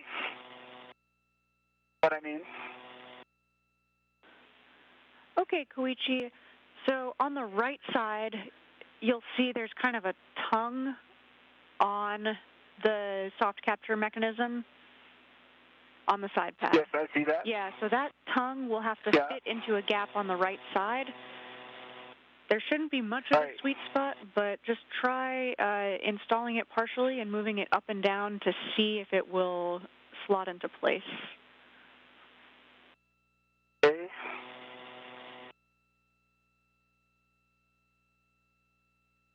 Say that again.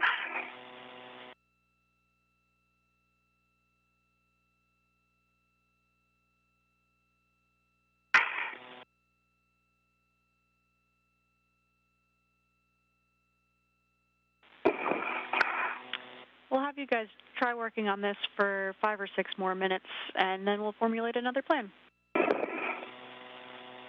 Okay. Is there a spot for that little lip to go into on the right side, Koichi? This is the additional spot. It looks like it's engaged, but the descent doesn't go in. Copy, Koichi. I'm wondering if that MLI on the left side is in the way, left or the right side.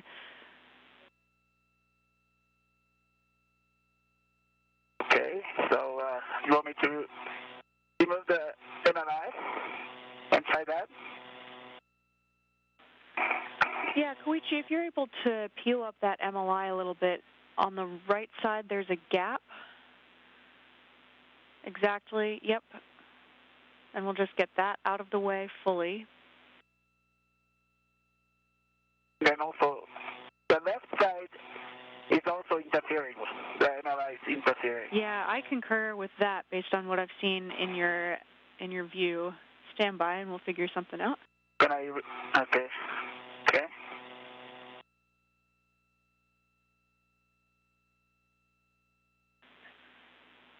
Koichi, you can peel up the left side of the MLI as well and try to get that out of the way. Okay, copy that.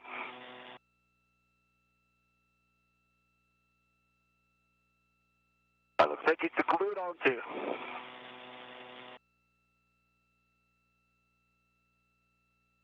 No, it is Velcro. Okay. Nice work, Koichi. Okay, then let me try to engage this one.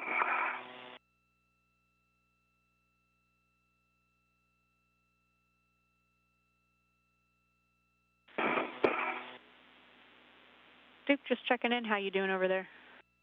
Good to go. Copy, thanks.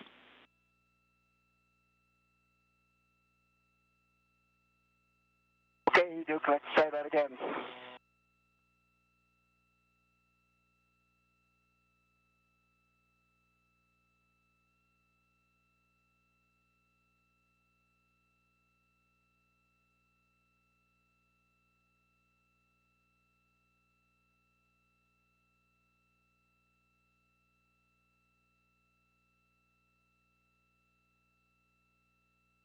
Unfortunately, no joy.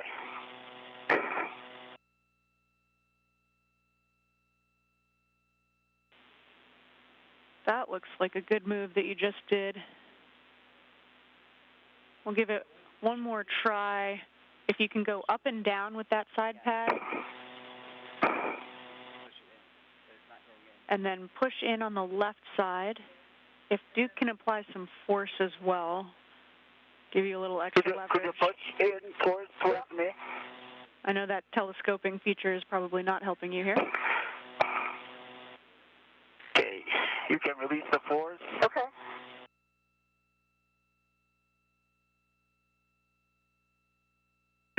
Okay, could you do it again now? Okay. Push it. And hey, Koichi, It just doesn't engage, also Gina. there's the ring on the pit pin at the top, right by where your right hand was just then. See if you can flip that back. Make sure that that's not in the way. Okay, now it came off. I'll put it back. This ring is not interfering. Koichi, from this angle, it looks like I don't see the lip for the right side to engage on the mass canister. Okay, let me put back the pit pin, because the pit pin is out. Okay. Come over. All right, thank you. Put it closer. Okay. Okay, pit pin is back in. Okay, let me check that. But if there's enough space or something.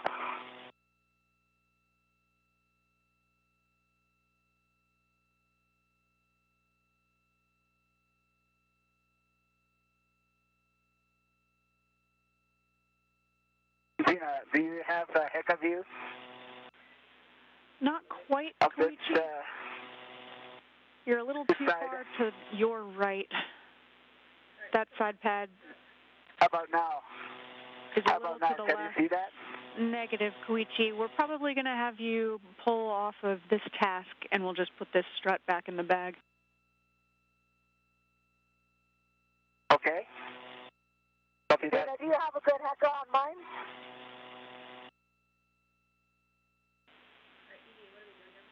Negative, Duke. What we're going to have you do is compress the mid-strut and put it back on your BRT, and we're going to work a forward plan from here. We'll need to do some rearranging. Koichi, meanwhile, if you could take some pictures of that location, just get the left side and the right side and all angles that you're able to reach. Copy that.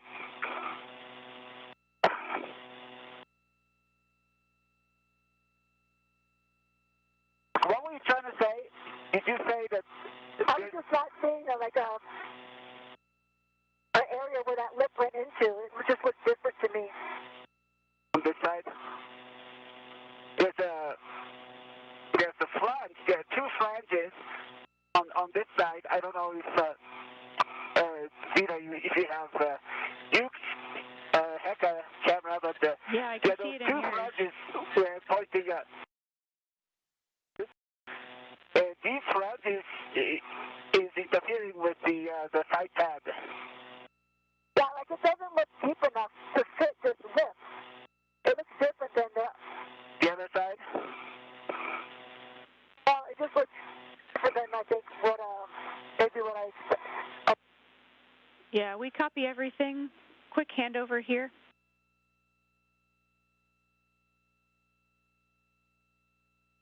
So we're in another handover period, now getting live views from the inside of the International Space Station Flight Control Room. A quick recap, there was a little bit of troubleshooting on that left middle strut.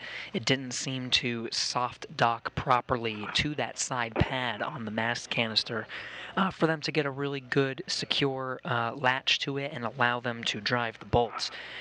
So what the teams are deciding to do now is they're going to stow that middle left strut and address the installation at a later date.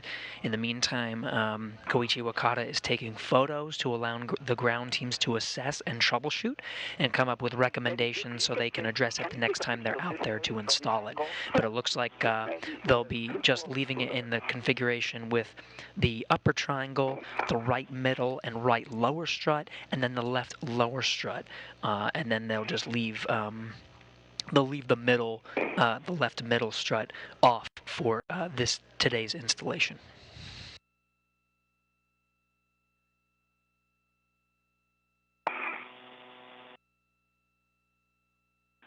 All right, crew, we're back with you. After you're done taking that. Big picture here, we're going to wrap up. We need to get into some cleanup steps and get you guys back inside.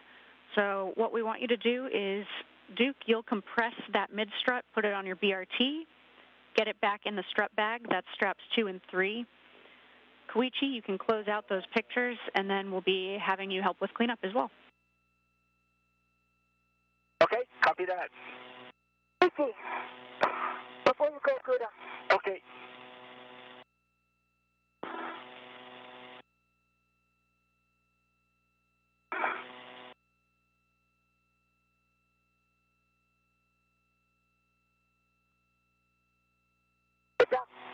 You get one here, too? And then, Duke.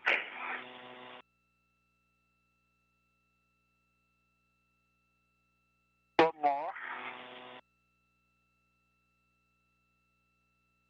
Awesome. Thank you. Dean, I have the strut compressed. It's back on my BRT. Okay. I'm going to pop out of the APFR. Copy that, Duke. And once you have that on your BRT, you'll take that back to the strut bag. One other thing we'll want to think about is the right upper strut that still needs the MLI covering M13 and M14. So we'll work a forward plan for that. But if you guys have suggestions based on what you're seeing, let us know. Okay, what about, do you want 15 and 16 covered right now, even though we don't have the mid-strut in? Checking.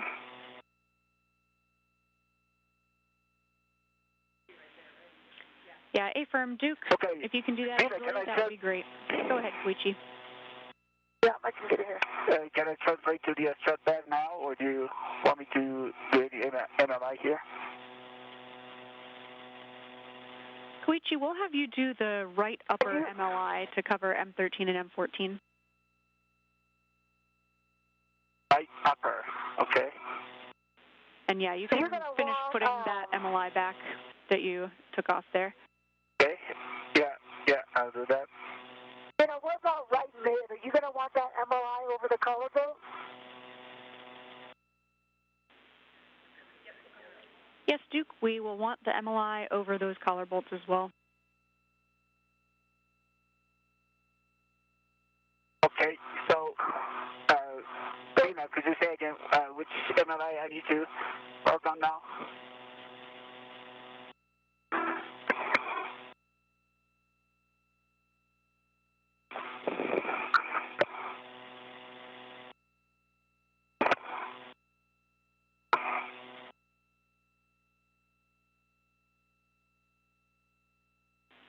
And hey, Koichi, before you depart, if you can tuck that MLI a little bit better, just make sure that everything's covered there.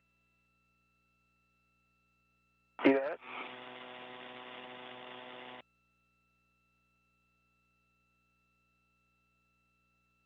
But it was like that though. As you can see, this brown color Velcro was already exposed. So I think this is the initial condition.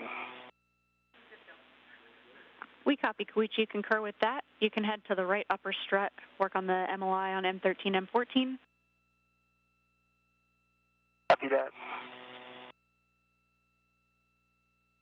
So to go to the right upper strut, which translation path can I take?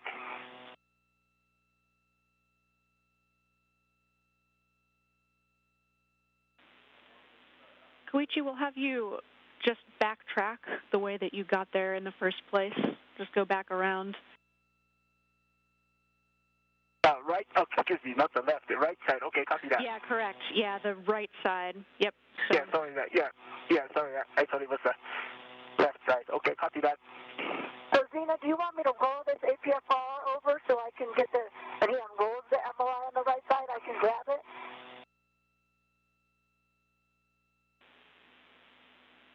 Or you're going to have him translate on the right mid-strut? Checking, Duke.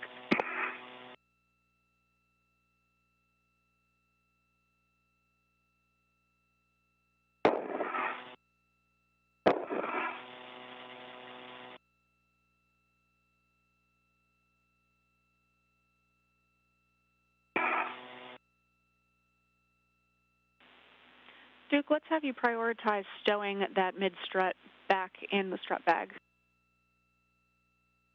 Copy.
Okay, Zena, the NLIs that you want me to work on is the color bulb one?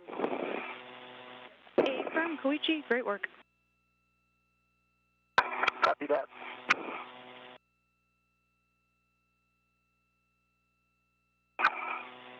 And Duke, for you, for that mid-strut back in the strut bag, that'll be straps 2 and 3 ideally. Copy.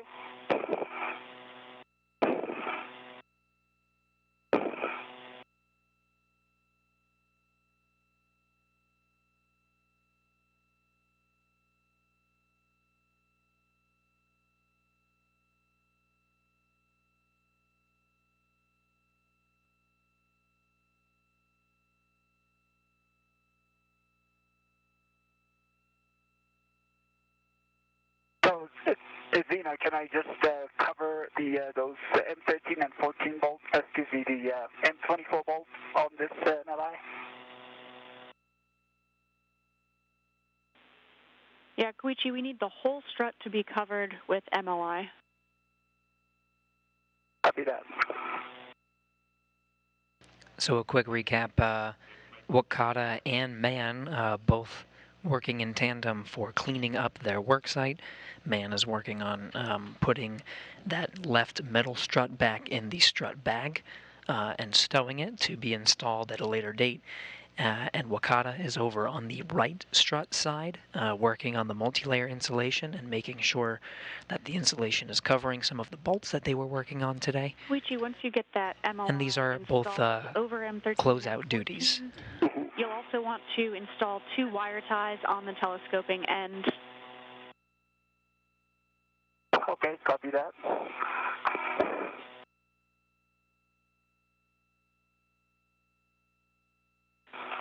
And Duke, for you, after you get that mid-strut stowed, we'll want you to translate to the APFR and grab the PGT and torque wrench.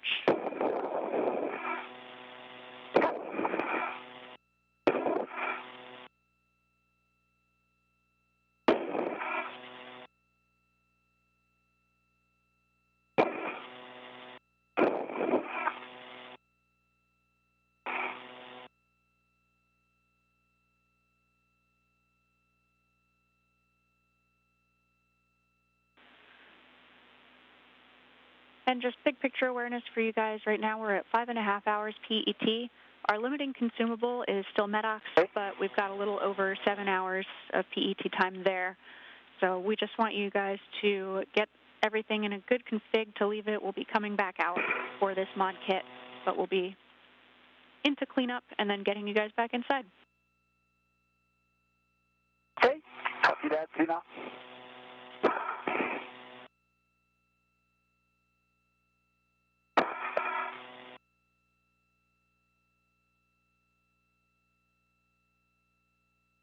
This NLI, does NLI that covers the M24, does it go first, or does the NLI that covers the M13 and 14 goes first? Or the order doesn't matter?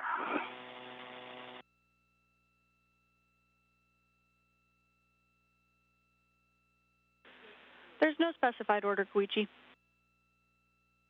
Okay, copy that.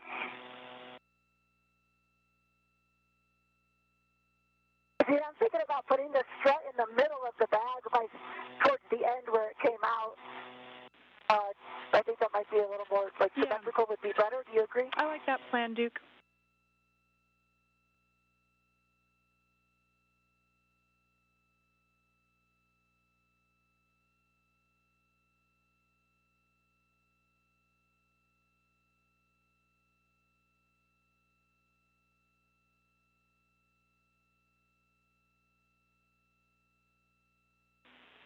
And then, Duke, while you're there, actually, before we have you grabbing that PGT and torque wrench from the APFR, we'll have you just bundle up that strut bag as low profile as possible, so kind of burrito it around that strut.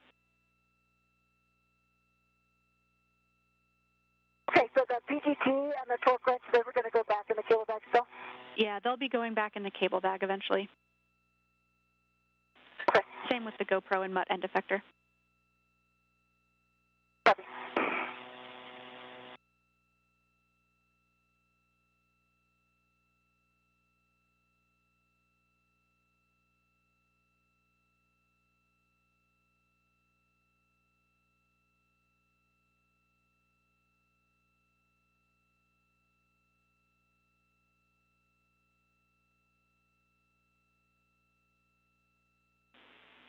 Duke, for that strut, whatever works best for you, you really only need one of those straps. Add another one if it helps hold it in place for bundling ops, but it doesn't need to be pretty. Just bag it up. Okay. Got it.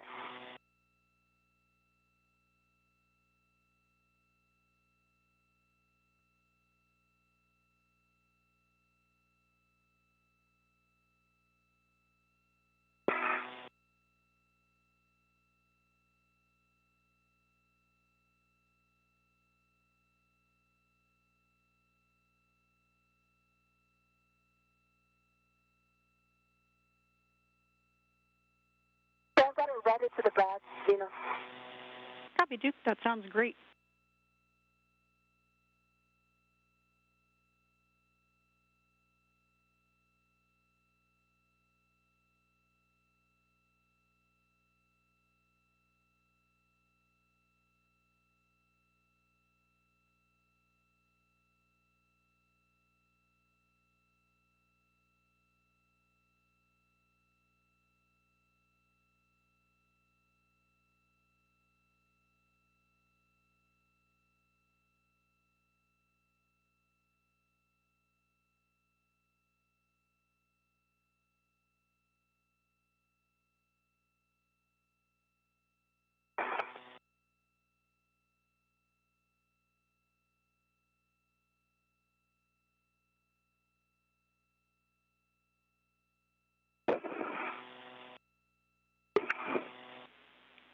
Koichi, you can add a wire tie right where your hand just was to help keep that flap closed.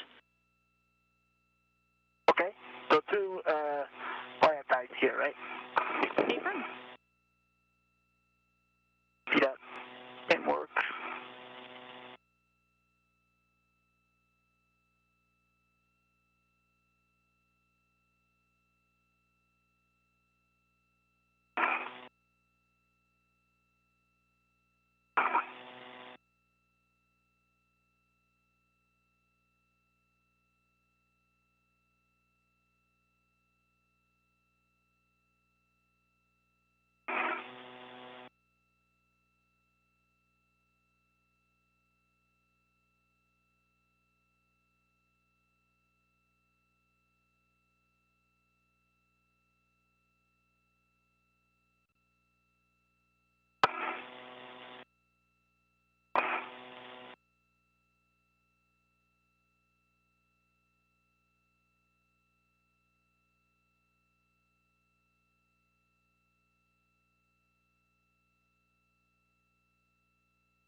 Are you okay if I don't feed this Velcro through these little C-rings?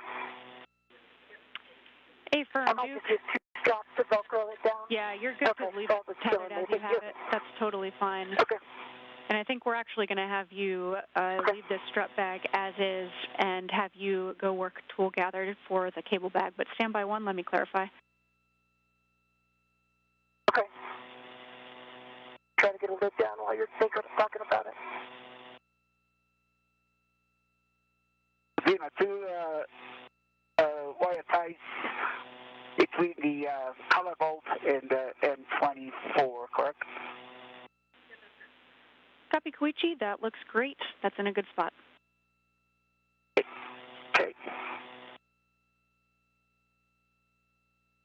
Okay, three twists here.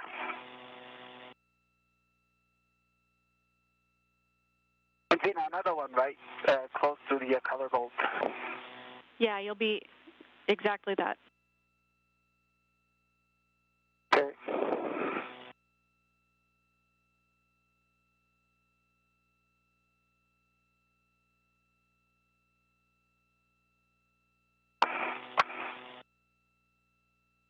You need inventory of this bag, or were you able to see everything on the Hecka? No, we've been watching on Hecka, Duke. I think with that, we will have you Okay, I've got leave the Alpha strut bag. down, Copy. and then let me get Delta since I got it in my hands here. Okay, copy. That is great. Okay, Alpha and Delta are strapped at least. That looks great, Duke. With that, we can have you translate to the APFR. You'll retrieve the PGT and torque wrench. and then bring those to the cable bag and stow them in the cable bag. Copy.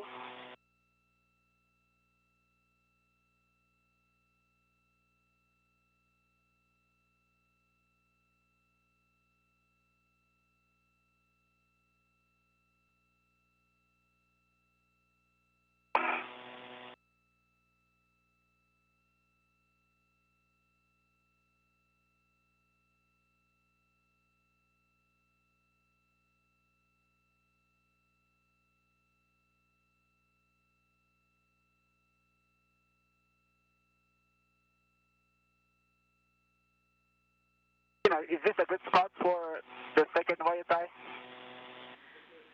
That looks great, Koichi.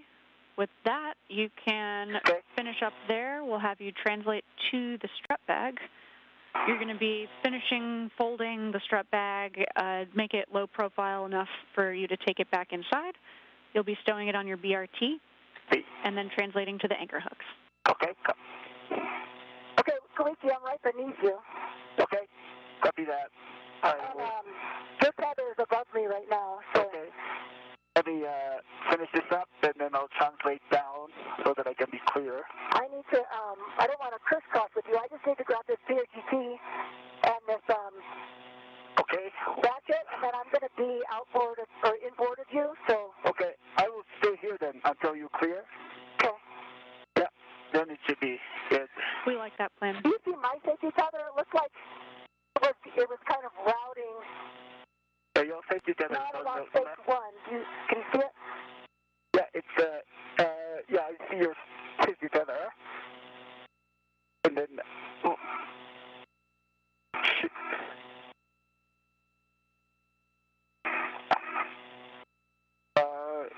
It should be good.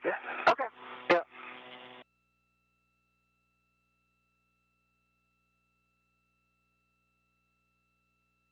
Okay, I'll just stay here until you're clear of the safety tether, of my safety tether. Okay, I've got a ret on the ratchet, and I see the ratchet is retted to the PGT, so I'm going to release it.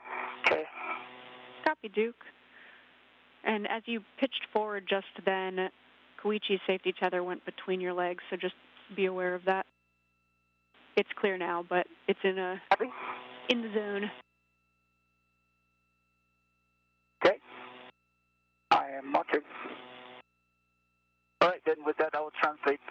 Not yet, Koichi. I'm still here. Yeah, I see you. Yeah, so I will stay here. I need to go inboard, though, just so you know. All right, right. And I will start translating.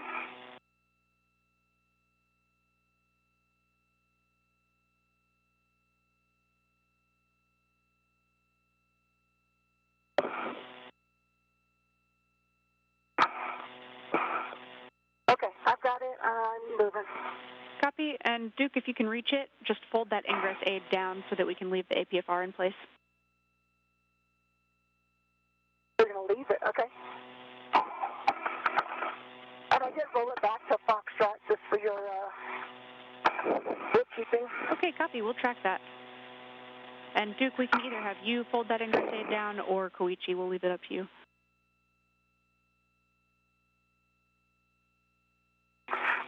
I could do that. Okay, I think I'm right here, so let's just...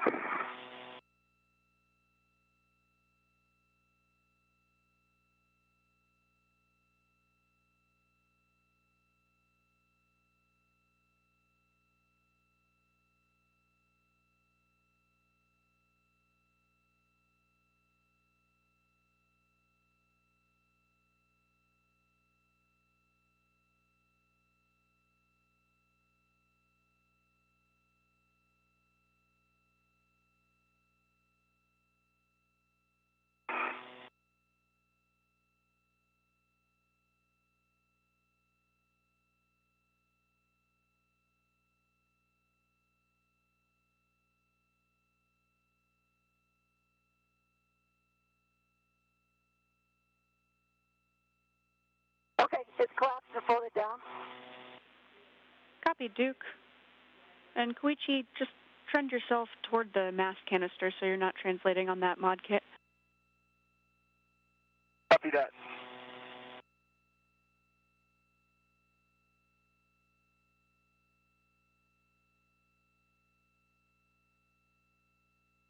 Koichi, am I clear at your safety center? Yes, you are. Okay.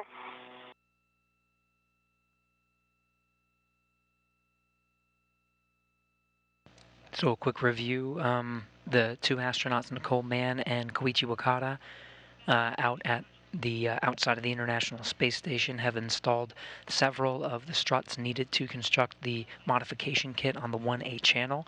They were not able to successfully install the left middle strut.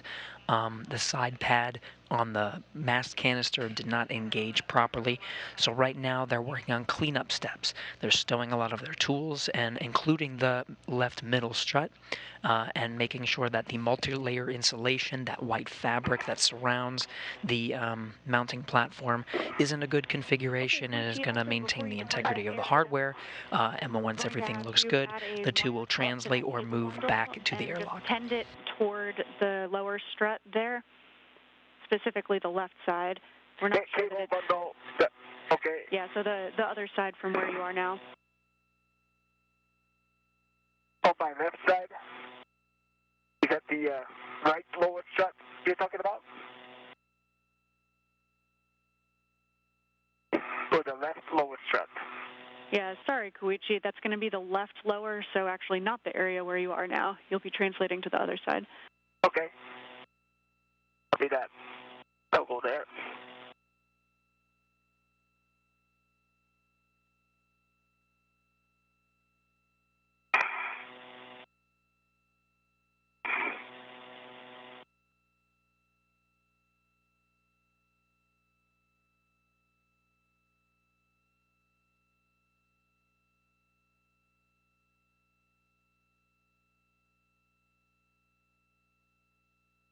Do I need to translate the around this TV graphic fixture side, or can I just translate around the GA? Checking, Koichi. You can go across the ATFR, Koichi. Yeah, Koichi, unfortunately you'll need to go down and around to the other side and then back up. Okay, copy that. Just checking. If you want, you can try to see if you can reach. We just can't have you translating on the mod kit since we don't have the collar bolts torqued. Right, understand that. But so I can try translate around the BGA, right? That's great. Okay, yeah, I can translate this way. Yep.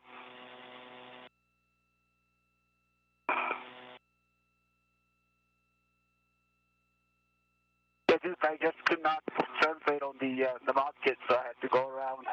Okay, I was just thinking you could maybe go across the APFR, but... This is fine, yeah. Okay.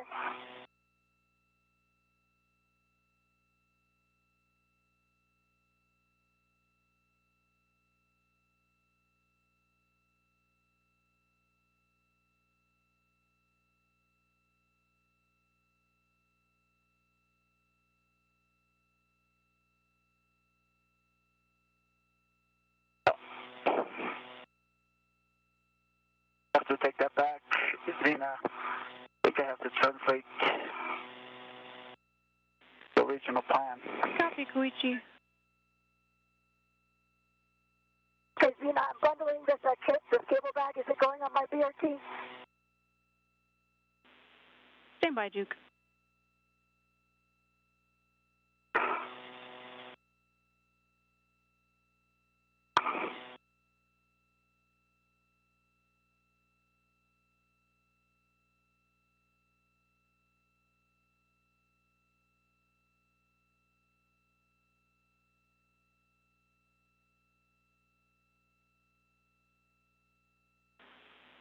Duke, first we'll have you grab the mutt end effector with the GoPro, stow that in the cable bag, and then, yes, you will be putting the cable bag on your BRT and getting ready to head in. Copy.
So, Zita, you're talking about this bundle needs to be headed to the handrail just in front of me?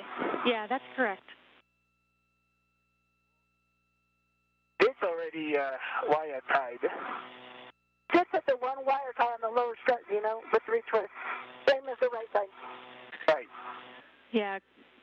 Koichi, big picture, that trunnion pin that your right hand is on right now, we were worried that the cable bundle might snag on that when we go to rotate the BGA, snag on that or on the APFR. Okay. So we just want to tend it as close as possible to that lower strut just to make sure that it'll clear. Okay. All right. Copy that. Then looks like what Duke did is securing one side, so I will tie one more tie around the handrail on the this is the one alpha left side bundle. That sounds great, Koichi. Good plan. Just get that big loop of the bundle as close, tight into that left lower strut as possible. And then do I need to add a wire tie, or can I use this wire tie that already exists? Yeah, you can use the existing one. Okay, copy that.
Okay, the mud's back in the bag.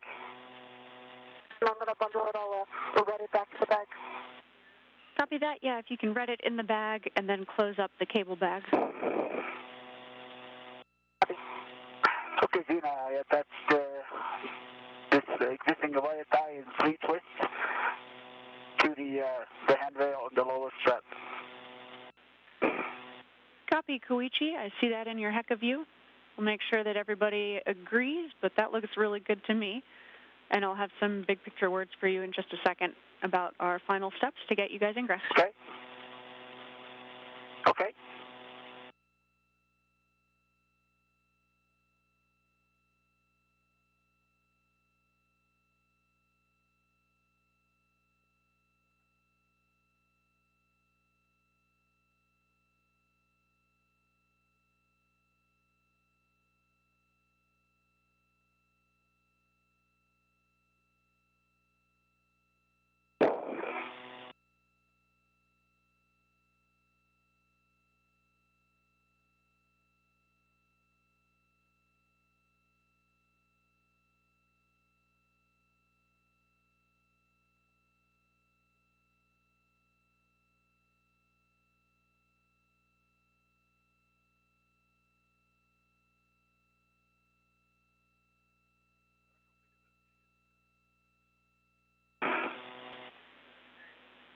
And Koichi, we'll have you actually add one more wire tie.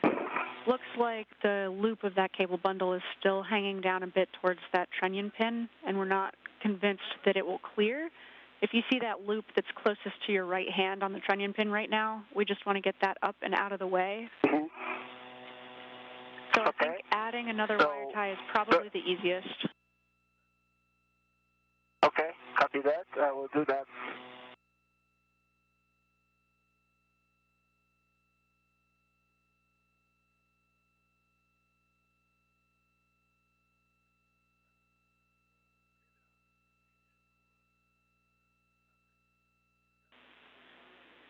Yeah, Koichi, I think if you can get a wire tie around that, just like you have your hand doing right now, and then take it up to the tether point on the mounting bracket itself. Tether point on the mounting, here. You're talking about this? Affirm. Okay, and, all right. I have a short wire tie, and might not give me enough length to do that.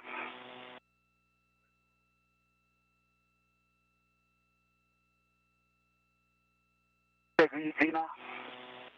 Short wire tie does not give enough length to get there to the tether point. Yeah, copy that, Koichi. If you're able to just kind of feed it through the tether point, and then the wire tie doesn't necessarily have to loop back onto itself. You could have one twist up top on the tether point and then the other end going down to the cable bundle. I'm not sure that's enough length. Let me work an alternate plan for you just a sec.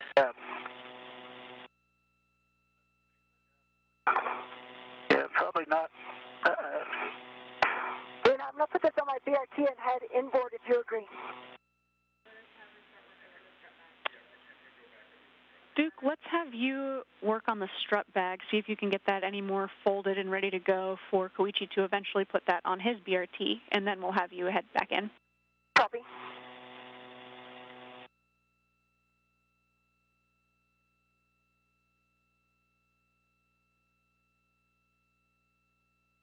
Okay. Zena, can I try to use my short wire tie from this tether point on the mounting bracket?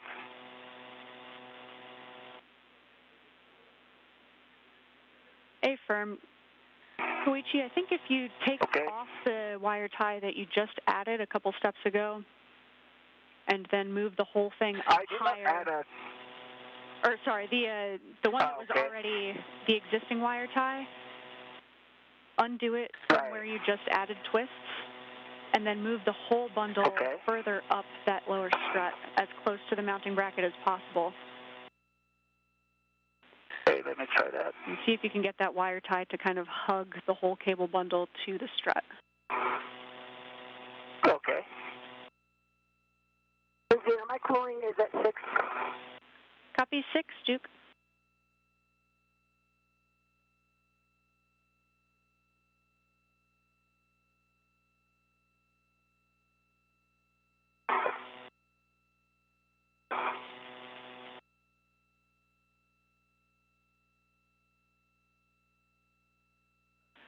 Big picture, guys, we're just shy of 6 hours on PET here. Your limiting consumable still has a little over 7 hours for MEDOX.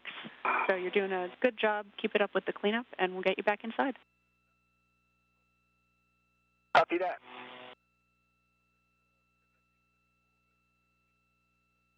So, this is what you're talking about. So I'm going to attach this long wire tie to the mounting bracket tether point. Easy? Affirm. That's a good plan, Koichi.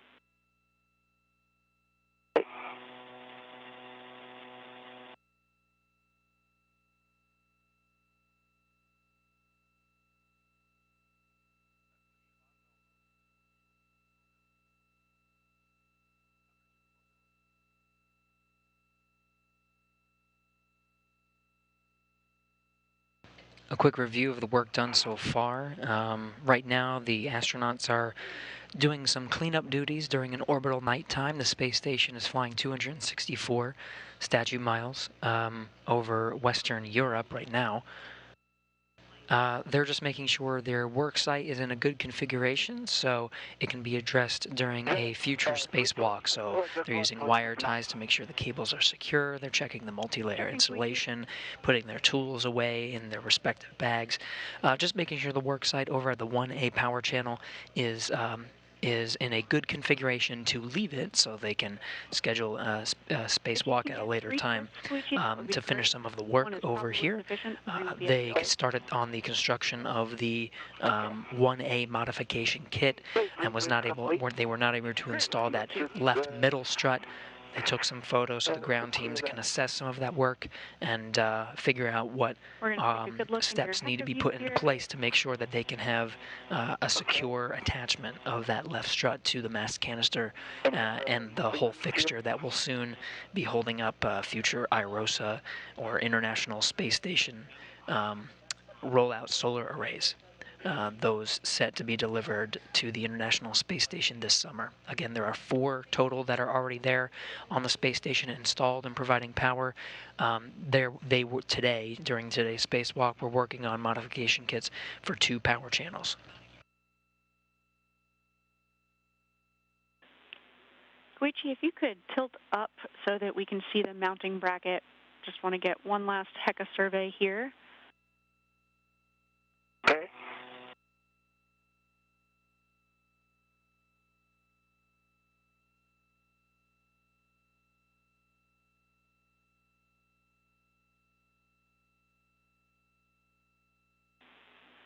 Koichi, that looks great. We are really happy with that config. With that, you can leave that work site. You'll head back toward Duke and help finish up the strut bag. Eventually, you'll be putting the strut bag on your BRT. She'll lead the translation back in, and you'll follow back to the anchor hooks and then continue to ingress. Copy that.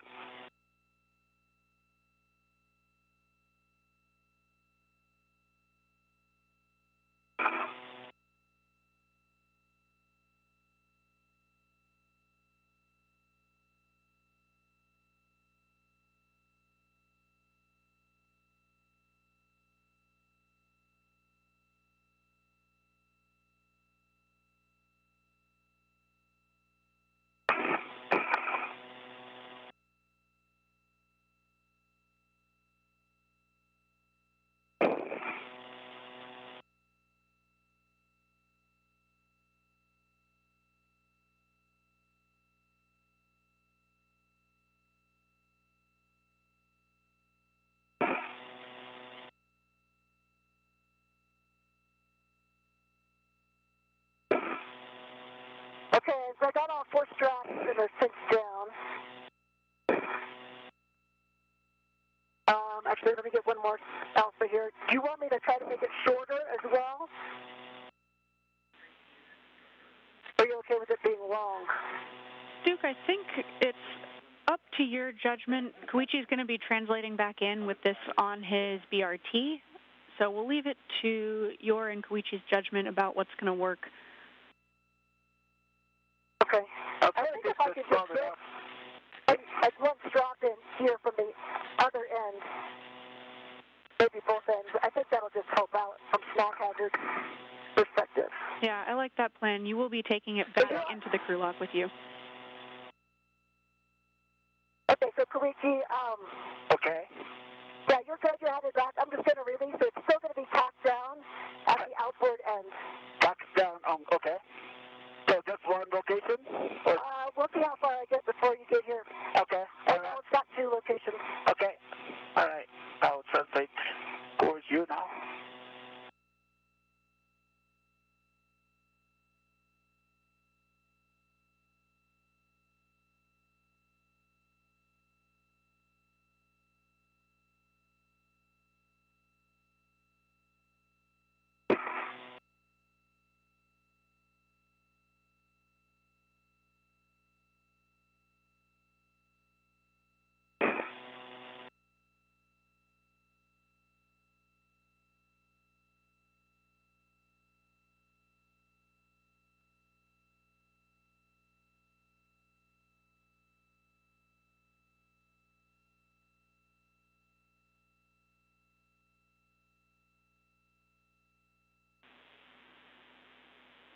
Koichi, if you also have good eyes on your safety tether, we just want to make sure that it's not going back around the mast canister and that you'll be good to head inboard from where you are. I did not go, safety tether is with me, and I'm going outboard to this PD grapple fixture area, so it's clear from the DGA. Copy, Koichi.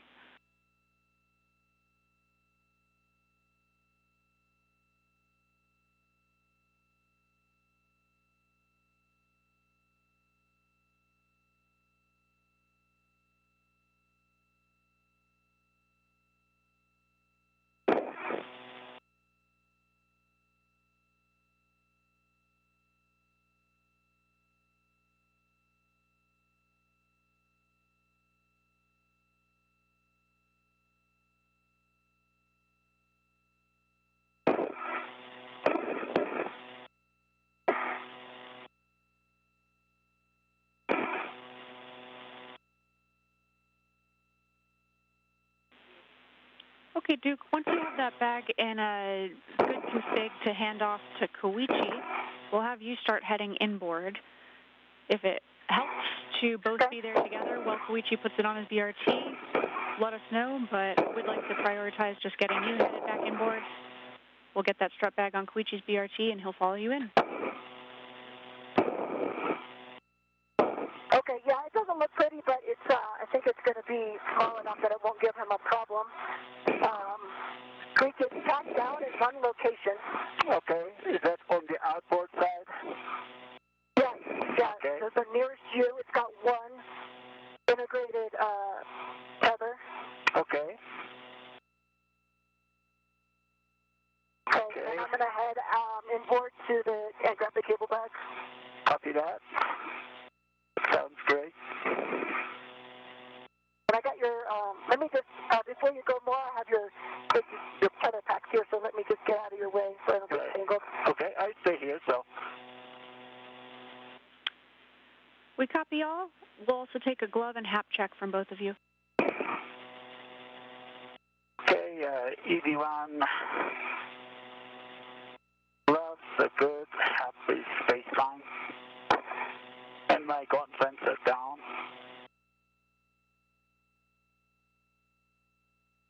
And I'll get it in a second, Tina. Copy Koichi and copy Duke. We're about a minute from a quick handover. See that? My hop is baseline. My gloves look good, and my gauntlets are down. Copy all.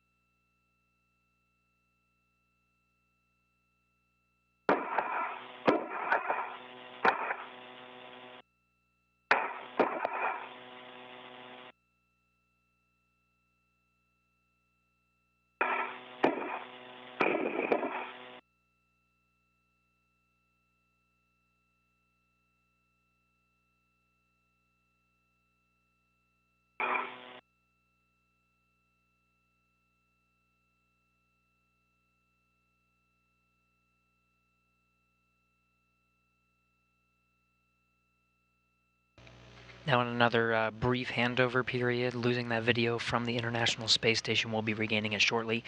Right now, Wakata and Mann are both still at the work site where they've been for the past couple of hours. Now 6 hours and 6 minutes into today's spacewalk. They've wrapped up their cleanup duties, really just taking those last tools and making sure they're stowed, or in the case of the strut bag, attached to their body restraint tether so they can tow it back with them. But the main objective now is to get back to the airlock. They're going to get back into the crew lock of the airlock. This is where they'll close the hatch and repressurize to 14.7 psi, the pressure of the International Space Station, and get back inside. Ready to the strip bag. Copy, Koichi. That's great news. You can start following Duke back in. Okay. After, yeah, I'll follow Duke, and then I'll try to... And I'm still here, Koichi. I've got the bag. I'm getting it on my BRT right now. Right, I see you, and I'll wait for you. Oh, strap bag is really long. And it was heavy when you translated it. So. We copy that. And Koichi, a reminder, you'll be going inboard towards those anchor hooks. They're nadir of the Cedar cart. Copy that.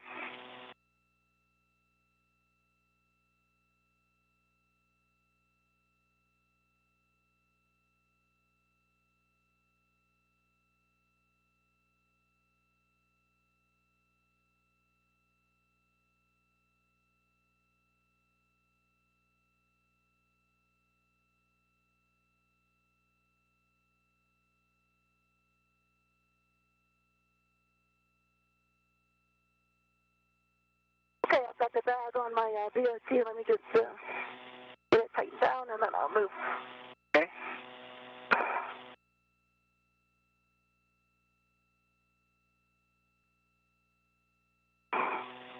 Koichi, do you have eyes on your safety tether? Are you clear? Is it clear of me?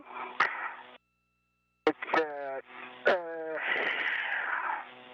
in front of you. Can you see that? Okay, but it's not tangled on anything. It's not tangled. It's in front of you. Okay. It's running through your media workstation area. Okay, I'll just watch it as I go. Yeah.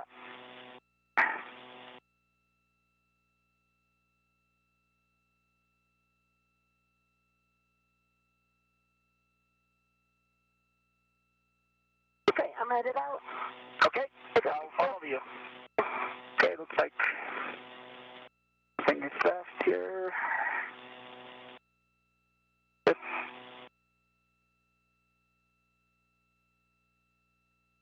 I'm grabbing my logo here. Okay.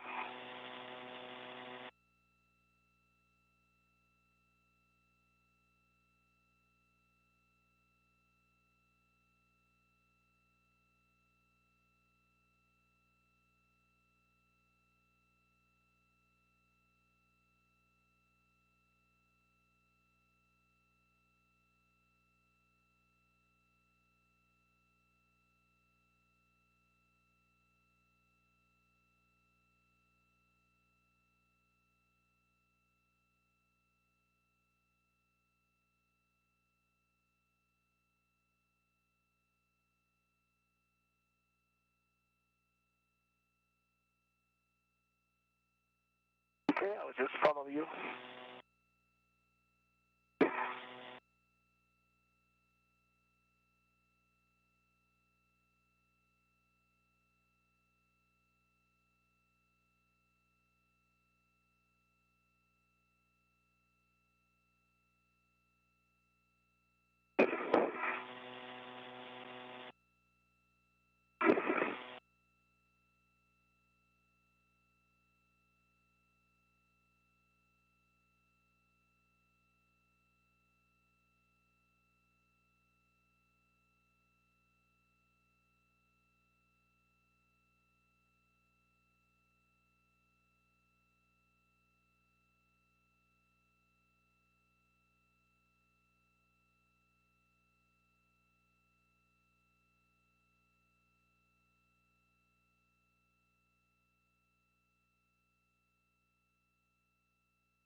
And I'm back at the anchors there, Koichi. Okay, copy that. I am behind you.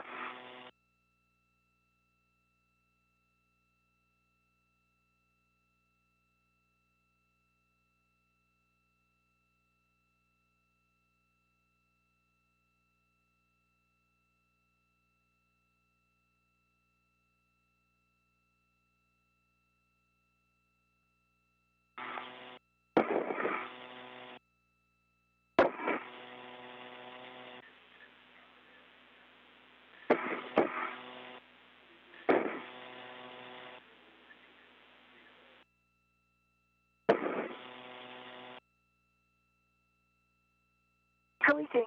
Yeah. Can you pause right there, take a look at our feathers? Okay, maybe. Yeah, you guys are catching exactly what we think we see, which is pretty sure Duke's safety tether is hung up. I think Koichi will be able to clear it for you so that you don't have to go back outboard, Duke. And just a reminder for Koichi, you'll be pausing at those anchor hooks until Duke is safe in the airlock. Okay, copy that. So let me clear that. Yeah. All right, let me go there.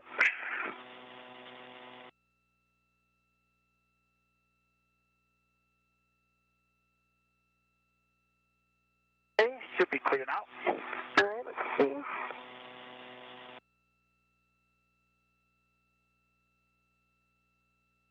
Sophia, in front of me, if you look, Okay. Okay, so let me clear that. Okay.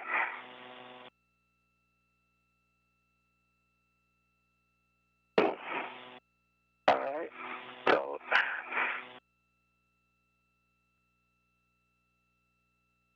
let me come a little bit outboard because my tether pack is right here, and so it's not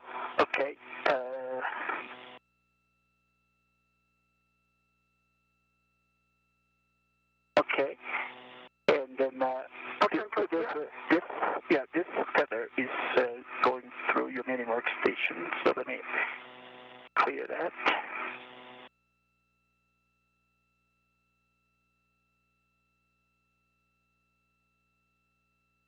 Okay, let me. Could you hold on to the structure? Let me put a local down real quick. Yeah, okay.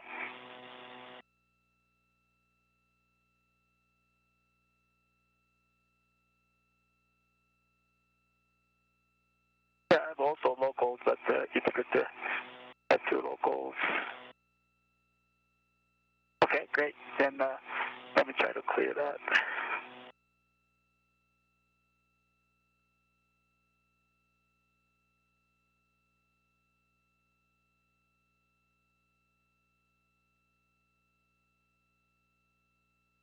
Okay. Okay. See that?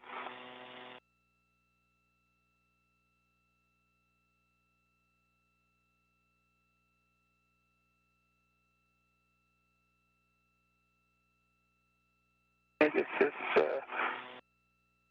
This is your safety tether, yes? yeah, this is my safety tether, but it's going through your mini workstation area with, let's see,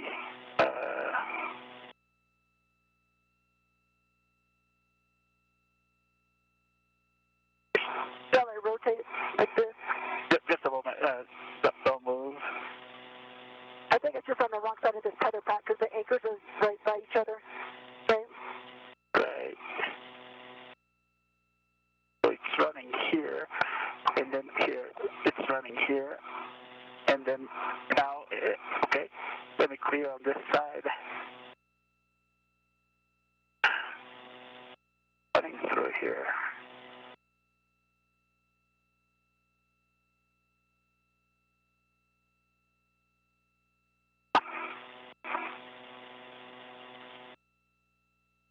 Okay.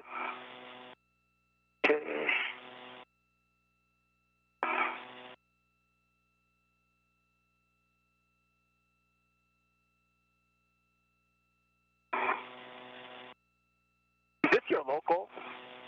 This is my local here. Is this your waste tether here? Did you remove this waste tether from your mini workstation? Actually, Yeah. oh yeah. Yeah, because you moved, yeah.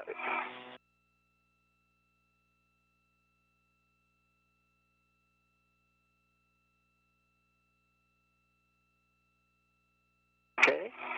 You can let it go, and then I'll. Okay. Okay, now it's. Now one tether is clear.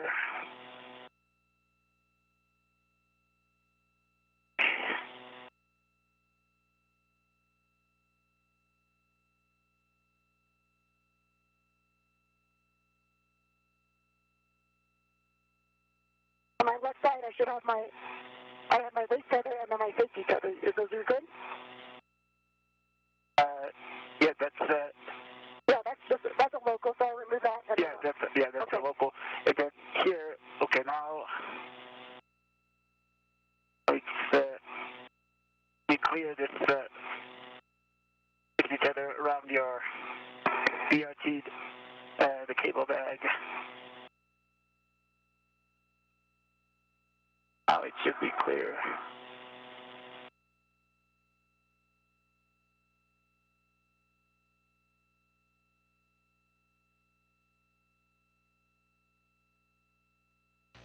Another brief lapse in video from the International Space Station. Again, all of these are just a matter of seconds, really, so we'll be regaining that shortly and should hear voice from the International Space Station here soon. What we were witnessing was both Koichi Wakata and Nicole Mann translating or moving back to the airlock. Along the way, they were making sure that they were in a good configuration with their tethers that actually keep them anchored to the International Space Station as a safety precaution. So they are just making sure that the tethers are where they're supposed to be and where they expect them to be, and that they're not tangled. So they're working together to just make sure those are in a good configuration as they continue to work their way back to the airlock. We're now 6 hours, 18 minutes into today's spacewalk. Black, that hook. You know, we're good. We're clear. We're headed You're back. clear? Okay, perfect. Amazing. I think we are clear. Right. Carry on then. All right.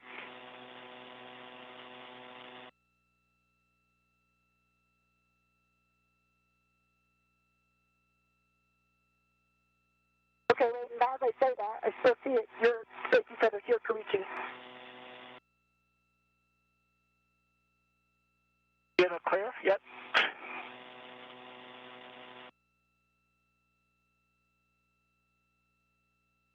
Okay, so now do you have eyes on the anchors? Okay.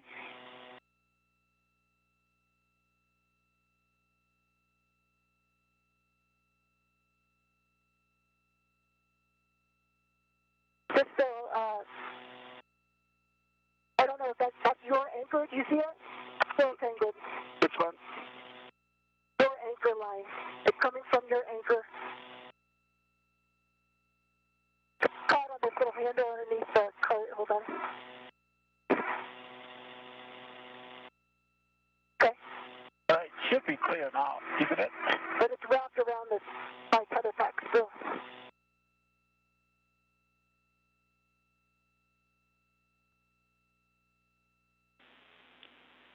We'll leave the judgment up to you guys, but if it helps, you can put down a waist tether, lock the hook black on black, and undo the anchor hook in order to clear any snags that you're seeing. Okay, I'm going to do that. Okay. So, I have my waist tether down to the end rail.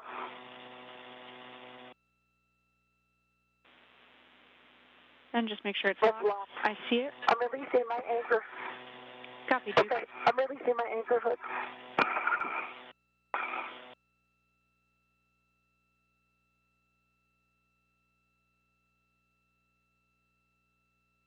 Okay.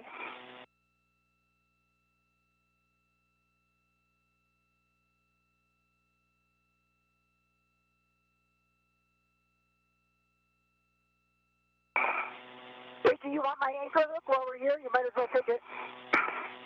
Yeah, okay. Let me local then. So I'm local, okay.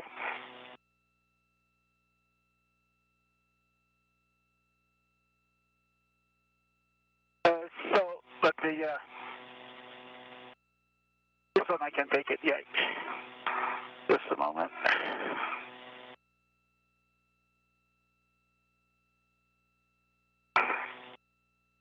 Okay, my left waist tether is attached to Duke's ankle hook. Gate closed on both sides. Hook locked, lock on block. So I'm daisy chained to Duke. Okay, you happy with that load pass, Zena? Copy, we're tracking. Both hooks are locked black on black. That's a good load pass.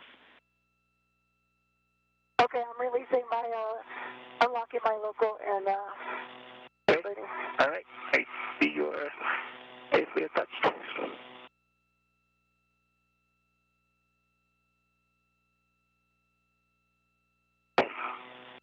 And Zena, I just wanted to report somehow my CCA on the left side is not working, so I can hear from my right side only.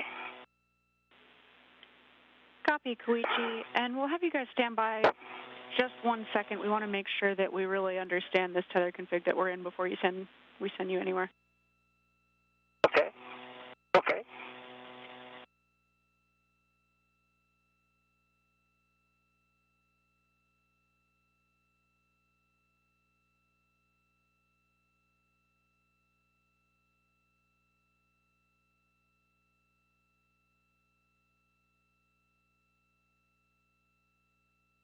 Quick, can you grab that? You get that bag? Which bag? Get back. Okay. Bring it around a little bit.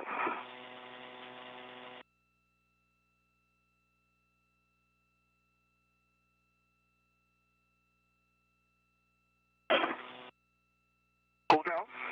Okay. Come closer to me.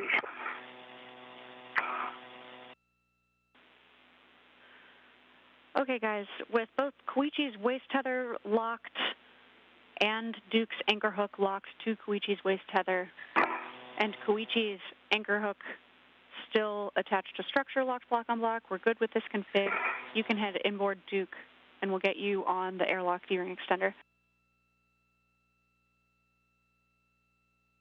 Sorry, okay, copy, and I'm going to, bring this a little closer if I can. I don't want it to get, There you go.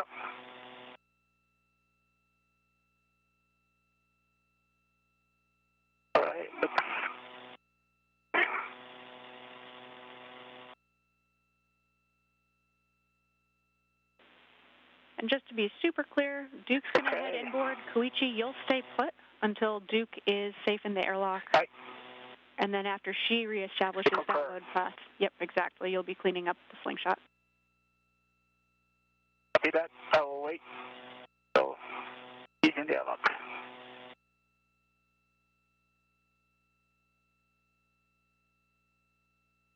Okay. Okay, Good. I had it in then. Okay, you might like to, did you type the DRT? I thought I did.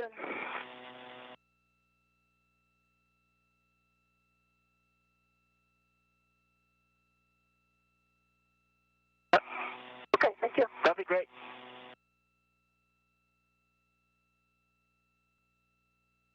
All right. I'll be following you. Copy.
Okay, Gene, I already put the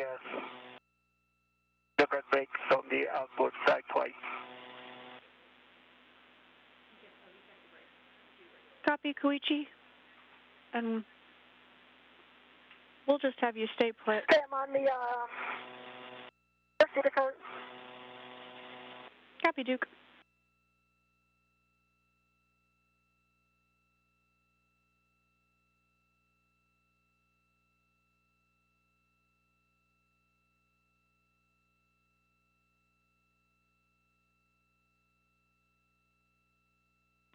And Koichi, we appreciate the get ahead, but we will have you also touch those brakes one more time as you head inboard, just to make sure that that's the last thing on the CETA cart that you touch. Understand.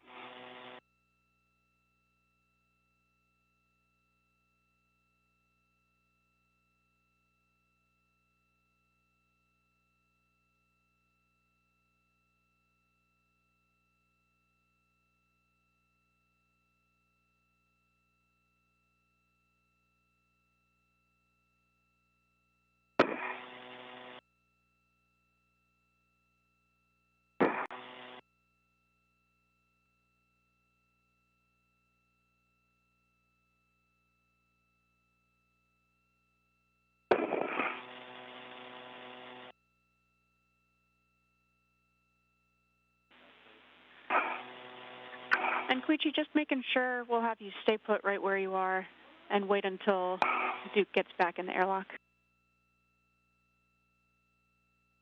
I'm just standing by here, just changing the local position. Copy that, Koichi. Koichi on top of the seat spur. Okay, copy that.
at the toolboxes.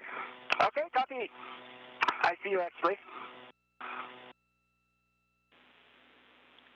Great work, Duke. Heads up, we're at about 6.5 hours PET. Copy.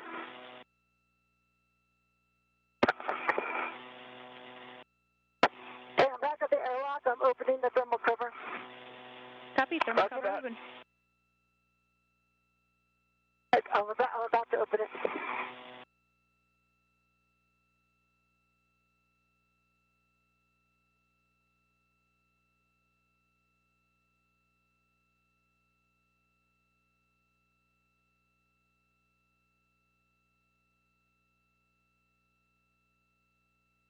So right now, Duke, or NASA astronaut Nicole Mann, has arrived at the airlock. She's going to open up the thermal cover and get it prepared so she can ingress. But Koichi Wakata is standing by with the strut bag in tow. That strut bag has that final strut, the mid-left strut, that they're going to be bringing back into the airlock with them. So he's just standing by for now as Mann gets the hatch configured. Extender locked block on block.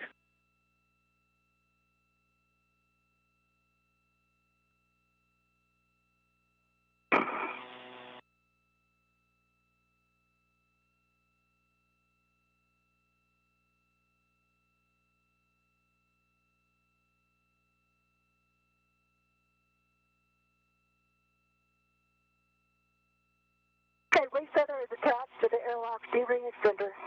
Gates closed, lighters locked, block on block. Copy, that's great news. Koichi, you can go ahead and head inboard. You'll pick up your anchor hook from handrail 3011, stow it on your mini workstation, and translate in. You will need to press the starboard seater brakes and the port seater brakes on your way in. Copy that. It worked.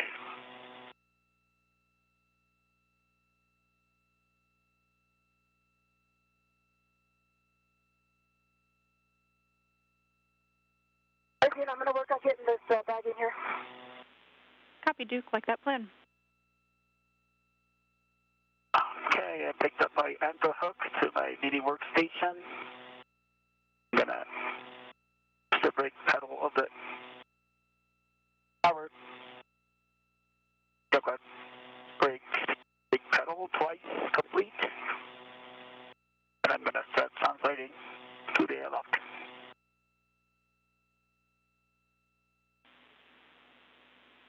And heads up for both of you, especially Duke right now, we were tracking in the airlock one of the large small rets that's strung out is locked so that it might be kind of a loose snag hazard as you head in.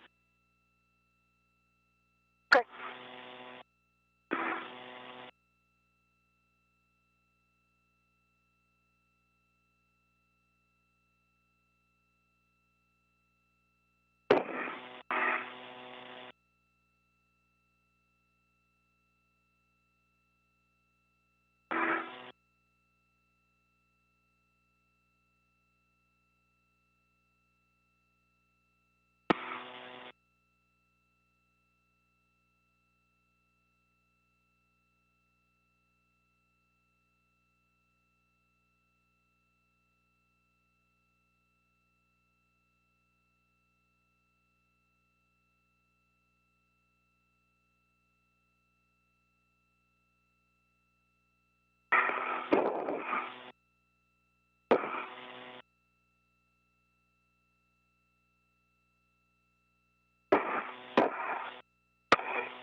Wakata making his way back to the airlock.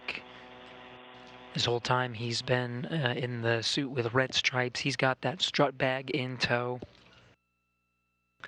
Meanwhile, Nicole Mann, call sign Duke, wearing the suit with no stripes. Koichi, sorry to bug you. Just to confirm, you did hit those seater brakes. I didn't have good eyes on. Seater brakes on the starboard side is done, and I'm going to hit the port side shortly. Perfect. Thank you, Koichi. Sure.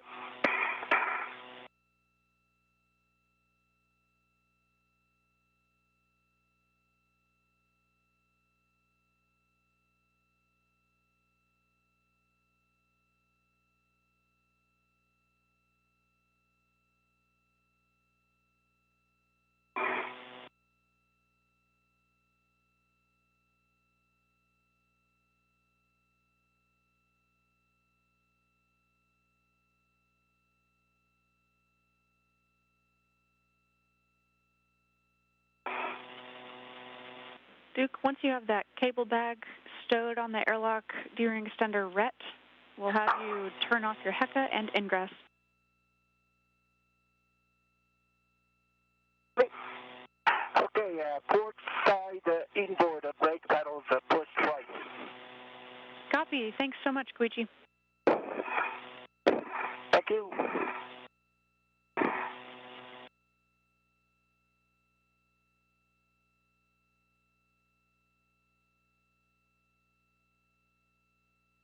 Now a good view of the airlock. That's NASA astronaut Nicole Mann making her way into the airlock after getting a go to do so. Very shortly, we'll be seeing Koichi Wakata, who'll be taking up the rear and entering the crew lock last. It'll be his job to make sure the strut bag, which is currently on his body restraint tether of the spacesuit, gets maneuvered into the crew lock with them. He'll be the one to close that thermal cover, the soft fabric flap that goes over the hatch to the crew lock.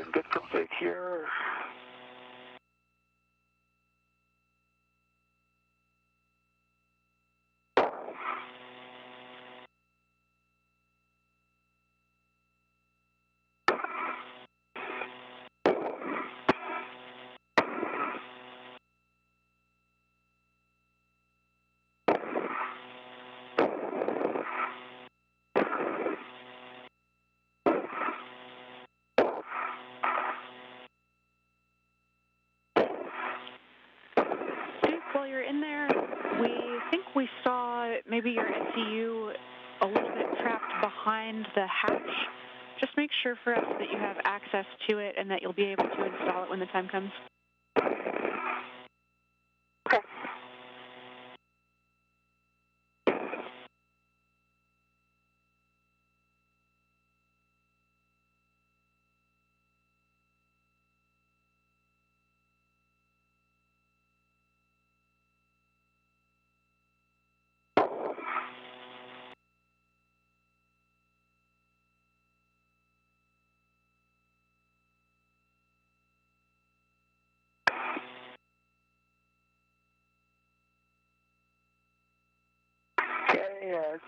Good, I'm at the toolbox area.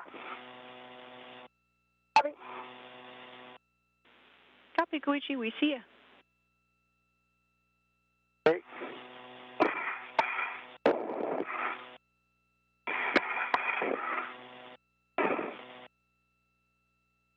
Yeah, my umbilical's behind the hatch. Copy, Duke. Are you able to extricate it, or shall we get you some steps for troubleshooting? Let me get a look here.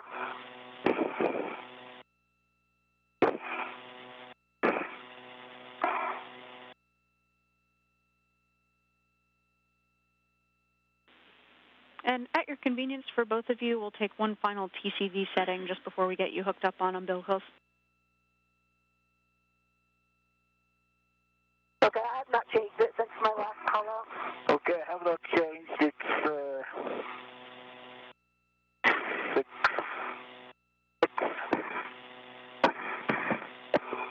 6 for EV1.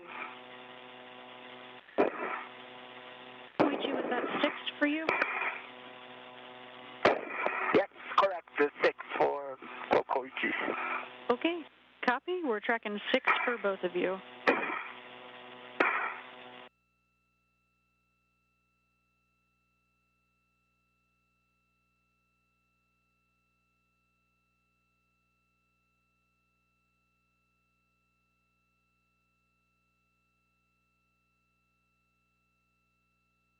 Okay, Duke, I'm at the airlock. Just standing by here. Okay, I'm fighting with this SC2 here. Copy that.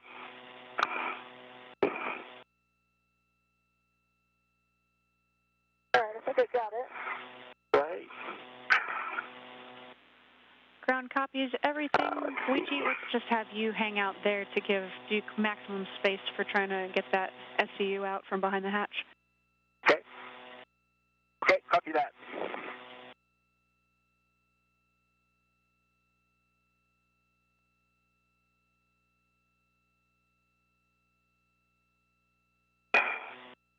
Okay, it's still tucked behind the hatch a little bit, but I have enough slack. It reaches me, so I don't think it'll be a problem.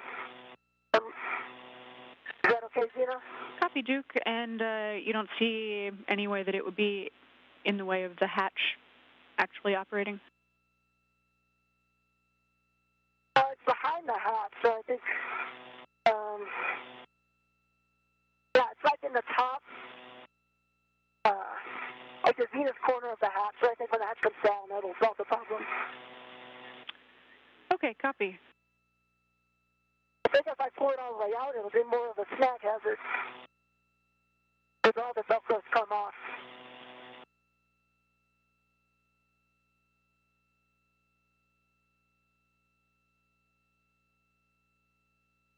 Are you good with that plan? Stand by, Duke. We're checking. Copy.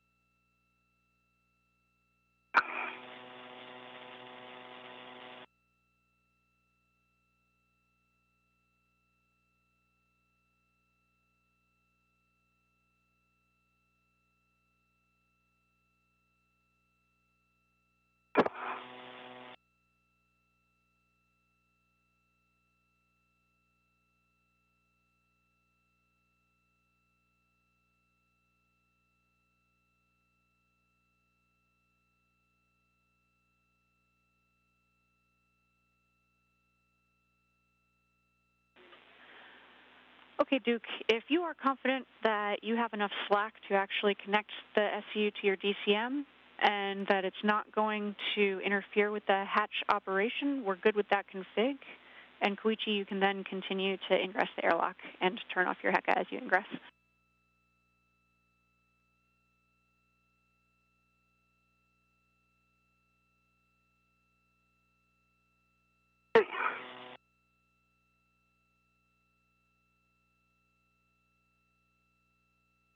Okay, yeah, it looks clear like it's going to be no problem closing that hatch. And I definitely have slack. Okay, that's perfect. Great news. With that, Koichi will have you ingress and turn off your HECA. Okay. And keep in mind, you'll also be wanting to close the hatch thermal cover, so if you want to attach any tethers to it, now's the time. Okay. Zena, can I start working on my SCU now, or do I need to wait? You can. We'll also have you receive that strut bag in the best way possible from Koichi, and I think he should do that before he tries to ingress. Okay. And just let me know when I can put in the strut bag. Okay, go ahead. I'm ready for it. Okay, then I'm going to release it from my BRT.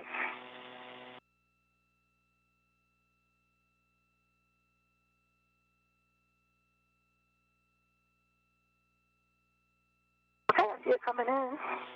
It's coming at you. All right, I have the strut bag. Okay, still read it from me. Okay, let me get that down. Okay.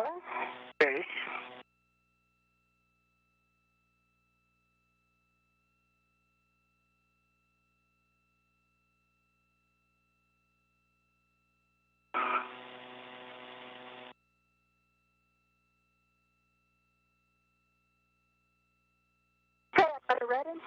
Okay. Can you release the red from there? Yeah.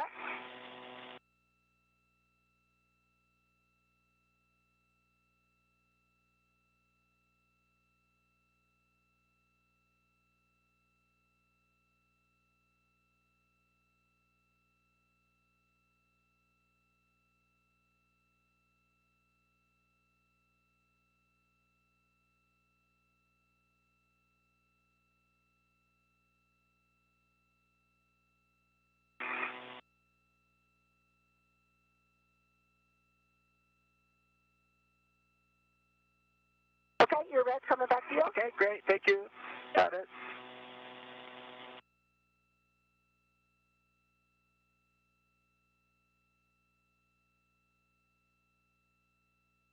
Zena, with that, do I have a go to ingress? Affirm, Koichi, you can ingress. Turn off your HECA as you ingress, and then you'll be closing the hatch thermal cover. Okay. Releasing the hook from its stowage point. Okay. And attaching the hook to the magnetic plate D-ring, and cinching the strap until you see 6 lines visible. Okay, copy that. Before that, I would just like to thank big thanks to the AVA team, especially Chloe Maring, Keith Johnson, Tess Kessel, Anna Burns, Stephen Villano, and of course, a great Grand Ivy Zena for putting together the excellent work, procedures, and executing it. We encountered, challenges, but appreciate your flexibility to safely return us to the airlock. And I also like to thank our trainer, Mark Wilsey and David Simon for training us on the EMU systems and get us ready for EVA. And I know JAXA team is supporting the EVA in Houston and in Tsukuba, and I really like to thank to all of them.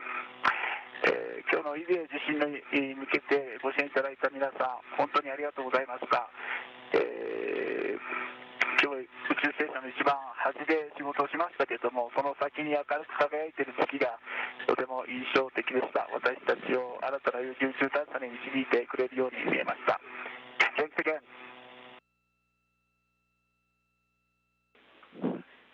Koichi, thank you for those kind words. Congratulations on your EVA. Let's get you inside and safe on that SCU. Really proud of this team and all of the hard work. Thank you both so much. Thank you, Zena. And Zena, can I start working my SCU? Affirm, Duke, you can connect your SCU to the DCM. Just make sure that it won't be a snag hazard for Koichi as he's ingressing. Okay. I'll wait till he gets flipped in here. Koichi, you're looking good. That strap bag is above your head. Okay. And the cable bag is zenith. It should be clear, though. Okay, let me get the thermal cover.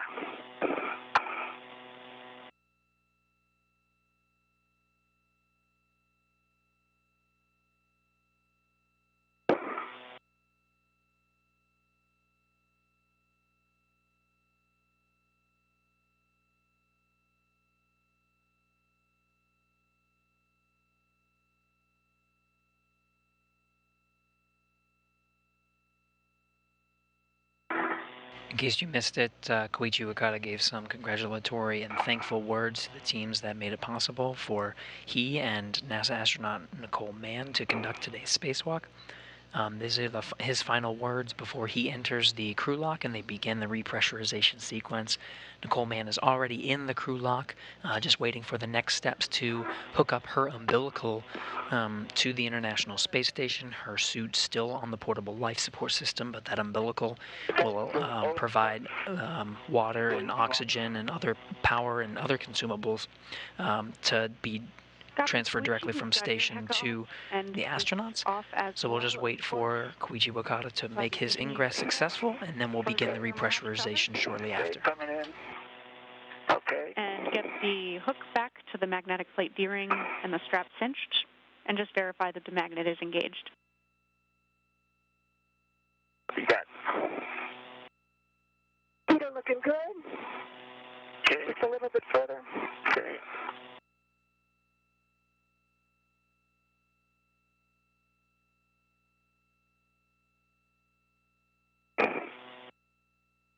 There you go. Nice. Okay. All right. Looks good.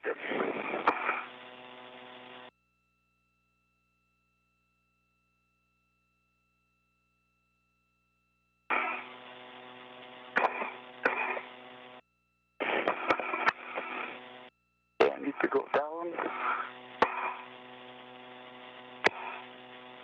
You see the kind of on top of me. If you could go station aft a little bit with your body roll out of your way. Okay. Is it looking better now? Yeah, this is good.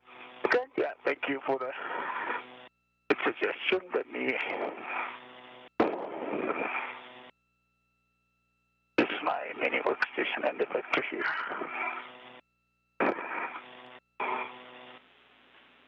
And then, Duke, just let us know when you have your SCU connected to the DCM.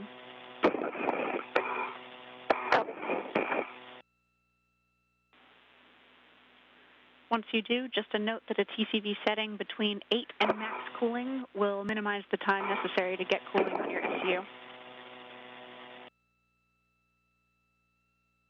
Copy that. Copy that.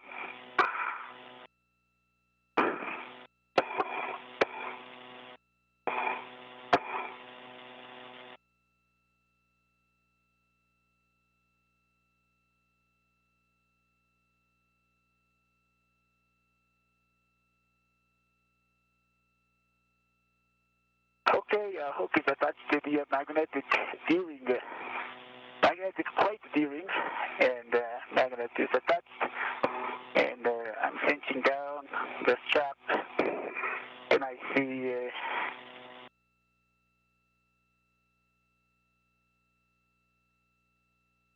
1, 2, 3, 1, 2, 3, 4, 5, 6, 7, 9.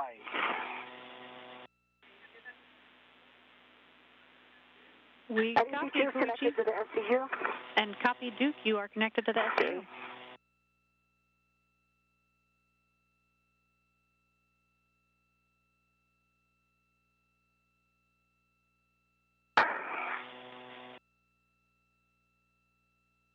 And do I have an EV1? Do I have a go to connect the SCU? Affirm, Koichi, you can connect your SCU to the DCM. Okay. Just let us know when you've got that connected. Copy. Okay. And Didn't work. reminder for you as well, TCV between 8 and max cooling will minimize time necessary for cooling on SCU. Copy that.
Okay, EV1 SCU is connected. Great work, Koichi. We copy all. Happy to have you both back on SCU. With that, you can switch water to off.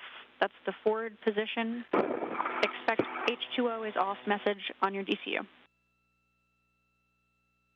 Okay, copy that. E1 in work. E2 in work.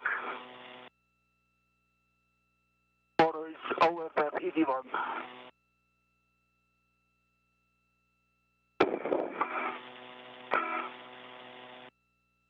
Water is off, EV2.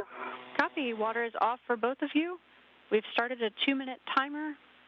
Once that timer is up, you'll be getting ready to close the hatch. Copy. So a quick recap, both astronauts are inside the crew lock right now. They're hooked up by umbilical to the International Space Station. They're setting a timer for the procedures to get ready, get the suits ready and themselves ready before closing the hatch and beginning the repressurization process. The clock is still going for today's spacewalk, and it'll officially stop once we start that repressurization. My legs need to come down to close the hatch. Somehow I'm. Oh, no, it's good. Thank you. That's awesome. Yeah, that's good? Yeah, this is If I great. need to hold them, let me know. Yeah, this is great. Perfect. Thank you.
All right, guys, we've got the 2-minute timer up.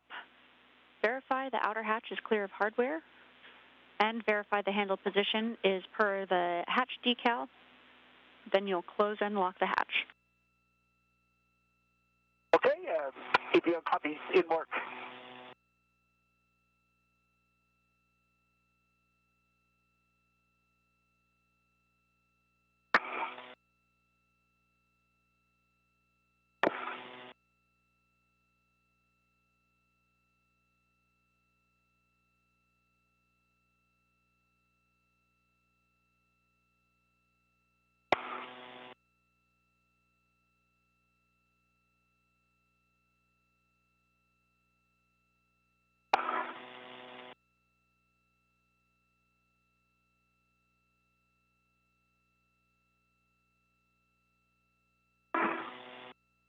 Unless you want me to stabilize your feet?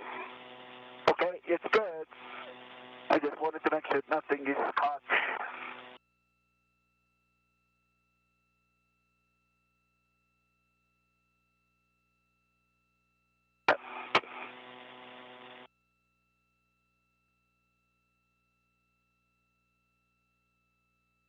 Can I go a little more stubborn?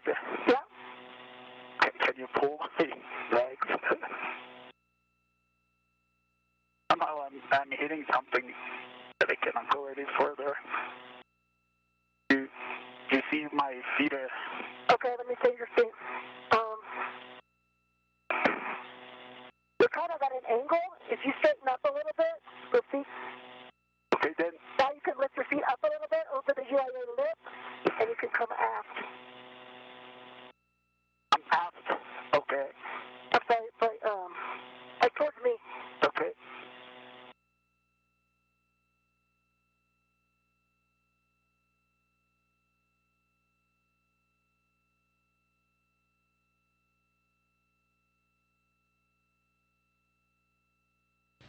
We're in another brief handover period. Again, this one is also relatively short, so we'll be getting that video back from the International Space Station very shortly. Already have some audio. The crew are inside the crew lock right now. They're going through their steps to get the hatch closed inside the crew lock. There's a couple more steps for the umbilicals just to provide oxygen and power through the International Space Station to them before they begin that repressurization. Back and station forward, and you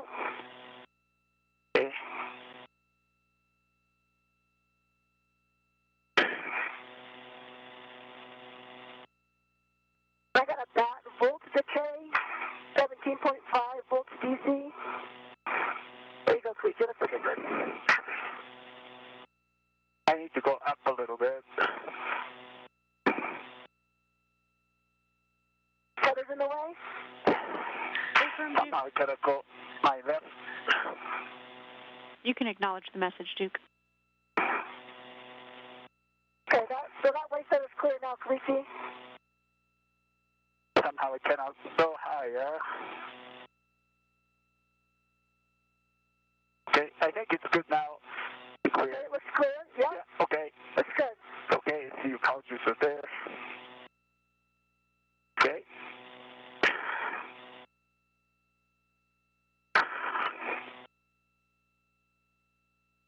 Okay, hatch is down. Starting with the locking position.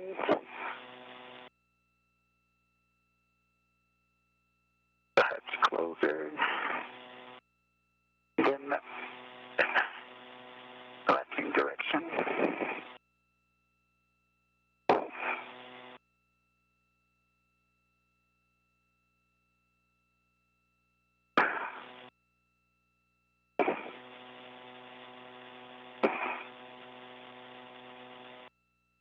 Okay, Xena hatch is closed in and locked.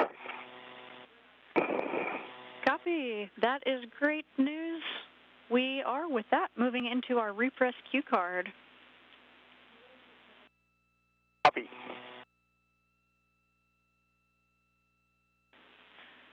Okay, on your DCM, just check for me that your SCUs are connected to your DCM and check that the water switch is off. Okay, I see it's connected. And the water switch is OFF. Okay, connected and water is off for EV2.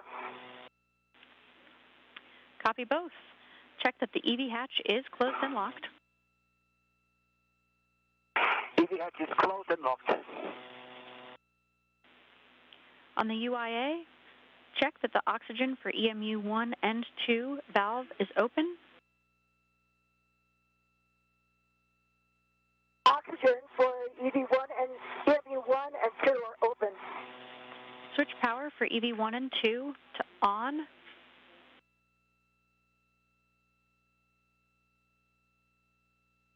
Power EV1 and 2 are on. 2 good green LEDs. Copy. Good green LEDs. Check that the power voltage is between 18 and 19 for both. Both are 18.6. Copy. On your DCM, switch power to SCU. Expect a warning tone. Switch to SCU in work, EV1.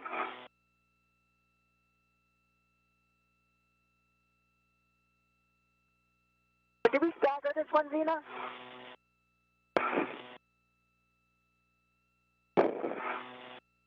Negative. You don't need to stagger this one.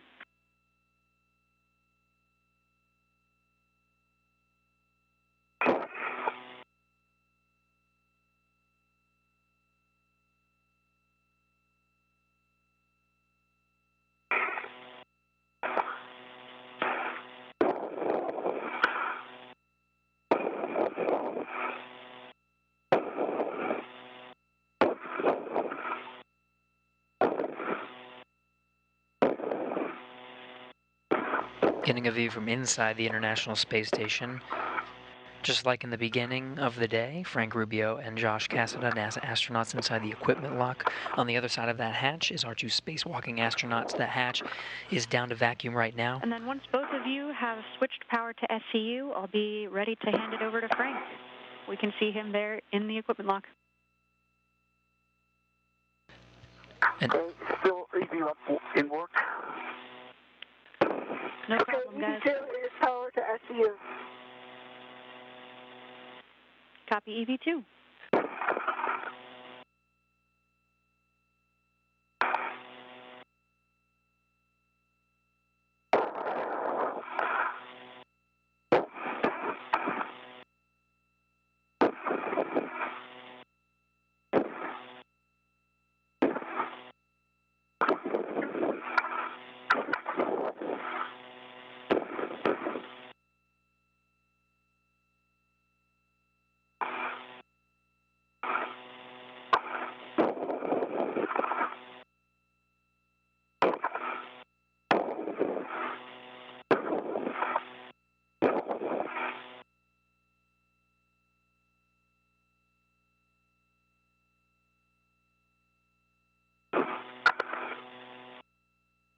Crazy Run, switch to SCU.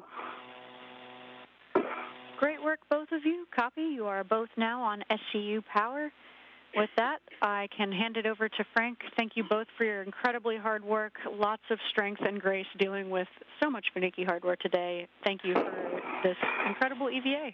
Grateful for the opportunity to work with you both. Over to Frank. Thank you, Zena. Yeah, thank you very much, Zena. I really enjoyed working with you. Appreciate it. Thank you, Zena. All right, and Zena, great job as ground IV. Thanks so much for getting us to this point. Koichi and Nicole, it's great to have you guys back. All right, so for both of you, on your DCMs, take your O2 actuator to press. EV1 in work. EV2 in work.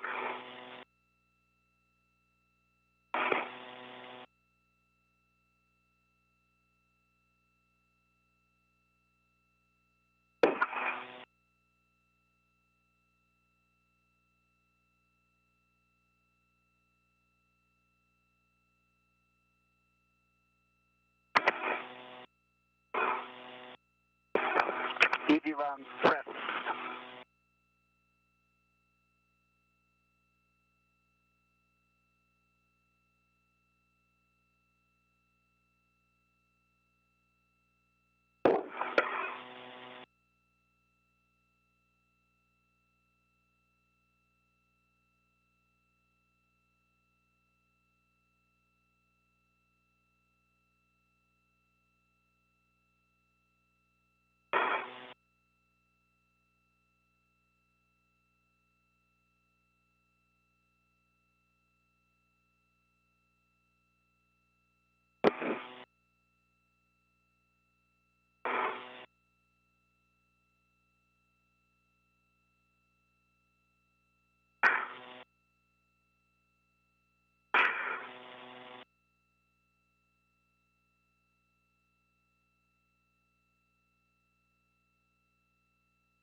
For Koichi, could we have you get a good wiggle test on that O2 actuator, just make sure it's all the way in press?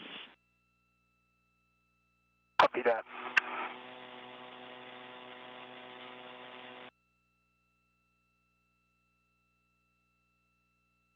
Okay, wiggled, and DCM shows press.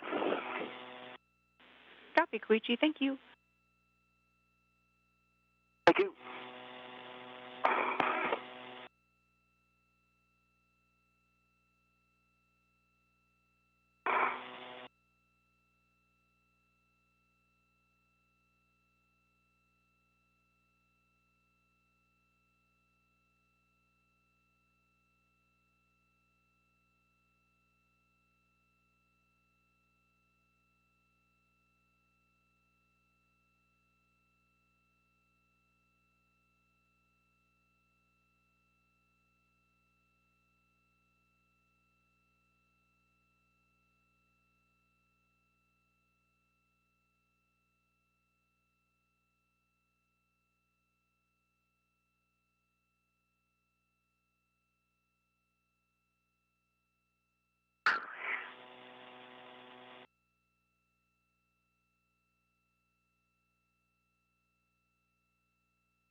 For those tuning in now, Frank Rubio on the inside of the station's equipment lock is walking the crew through the repressurization procedure. Right now, they just have to make sure some of the knobs and dials that they're turning are all the way. The ground team is assessing to make sure that the crew is following the steps very intricately until they begin the repressurization. So they're just verifying that everything is okay.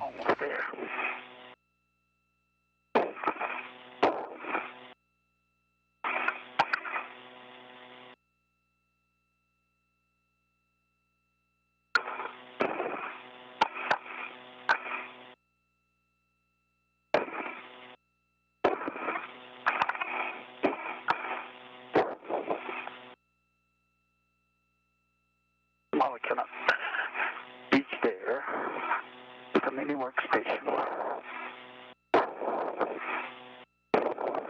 Can we put it up? Can I release it? You can release it, right?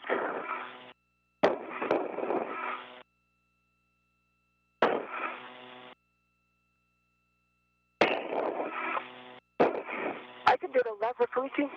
Lever, okay. Then I'll push that.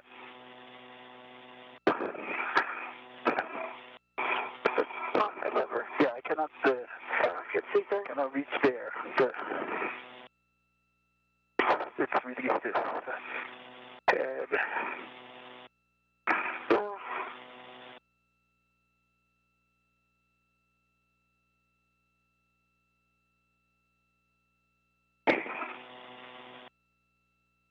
Let me give it one more try. And Okay. then, All right. And then release the mini workstation. yeah. Yep.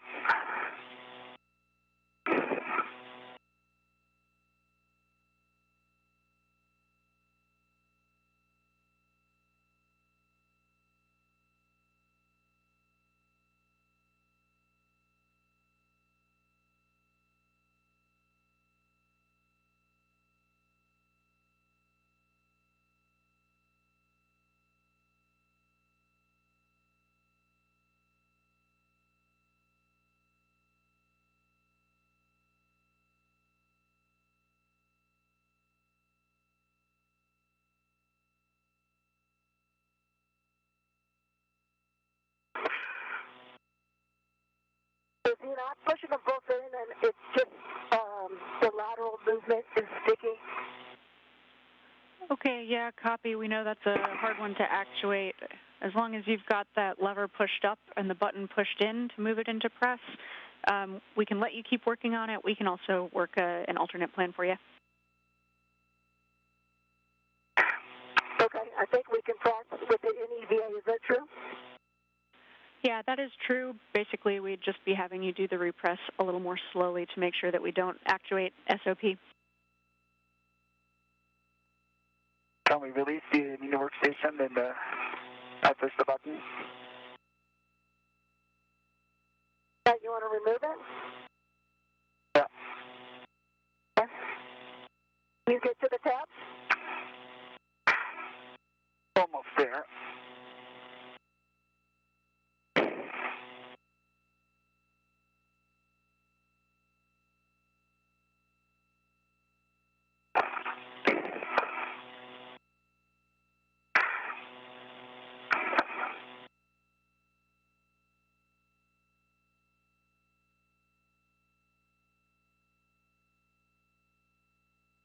Can you lower the tab? You cannot, right? Say again? Can you lower the tab on the right side? I can't see it. Can you tell me? You have to go up a little bit. That's it. That's it. Go down. You go to your right a little bit. That's it. That's it. That's it. That's the tab. Sounds like you guys are doing great work in there. If you want to, we can continue with the repress with your O2 actuator still in EVA. Big picture, we'd just be going a lot more slowly. Duke, you would maintain really good comms with Frank, and you would just need to keep your suit pressure, monitoring your suit pressure to make sure that delta P is above 4 for the duration of the repress, and that will keep us from activating your SOP. Okay, we're going to do one try here to get off the mini workstation. Okay, now it's good. Okay. All right, now I can remove it.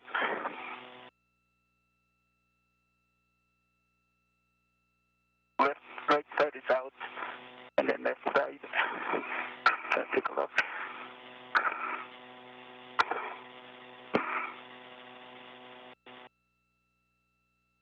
Let me know when you get the switch. Wait a minute, workstation should be now.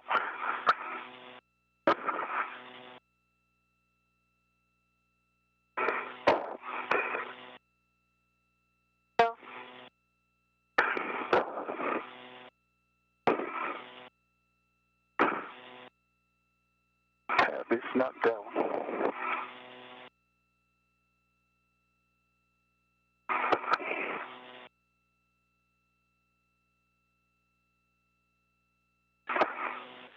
The tab is up. Tab is I can't understand you switching. now it should be good. Now the workstation is out. Okay. Now I can get there. Okay, let me get this out of the way. All right.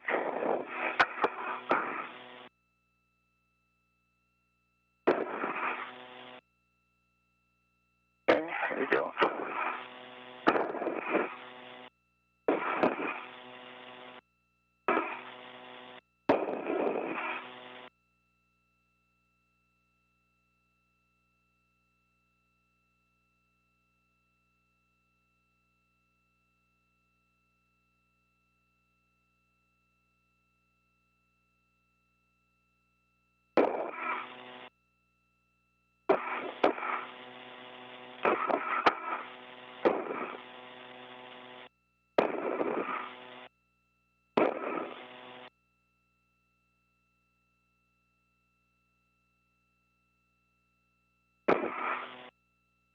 So a reminder that the process to get the 2 crew members back inside the International Space Station and repressurize that crew lock to get them both in is a very methodical process. You could just flip up the lever.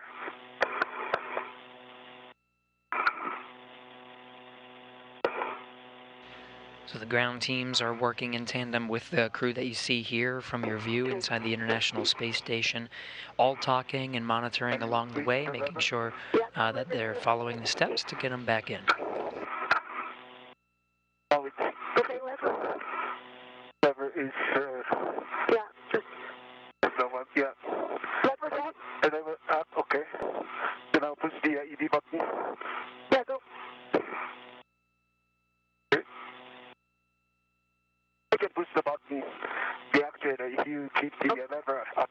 Okay, hold on, let me get it again then. Okay.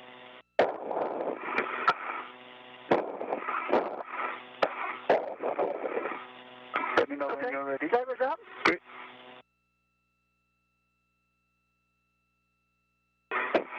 Doesn't move. Okay, lever's up. Can move. Can move to the. All right, awesome. ED Okay. is in press. Is it in the press now? Yes, I'm in press. Okay. All right. Okay. Great job. Thank you. Nice job, you too.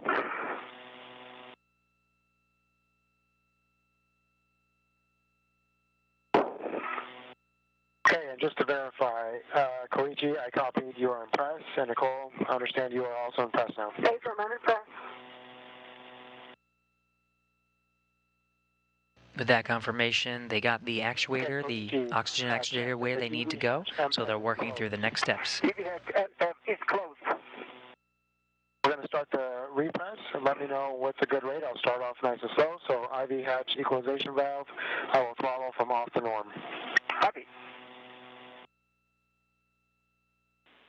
Reminder for disregard.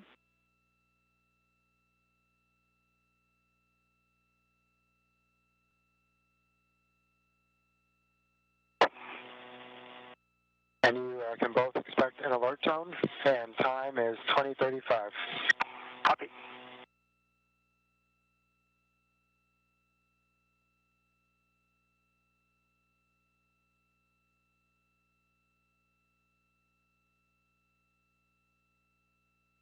How's that rate for both of you?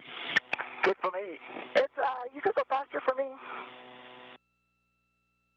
Okay, Koichi, you okay with that? Yeah, you can go faster.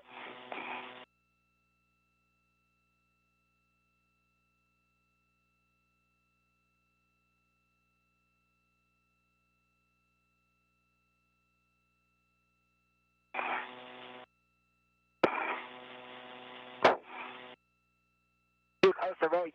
Good for me. Yeah, so it's fine. You could probably take it to norm, I think. Yeah, I agree. Okay.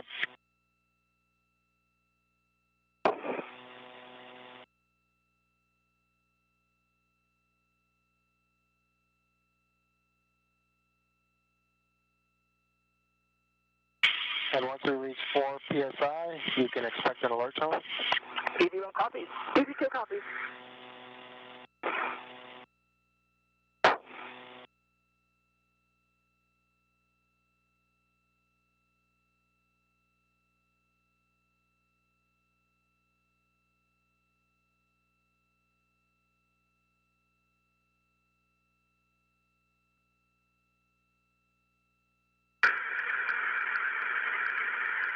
All right, so what you're hearing now is the repressurization underway. And with the repressurization start, that is the official end time for today's spacewalk. That total spacewalking time is 7 hours and 21 minutes, with the repressurization beginning at 2:35 p.m. Central Time.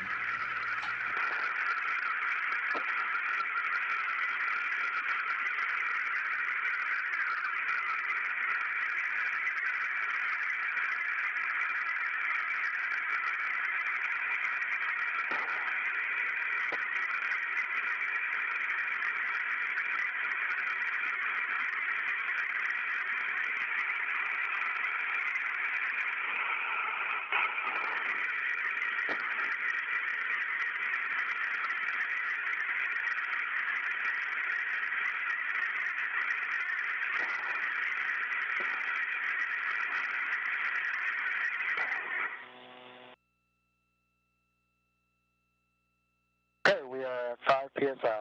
We're going to wait for 2 minutes for the pressure to stabilize. Copy. The repressurization process is in reverse from what we saw at the start of today's spacewalk, going down from 14.7 psi down to 5, holding for a little bit to make sure there were no leaks before proceeding down to vacuum. It's now in reverse, from vacuum up to 5 psi, same process, holding for just a couple of minutes to make sure there are no leaks before they continue to proceed up to pressure, matching and equalizing that of the inside of the space station where Frank Rubio is with his crewmates. And that will be up to 14.7 psi. So right now we're in a couple of minute hold period.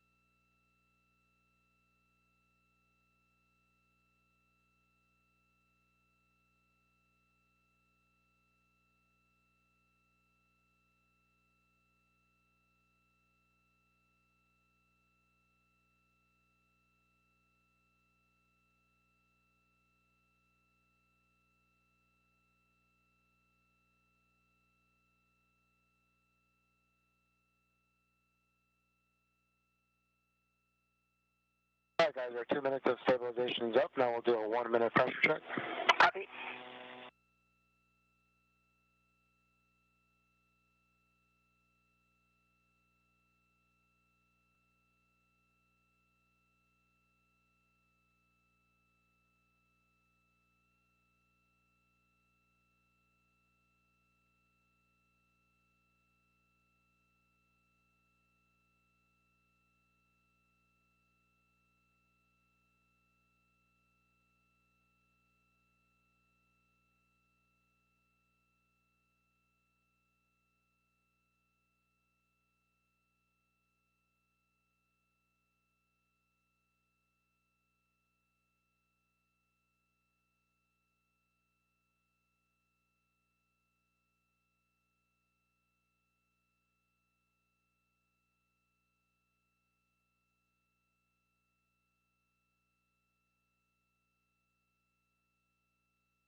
Okay, guys, our pressure is stable. So next, you will both take your glove heaters off. AED1 glove heaters off. Sorry, say again? Check that your glove heaters are off. OFF. Copy. EV2 is off.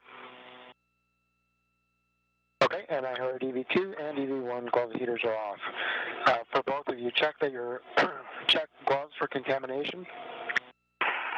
EV1, no contamination. EV2, no contamination. Okay, copy for both. For both of you, take your O2 actuator to IV. Teamwork.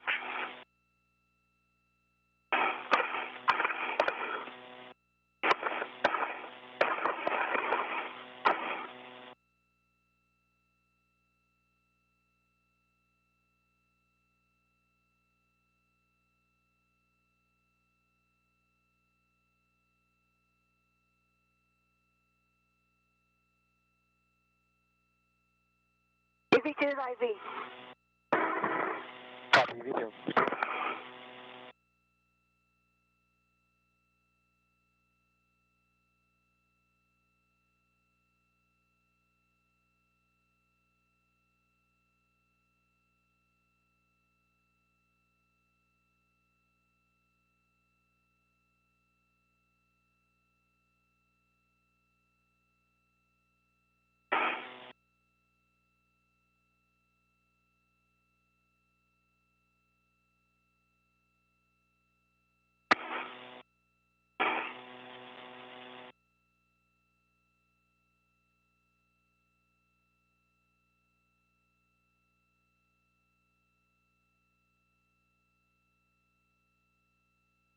EV1, O2 actuator in IV. Okay, copy for EV1 and EV2. Okay, we are now going to go back to finish the repress. So I'll start off slow and then increase the rate. Let me know if you don't feel comfortable. You can expect an alert tone both when I start and also when DPDT is about 0. Okay, copy that.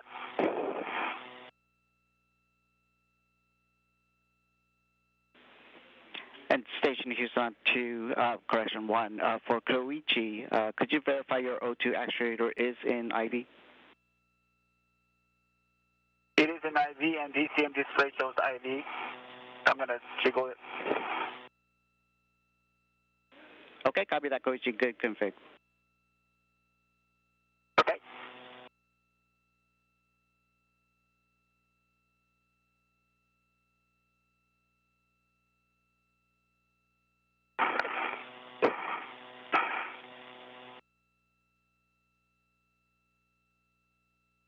And with that confirmation, the repressurization inside the crew lock has resumed. So we are increasing from 5 psi up to equalize with the inside of the space station, which is sitting at about 14.7, the same as we have here on Earth. As we make our way up to match that for the International Space Station, we do have some statistics now that the spacewalk for today has concluded.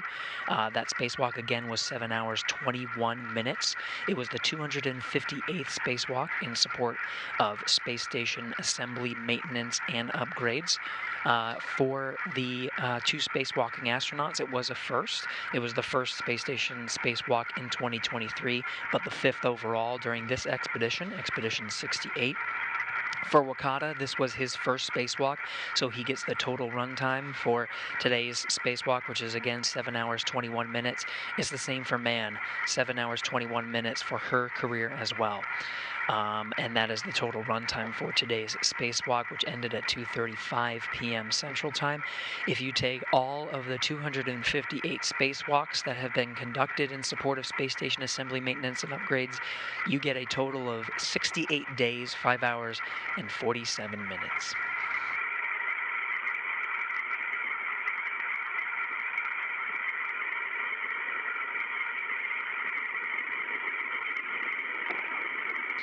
Now back to the action. Again, Rubio on the right and NASA astronaut Josh Cassada on the left.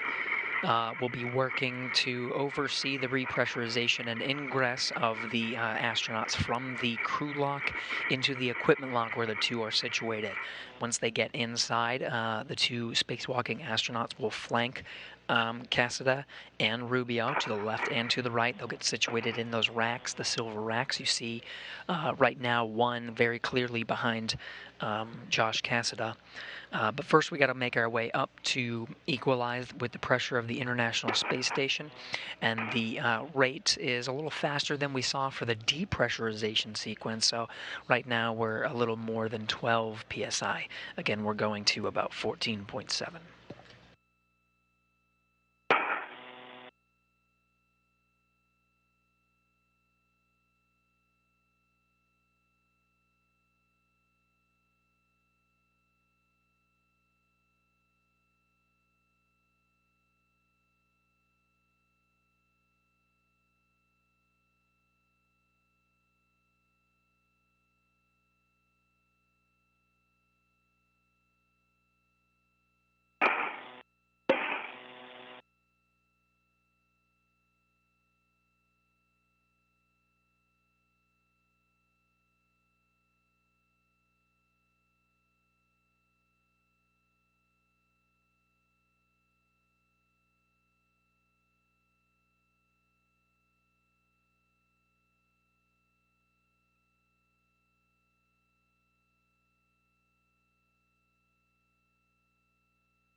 Repressurization is complete. So Frank Rubio, you see turning that handle to open up the hatch.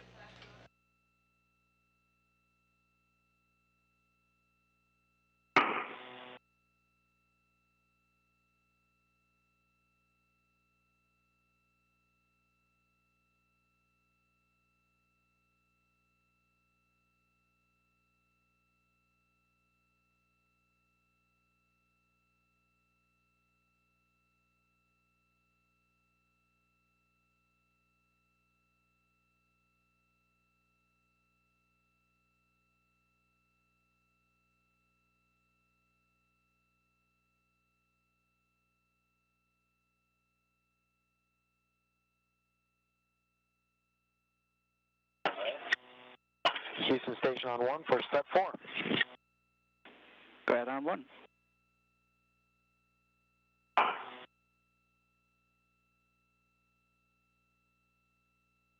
Hey, Koichi, will you guys take care, I'm sorry, Aki, will you guys take care of step 4 and 1.240?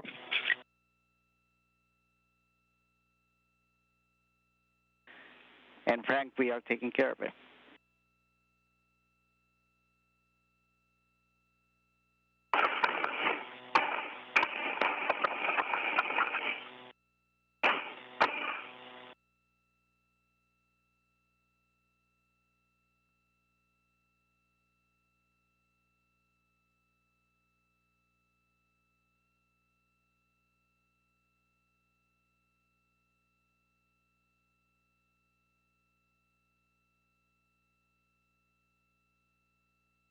First in the hatch is NASA astronaut Nicole Mann, who took on the EV2 position for today. She was the first in the hatch at the conclusion of today's spacewalk. Cassida and Rubio as the suit IVs. They're the ones responsible for getting both of the astronauts situated so they can start doffing or taking off their suits.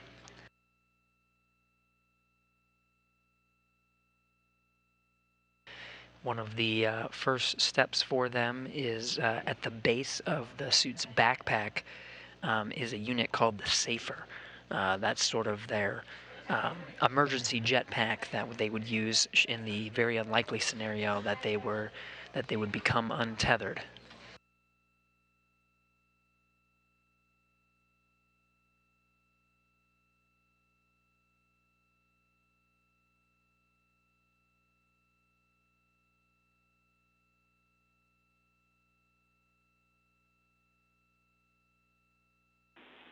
Airlock Houston on 1. EV crew is no longer hot mic.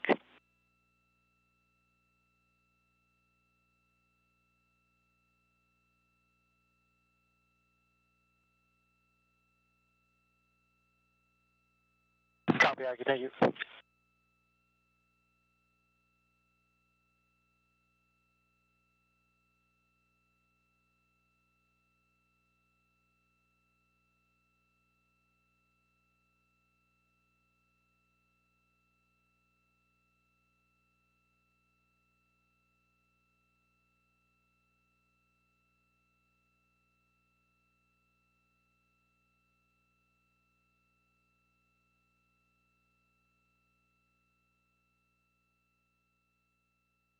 So you can see the safer unit has been removed from the base of the backpack of Nicole Mann's spacesuit.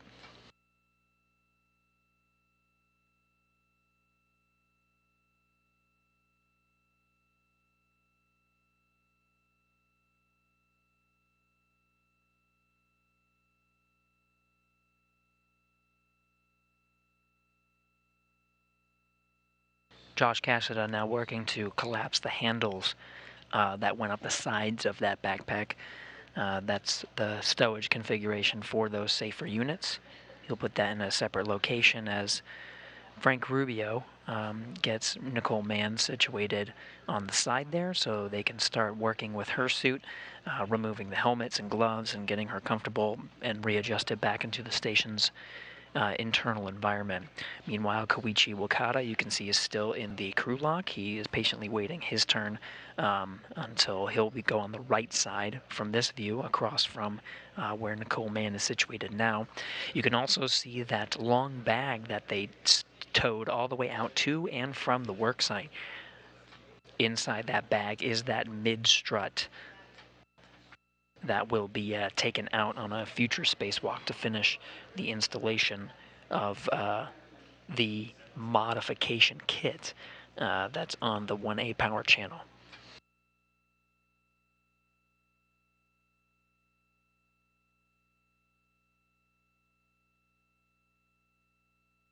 Even with the conclusion of the spacewalk today, we'll continue our coverage until they start doffing the suits and removing the helmets.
Same process for Koichi Wakata to get him situated, so Frank Rubio and Josh Cassada can continue removing the components of the suit and get them out so they can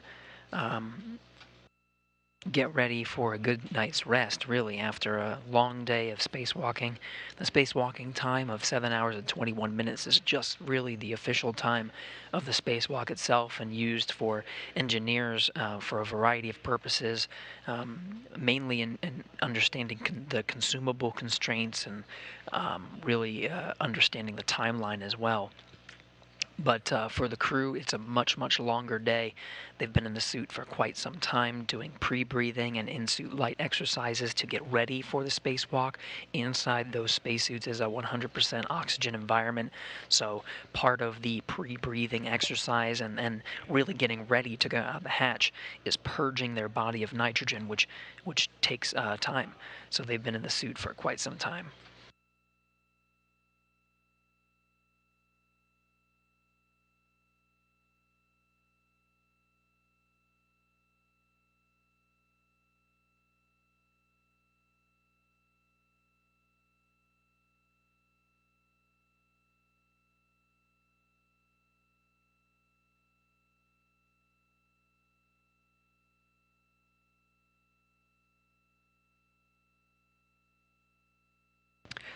Once again, losing video from the International Space Station. We're lucky that most of these drops have been very, very short in duration, so we are anticipating that we'll regain that video from the station once again.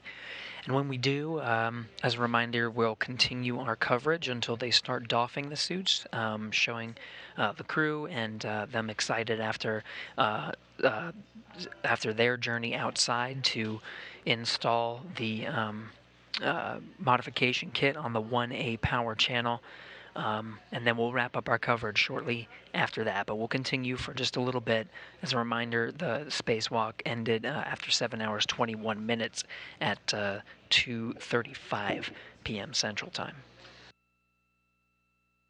The team here in Mission Control Houston in the International Space Station Flight Control Room, you see likely more flight controllers than you've seen before. Right now, they're actually undergoing a handover period.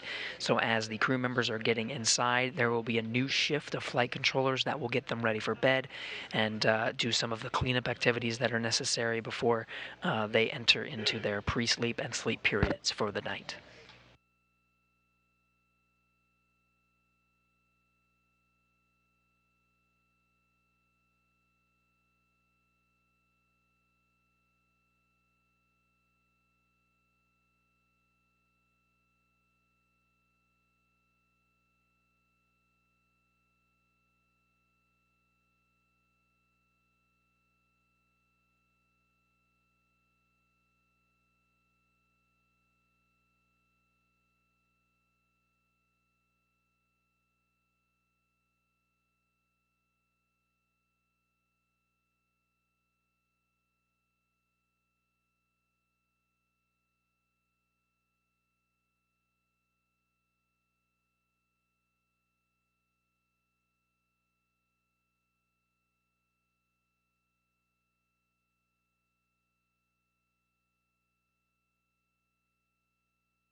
Lots of activity in the equipment lock right now. Just as a reminder, Frank Rubio on the far right as the suit IV, helping Koichi Wakata. On the left is Josh Cassada helping with Nicole Mann and her suit. In the far back, we have Roscosmos cosmonaut Sergei Prokopiev taking some photos. And it seems like we have another Roscosmos cosmonaut in the background there, also taking some photos.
We're following along with the suit doffing process for Nicole Mann on the left, Koichi Wakata on the right. On the right, helping Wakata is Frank Rubio. On the left, helping Mann is Josh Cassada. They're working to get those gloves off. It's a lot of strain during a long spacewalk on the fingers. So it will be quite a relief for the crew members to have those gloves off. It is common that after the gloves have been removed to take some photos of the gloves. If you notice throughout the duration of the spacewalk, there were these periodic checks for the gloves and what's called the HAPS, the helmet absorption pad. We'll see those once the helmets are removed. But the gloves, because they are used so intensively throughout a spacewalk, they're used for all of the translation or the movement across the outside of the space station. They're used for all of the work, using the pistol grip tool, grabbing onto various structures.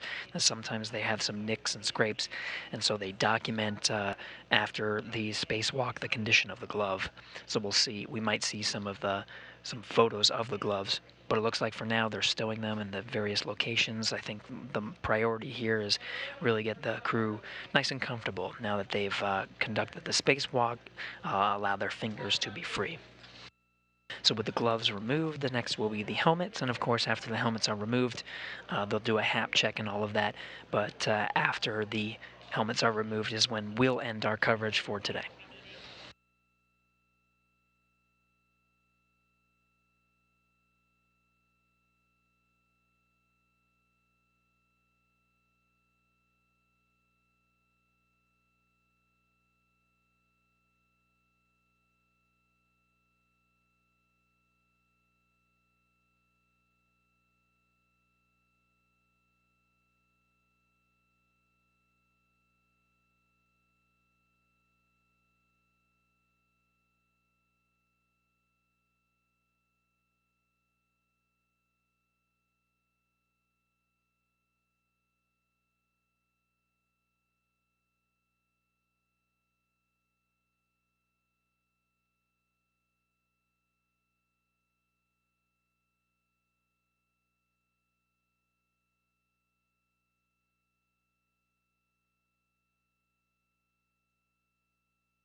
Both helmets off for each of the respective spacewalking astronauts today, who have added 7 hours and 21 minutes to their total career spacewalking time, a first for both of them.